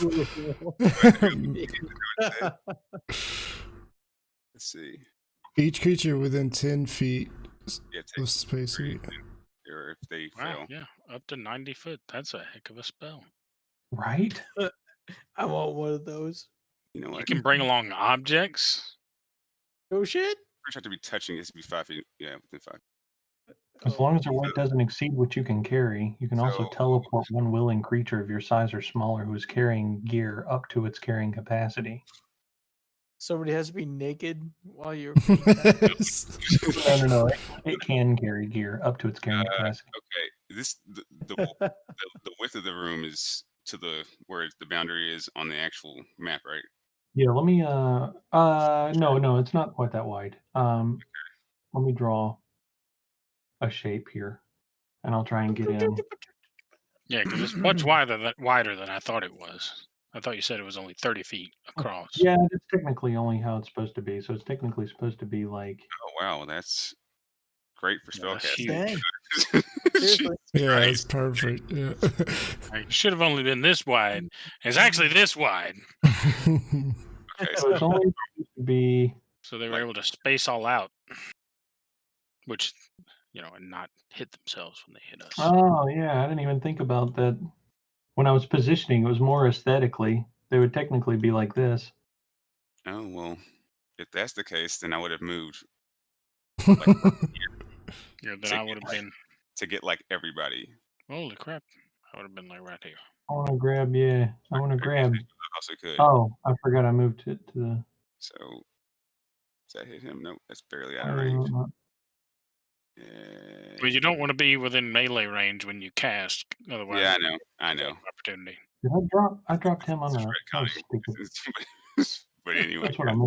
just these three. I mean, out of Basically. character. Out of character one or something. Nothing. I said nothing. Yeah, but You guys would have been moved in a little bit. okay, so I'm gonna move him. You said the room ends right where Kilgore is. Yeah, like am I against the wall? Yeah. Well, Okay. Oh, okay. Then So, I yeah. got to come in then. Yeah, you Yeah. gotta come in one. You and Same. yeah, Okay. Kane. Sorry guys, I should have drawn the outline of the room before we continued. All right, and then That's as far as the room Dig your layout, own skill. last thing about that is to know. Gargoyle's dead. So I the think. archway is like I know, but how? what, 10 foot, 15 feet of space right there. That's the archway. Okay, that's okay. So Cool. the archway is supposed to be Oh, closer oh in. my together, gosh. too. I would have never been in this room. All right. So I'm going to Yeah, I would never walked into this. shit. Honestly, Really not a good no way. Why not? We got My the character shit. would just be so antsy. Yeah, no way. I would never. do this. It's okay. It's tall. That's yeah, that's a bit closer to what it should have been. So I'm gonna be in this back corner, and then I'm going to He burn lost 2 sorcery concentration. points to quicken a Eldritch Blast. And you're moving from this space, right? So each of the two of these guys have to make Constitution saves. Well, it should be the 3 of them. Yeah, because it's 10-foot range. 10 feet. Oh yeah, okay, that reaches that too. Cool. Let's see. Yep. Here we go. Oh, fail. Success. Okay. One Any, fail. did any of them, One other fail. than that 4, fail? No, just the 1/4. Goddamn. Okay, I take half. 3d on that. Freaking David over here. Oh, I'm so happy about One it. day. All right, hang on a Mega second. roll. So it's All right. 3d10. So You rolled 8 the damage 3d10. for the other 2, and then 16 for the one guy. Okay. Mega Still roll. standing? DM plus. Give me 1 second. Let's see. Happy New Year's, everybody. Happy New Year's. 2021, January. Yes. The one. Actually, it's 2, isn't it? I don't know. Now it's the second. Yes, it's the second. Yeah. Correct. But yeah. Eastern Standard Time for all those. Hey, David, are they all still standing? They are. Of course they are. All right. So the one I did the most damage to is the one right here, the second one. Yes. And But then the one guy that's to the left of them looks terrible. Oh, by the way, Constitution one save. 1 second. Give me 1 second. I have to make not Constitution save. I have to make concentration saves. Okay, so Fuck's again, sake. left to right, top to bottom. So, Kane, you remain confused. However, I need everybody to make another dexterity saving throw. Serious. As the Except for me. except for you, yeah, right. And Why is it? Oh, As the gravity change goes away and Okay. everything returns to normal. So everybody drops back to the ground again. I'm flying too, right? Okay, if Yeah. this happened during the thing, could I have teleported to the ground if I realized this is happening? Like, that just seems like really poor timing. So essentially, what would have Uh, happened is you would have teleported, and in the midst of your teleportation, the reverse would have dropped. Such So you like pop in, sucks. and it's like one of those Wile E. Coyote moments, like, oh, Yeah. oh, I know. That's 6. So I don't have to make one? no, because at this point you would be expecting, given that you're flying and it's happened once already. Okay.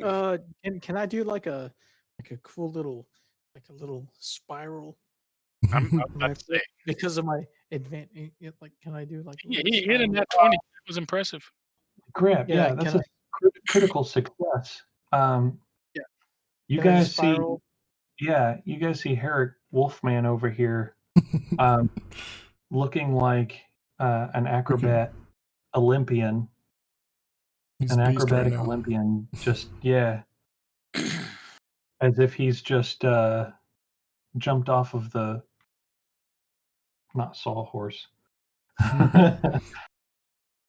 whatever, doing some kind of crazy. And I'll even reduce your damage a little more because of that. So now howl at the end of it too, just like really loud. Yeah, just like Okay, so let me make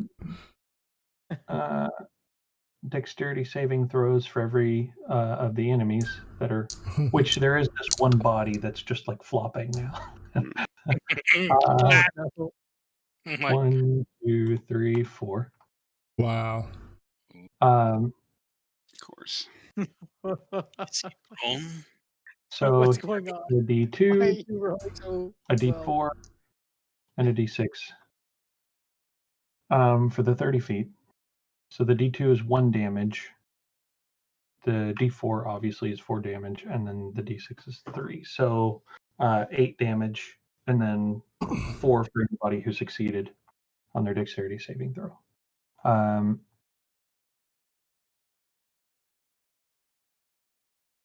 Which Anybody need to make concentration checks on any spells they have going? I don't have any spells going.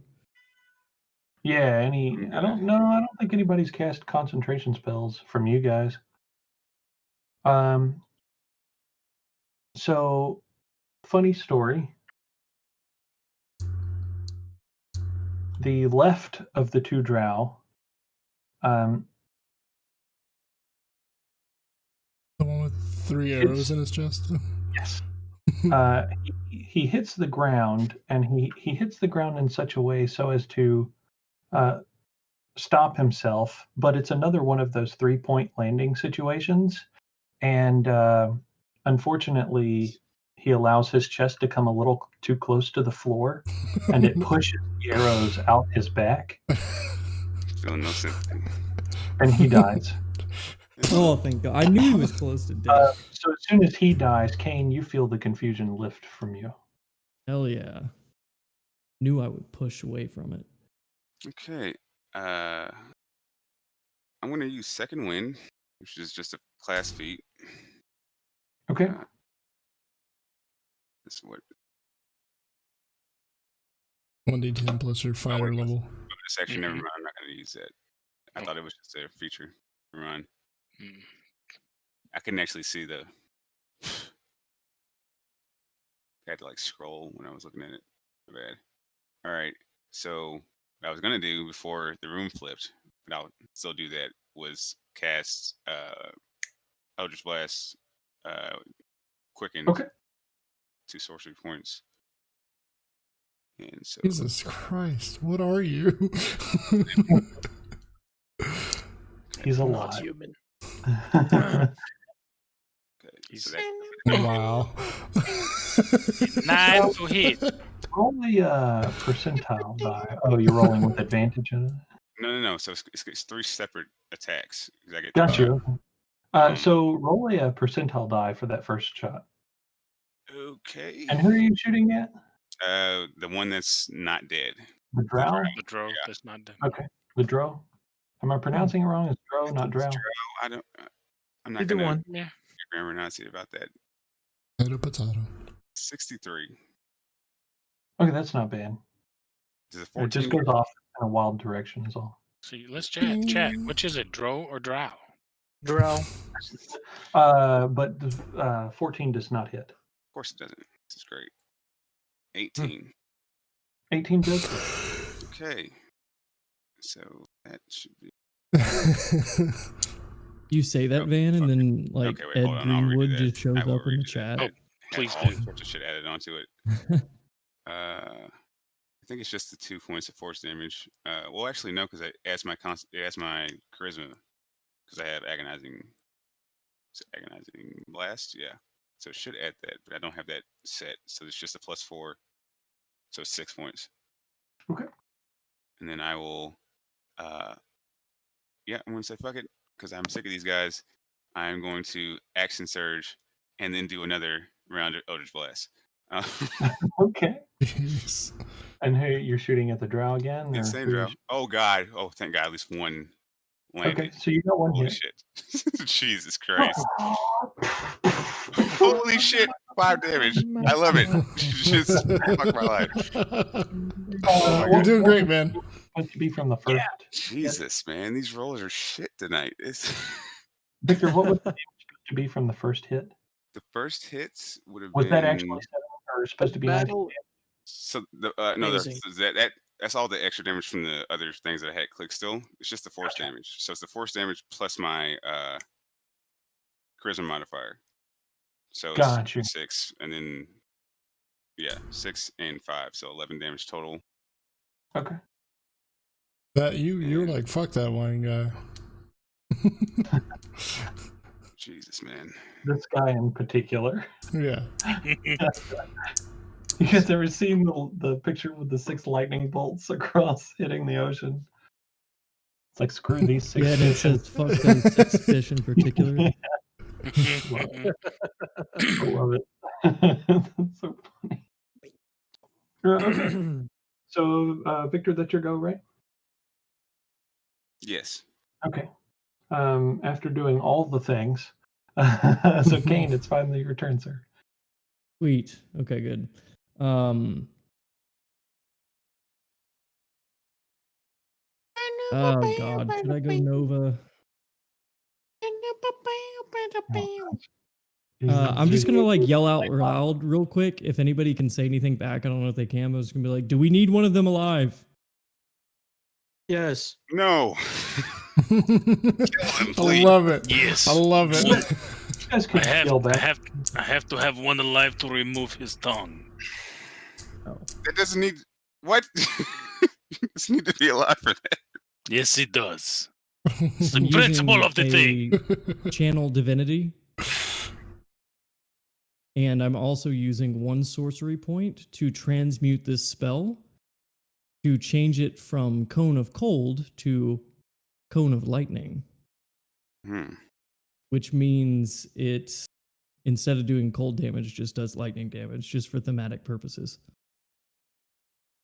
And because I'm using a channel divinity, this one also does maximum damage for those who fail the save.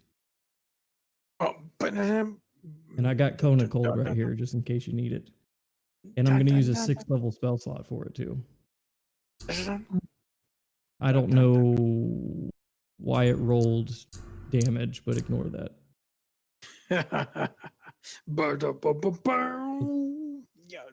Okay. Who are you shooting it at? Well, it's a cone. So what I was going to do is I was going to move over to where where I wouldn't catch Kilgore in it. Oh, thank you Just very much. center it. And then just Cone of Lightning. It's out to 60 feet. Oh, yeah. Nice. And so it does 8d8, except I increased it to a 6th level spell slot.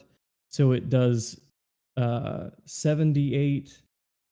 But the actual damage on it, since I channeled Divinity, is 9d8. 9 times 8? Yeah, it does 72 damage for those who fail their Constitution saving throw, actually. Hmm.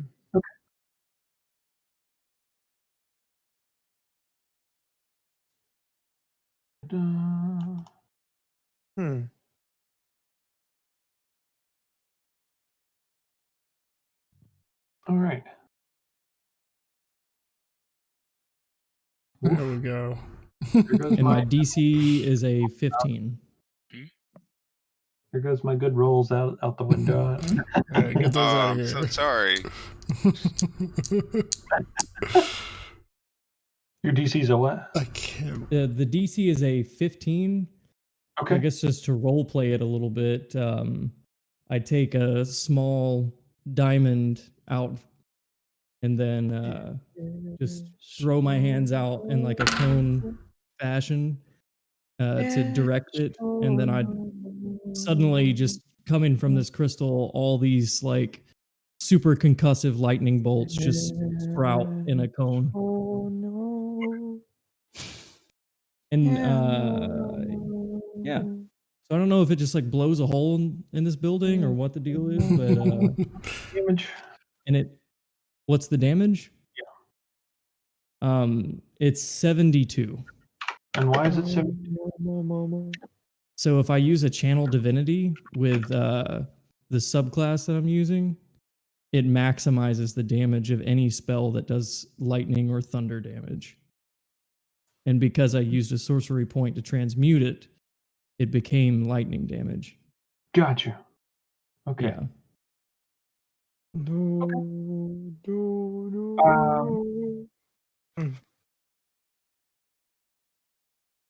Channel Divinity, a bonus action? It's just a feature. Of the I think it's just something you just apply to a spell. Gotcha. Okay. Yes. It's- Battle And cry. I think that's the last one for the day. So Or die. Okay, so the guy in the center succeeds the save, but the two guys on the end do not, which means 32. they That both means you go have down. to. Do you have to roll damage for the guy in the middle now? It's 36. It's Yeah. just half as much damage. Okay. So it does max damage regardless. It's just if you save, it takes half, right? Yeah. Not only max if you damage. fail. Right. Okay. Cool. That's nice. That's why that feature is so cool, because it's like, yeah, it just maximizes all the damage die. Mm-hmm. And that's why I used a 6th level spell slot for it too, is because I mean, that's like my Nova. Yeah. All right. Okay, man, finish this fucker off. Hell yeah. Hell yeah. I threw a rock at this guy. Oh, Jesus. 1d4. He just collapses and Oh, dies. oh no. I was trying to save him. Swords. Multiple times. I do have a rope. All right, so Herrick, it is your turn. Okay. I do have a rope. I'm not kidding. Okay. There we go. And 1 second. Don't. Is that double dash worthy, or do I have No. some kind Yeah, of? you have 30. You have 30 foot of movement that? at least. I'm pretty sure. I got 35 actually. Okay, yeah, so you can make it to him, no problem. Okay. I do have a rope, and I will be grappling this individual, and I will be tying him up. Oh goodness. It's gonna be All right, so interesting. you're gonna make the grapple check first. Okay. What do I have to do? Strength? Yeah, Let me Kijin's see. ring would come in handy right now. All right.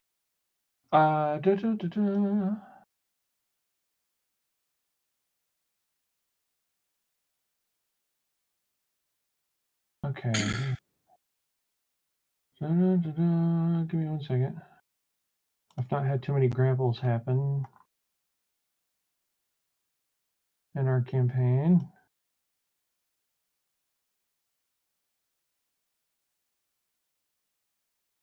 All right, so you're going to succeed. So it's going to be an athletics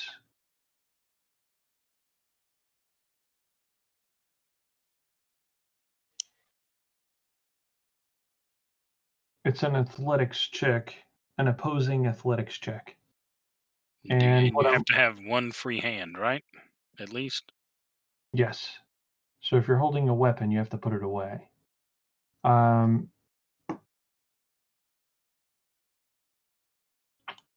So that would mean you'd have to drop your weapons in order to grapple him. So he can either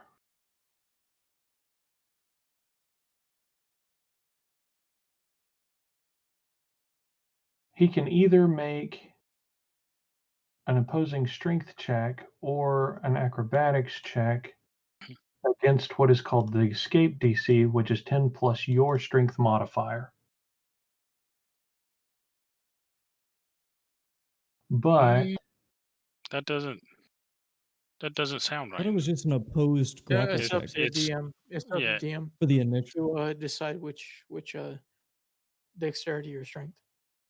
Well, no, but it should be your athletics check versus either his athletics or acrobatics, whichever the DM Yeah, I chooses. think it's, But it dexterity. should be it's just called like an opposed. it should be an athletics check for you, not a DC, right? That's I only think the DC comes later. yeah, this might be specific to Mm-hmm. How I'm coming at this- him, right? right. that's straight off of Yeah. roll 20.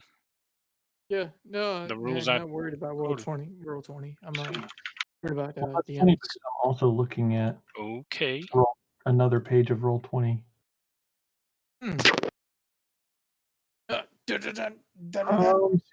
Coming out of the field. That took him out.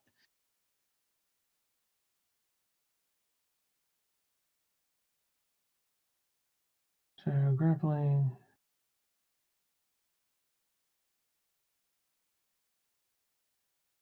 I'm worried about what the DM decides too, but I'm also up for offering up rules information for him to decide from if it helps. I. No need to be rude. No need to be rude. Mm-hmm. So what portion of roll 20 are you looking at? Because I looked at the conditions and it's not in there. I looked at the feats and it doesn't say. Combat section is kind of weird. Like when you tap into the actual compendium in roll 20, like in the game, Right. it doesn't bring it up. But like I'm looking at it on roll 20's actual site, and it's let's see. I just threw up a link to the combat page, Right. and then actually cut it and paste the grappling stuff. But that's just to save you time. That's all. Sure.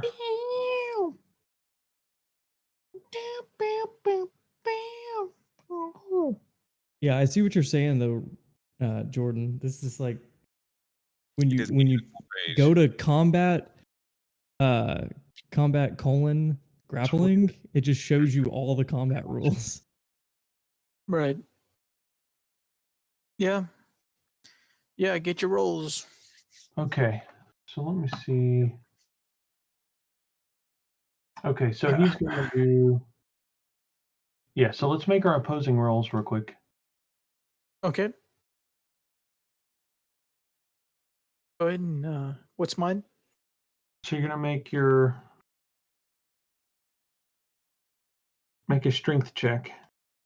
Okay. It's athletics specifically. Athletics, going ahead. Bam. Nice. Okay. Ugh. Yeah, there go my good rolls are gone, guys. Okay, so he's grappled. There you go. So then is a pin. In order to tie him up, you're going to have to pin him. Okay. And that is another roll. Okay. What do I have to roll? Grappled. Let's see. So that should be under conditions. No, it may not be.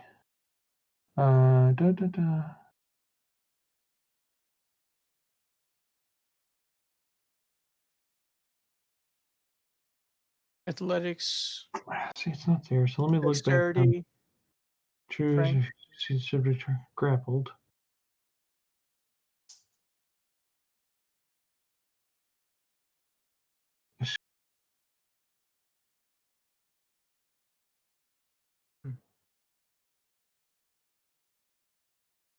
performance if you want to.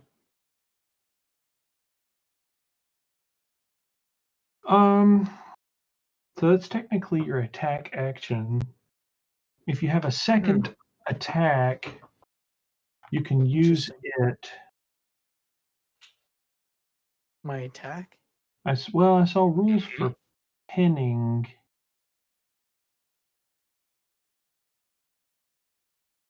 I'm trying to figure out where I saw that at because I was just reading over a couple other things. Okay, you can use your action to try to pin a creature you grappled. To do so, make another grapple check. If you succeed, you and the creature are both restrained until the grapple ends.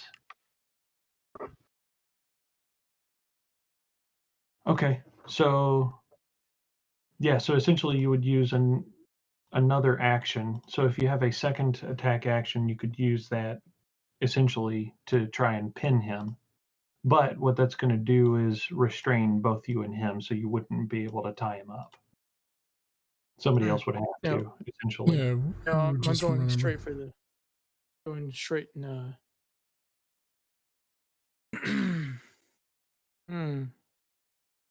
another attack action you meant? What do you mean by that?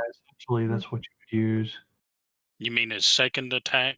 Like if you had a So like would I just attack doubly with my weapon that I have drawn, or Well, essentially you'd have to have a free hand. So if you're trying to pin him, you can make another grapple check, essentially. So it would be I do. another opposing strength check. I do. I guess. Yes, that's perfect. Okay. I do.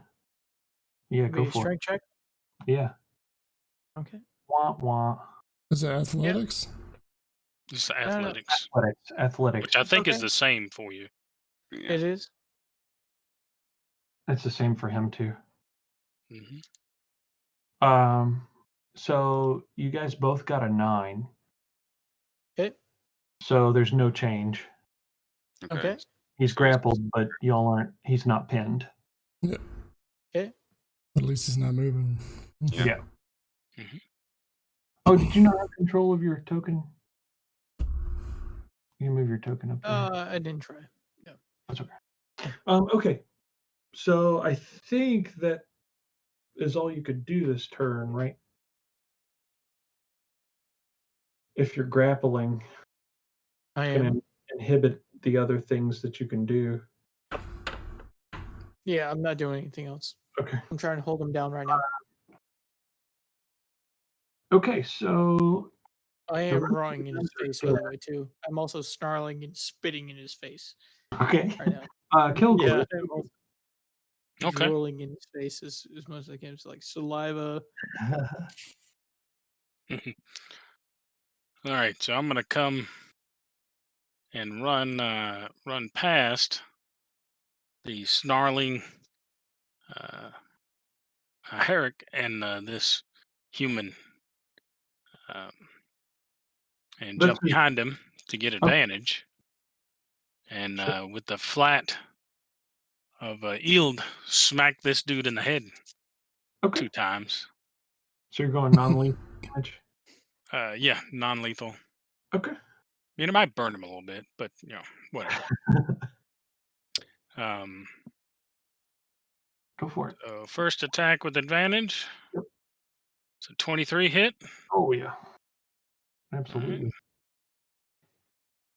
Go to sleep, go to sleep, go to sleep. So that'll be 18 damage. Yelling, "Go to sleep!" And then just yelling, "You're going to sit down so I can cut your tongue out later." And smack him a second time. Okay. With advantage. Gotcha. So 23 hit, I assume, same number, so. And then 21 damage. Okay.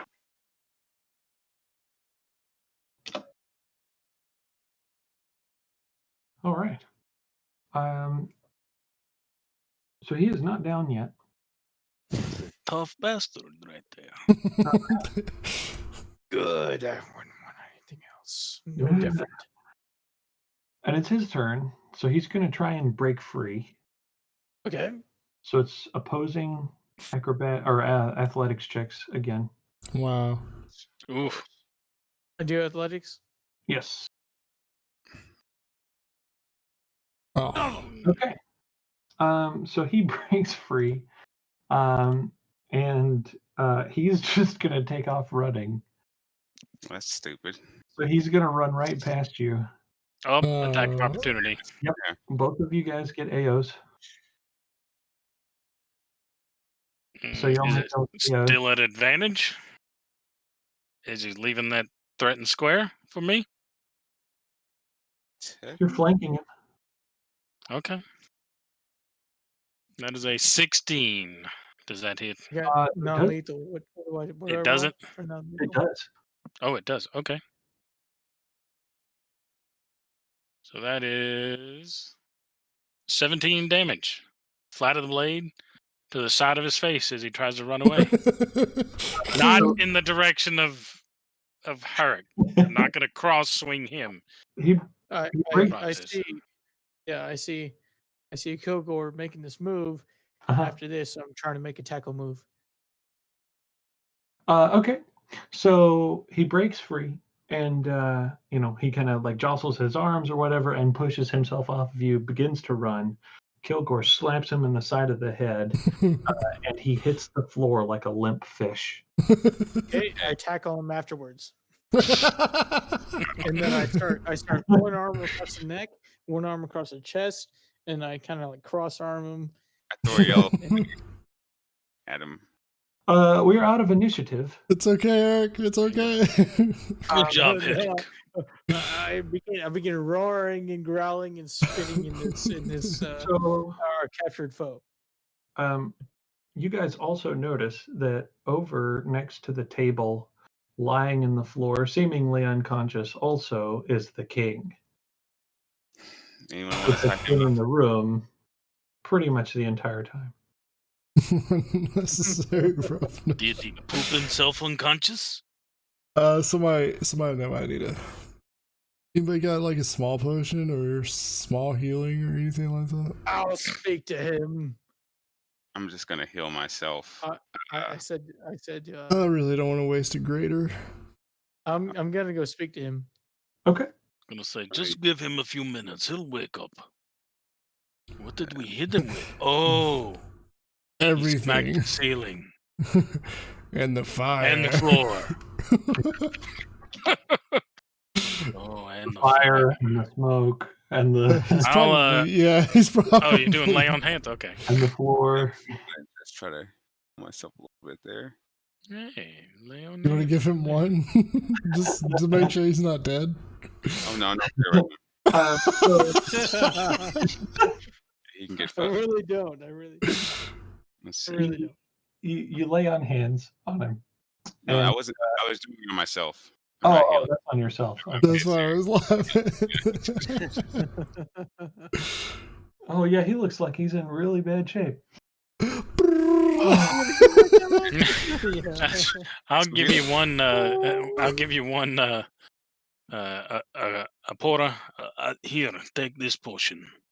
Give it to him. It's not a greater one, is it? No, it's normal. Okay. Is he breathing? I mean, does he even need it? He's alive. I mean, Um, make sure he's not dead first, please. I'll Don't check for a waste- pulse. He's still pulse. There's still a pulse. Don't waste the potion. Here. I check his carotid artery. Oh, Jesus. With that dagger. Oh, he's dead. Is he bleeding? Well, he's alive, but there's blood spurting everywhere. Dig the end of the dagger deeper. Plug the hole.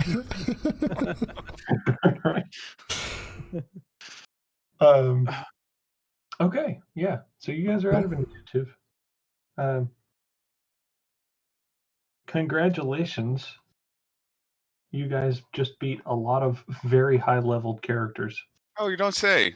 Can we take a short rest, roll hit dice, and all that good stuff? I'm gonna loot their I mean, bodies. I was unfortunately down to 95 hit points. It was horrible. Wow. How Down to what? Bodies. 95. Oh, I was It was. like, I took 50 goodness. points of damage. It was rough. I'm down to a fucking 56 or some bullshit. I got down to It 20, only took like 20. 21. 21. You're Hey, down to 21? Hey, I got down to 21. Yeah. Oh yeah, me and you were the 91 fucking right now. captain. What's up, man? Hey, Wiz. So I actually, because my connection is sucky, I really don't know how much damage I've taken. Seriously, yeah, the whole fight. I'm still at Um, 100%. What's your max HP? Oh, 5d12. 75. Oh shit. 75? Yeah, Oh, 25. so 75. Let's see. I think you barely. You had like 4 hit points, bro. Nice. Damn. Oh, damn. Yeah, I Like, know the shit. connection. Yeah, I see, got because the connection was 21. So that connection was so bad. you Yeah, kept 5 dropping out, yeah. Jesus Christ. 4, You get 5.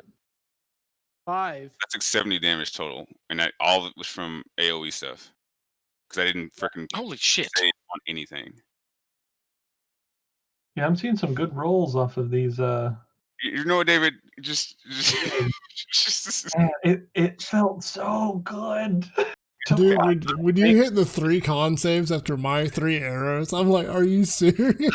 Yeah. Those were some wild rolls. Didn't you roll like 2 20s back? Like Yeah. back? Anybody want to help me search the bodies real fast? I'm gonna Yes. that- I was I'm- going to start searching. Okay. Is anyone good at searching things? I'll give you guidance if you have. No. Slightly. I'm going to hold one of the dead half elves up by the leg and just start shaking them. I'm gonna one of myself. Do you want to assist me? Anyone? Actually, I'm gonna- them being this powerful, there's no way they unless they just came naked. Don't forget about the amulets. Generally, when they come, they're naked, so it's. Oh yeah, definitely the amulets. I mean, When they came to this place, I always keep my boots on. I don't know what you're talking about. Not naked.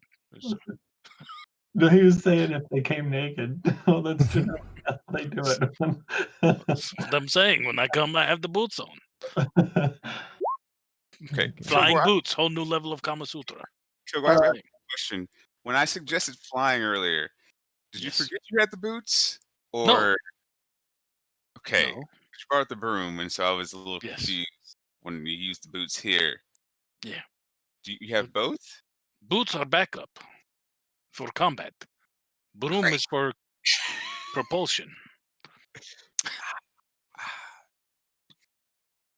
Yeah, for travel. You know, Okay. ride Do the you broom. guys want me to send you a list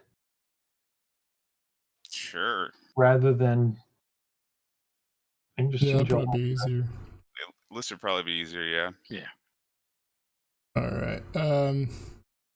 So Shadow Wolf was saying Canis seems to be making living jerky with lightning. Yeah.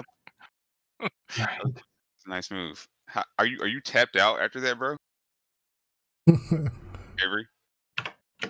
what do you mean on spells? Well, I don't know. I'm trying to figure out. Like you're a paladin. No. That was no. Tapped out? No, I'm like that. I used like 10% of what I have. Oh, okay. The only thing, like this is the point of my characters. He doesn't have consistent DPS per round, but he's just burst damage. So if I use every spell slot I possibly have, then it's shit ton of damage. But of course, he's not a very good melee fighter, nor is he doesn't have like a consistent. Once he's used up, if that makes sense. If I had realized what I was doing, I would have just gotten in melee range and just hacked at him, because I'm like, oh, clearly some of them had to have some close combat capabilities, but they all just said, "Fuck it, we're gonna do AOE spells the entire time." I'm like, wow. That's smart. It was smart. I had my AC like ready for this shit. I'm like, yes, this should work. Nope. I think it was definitely a challenging fight, even though we didn't almost die. I mean, some of us almost went down, but you know, it wasn't like a deadly. It wasn't like super deadly or anything, but it was still a fun, good challenge. It wasn't too easy, nor was it like too difficult. Okay. So that was cool. Oh, good. I'm glad. So I'm gonna take a short rest. Me too. I'll get back my channel divinities. Just for the record. I'll get back my arcane arrow. But unfortunately, I don't get back any spell slots, so I don't really want to fight a dragon today. Yeah. For the next 8 hours. And now the dragon attacks its village. Okay. I'm back. So the dragon comes back. You guys go outside. The dragon is sitting in the courtyard. Just gonna stay inside here. I draw my short sword. Seem to be quite formidable. It's like, can we have a nap first? I fought that entire fight looking like the captain. It's like that scene in Daredevil when Wilson Fisk tells him he would have loved to have fought him in his prime, yet proceeds to continue kicking his ass. Sure. Yeah. Then you just burned all. Wait, how fucked up did you get, bro? Me?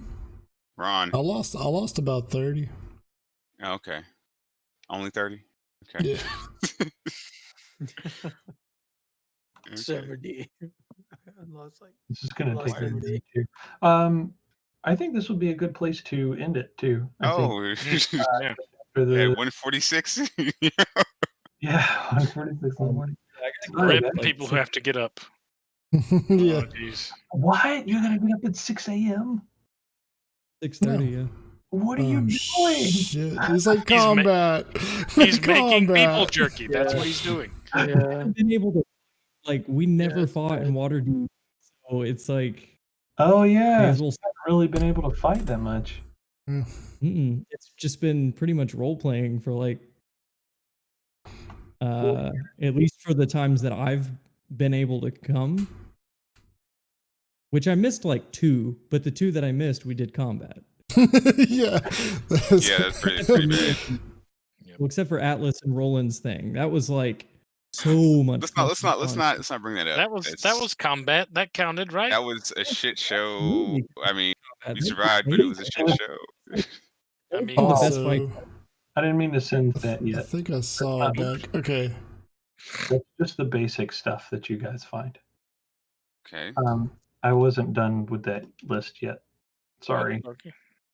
I was gonna say you can just send it Yeah, I'll between continue now and to next time. type. Then whenever there's downtime, Shadow asks, is Kane's deity a dragon or something because of the name Tempest? Spoilers. Battle cry or die. Coming at you live. Tempest is a cleric domain. Oh, you're a And freaking cleric? Yeah. Oh, yeah, you Yeah. are. Yeah, you have 2 in do cleric. with like storms and things like that. Although there might be something I don't know about the word tempest as it relates to dragons.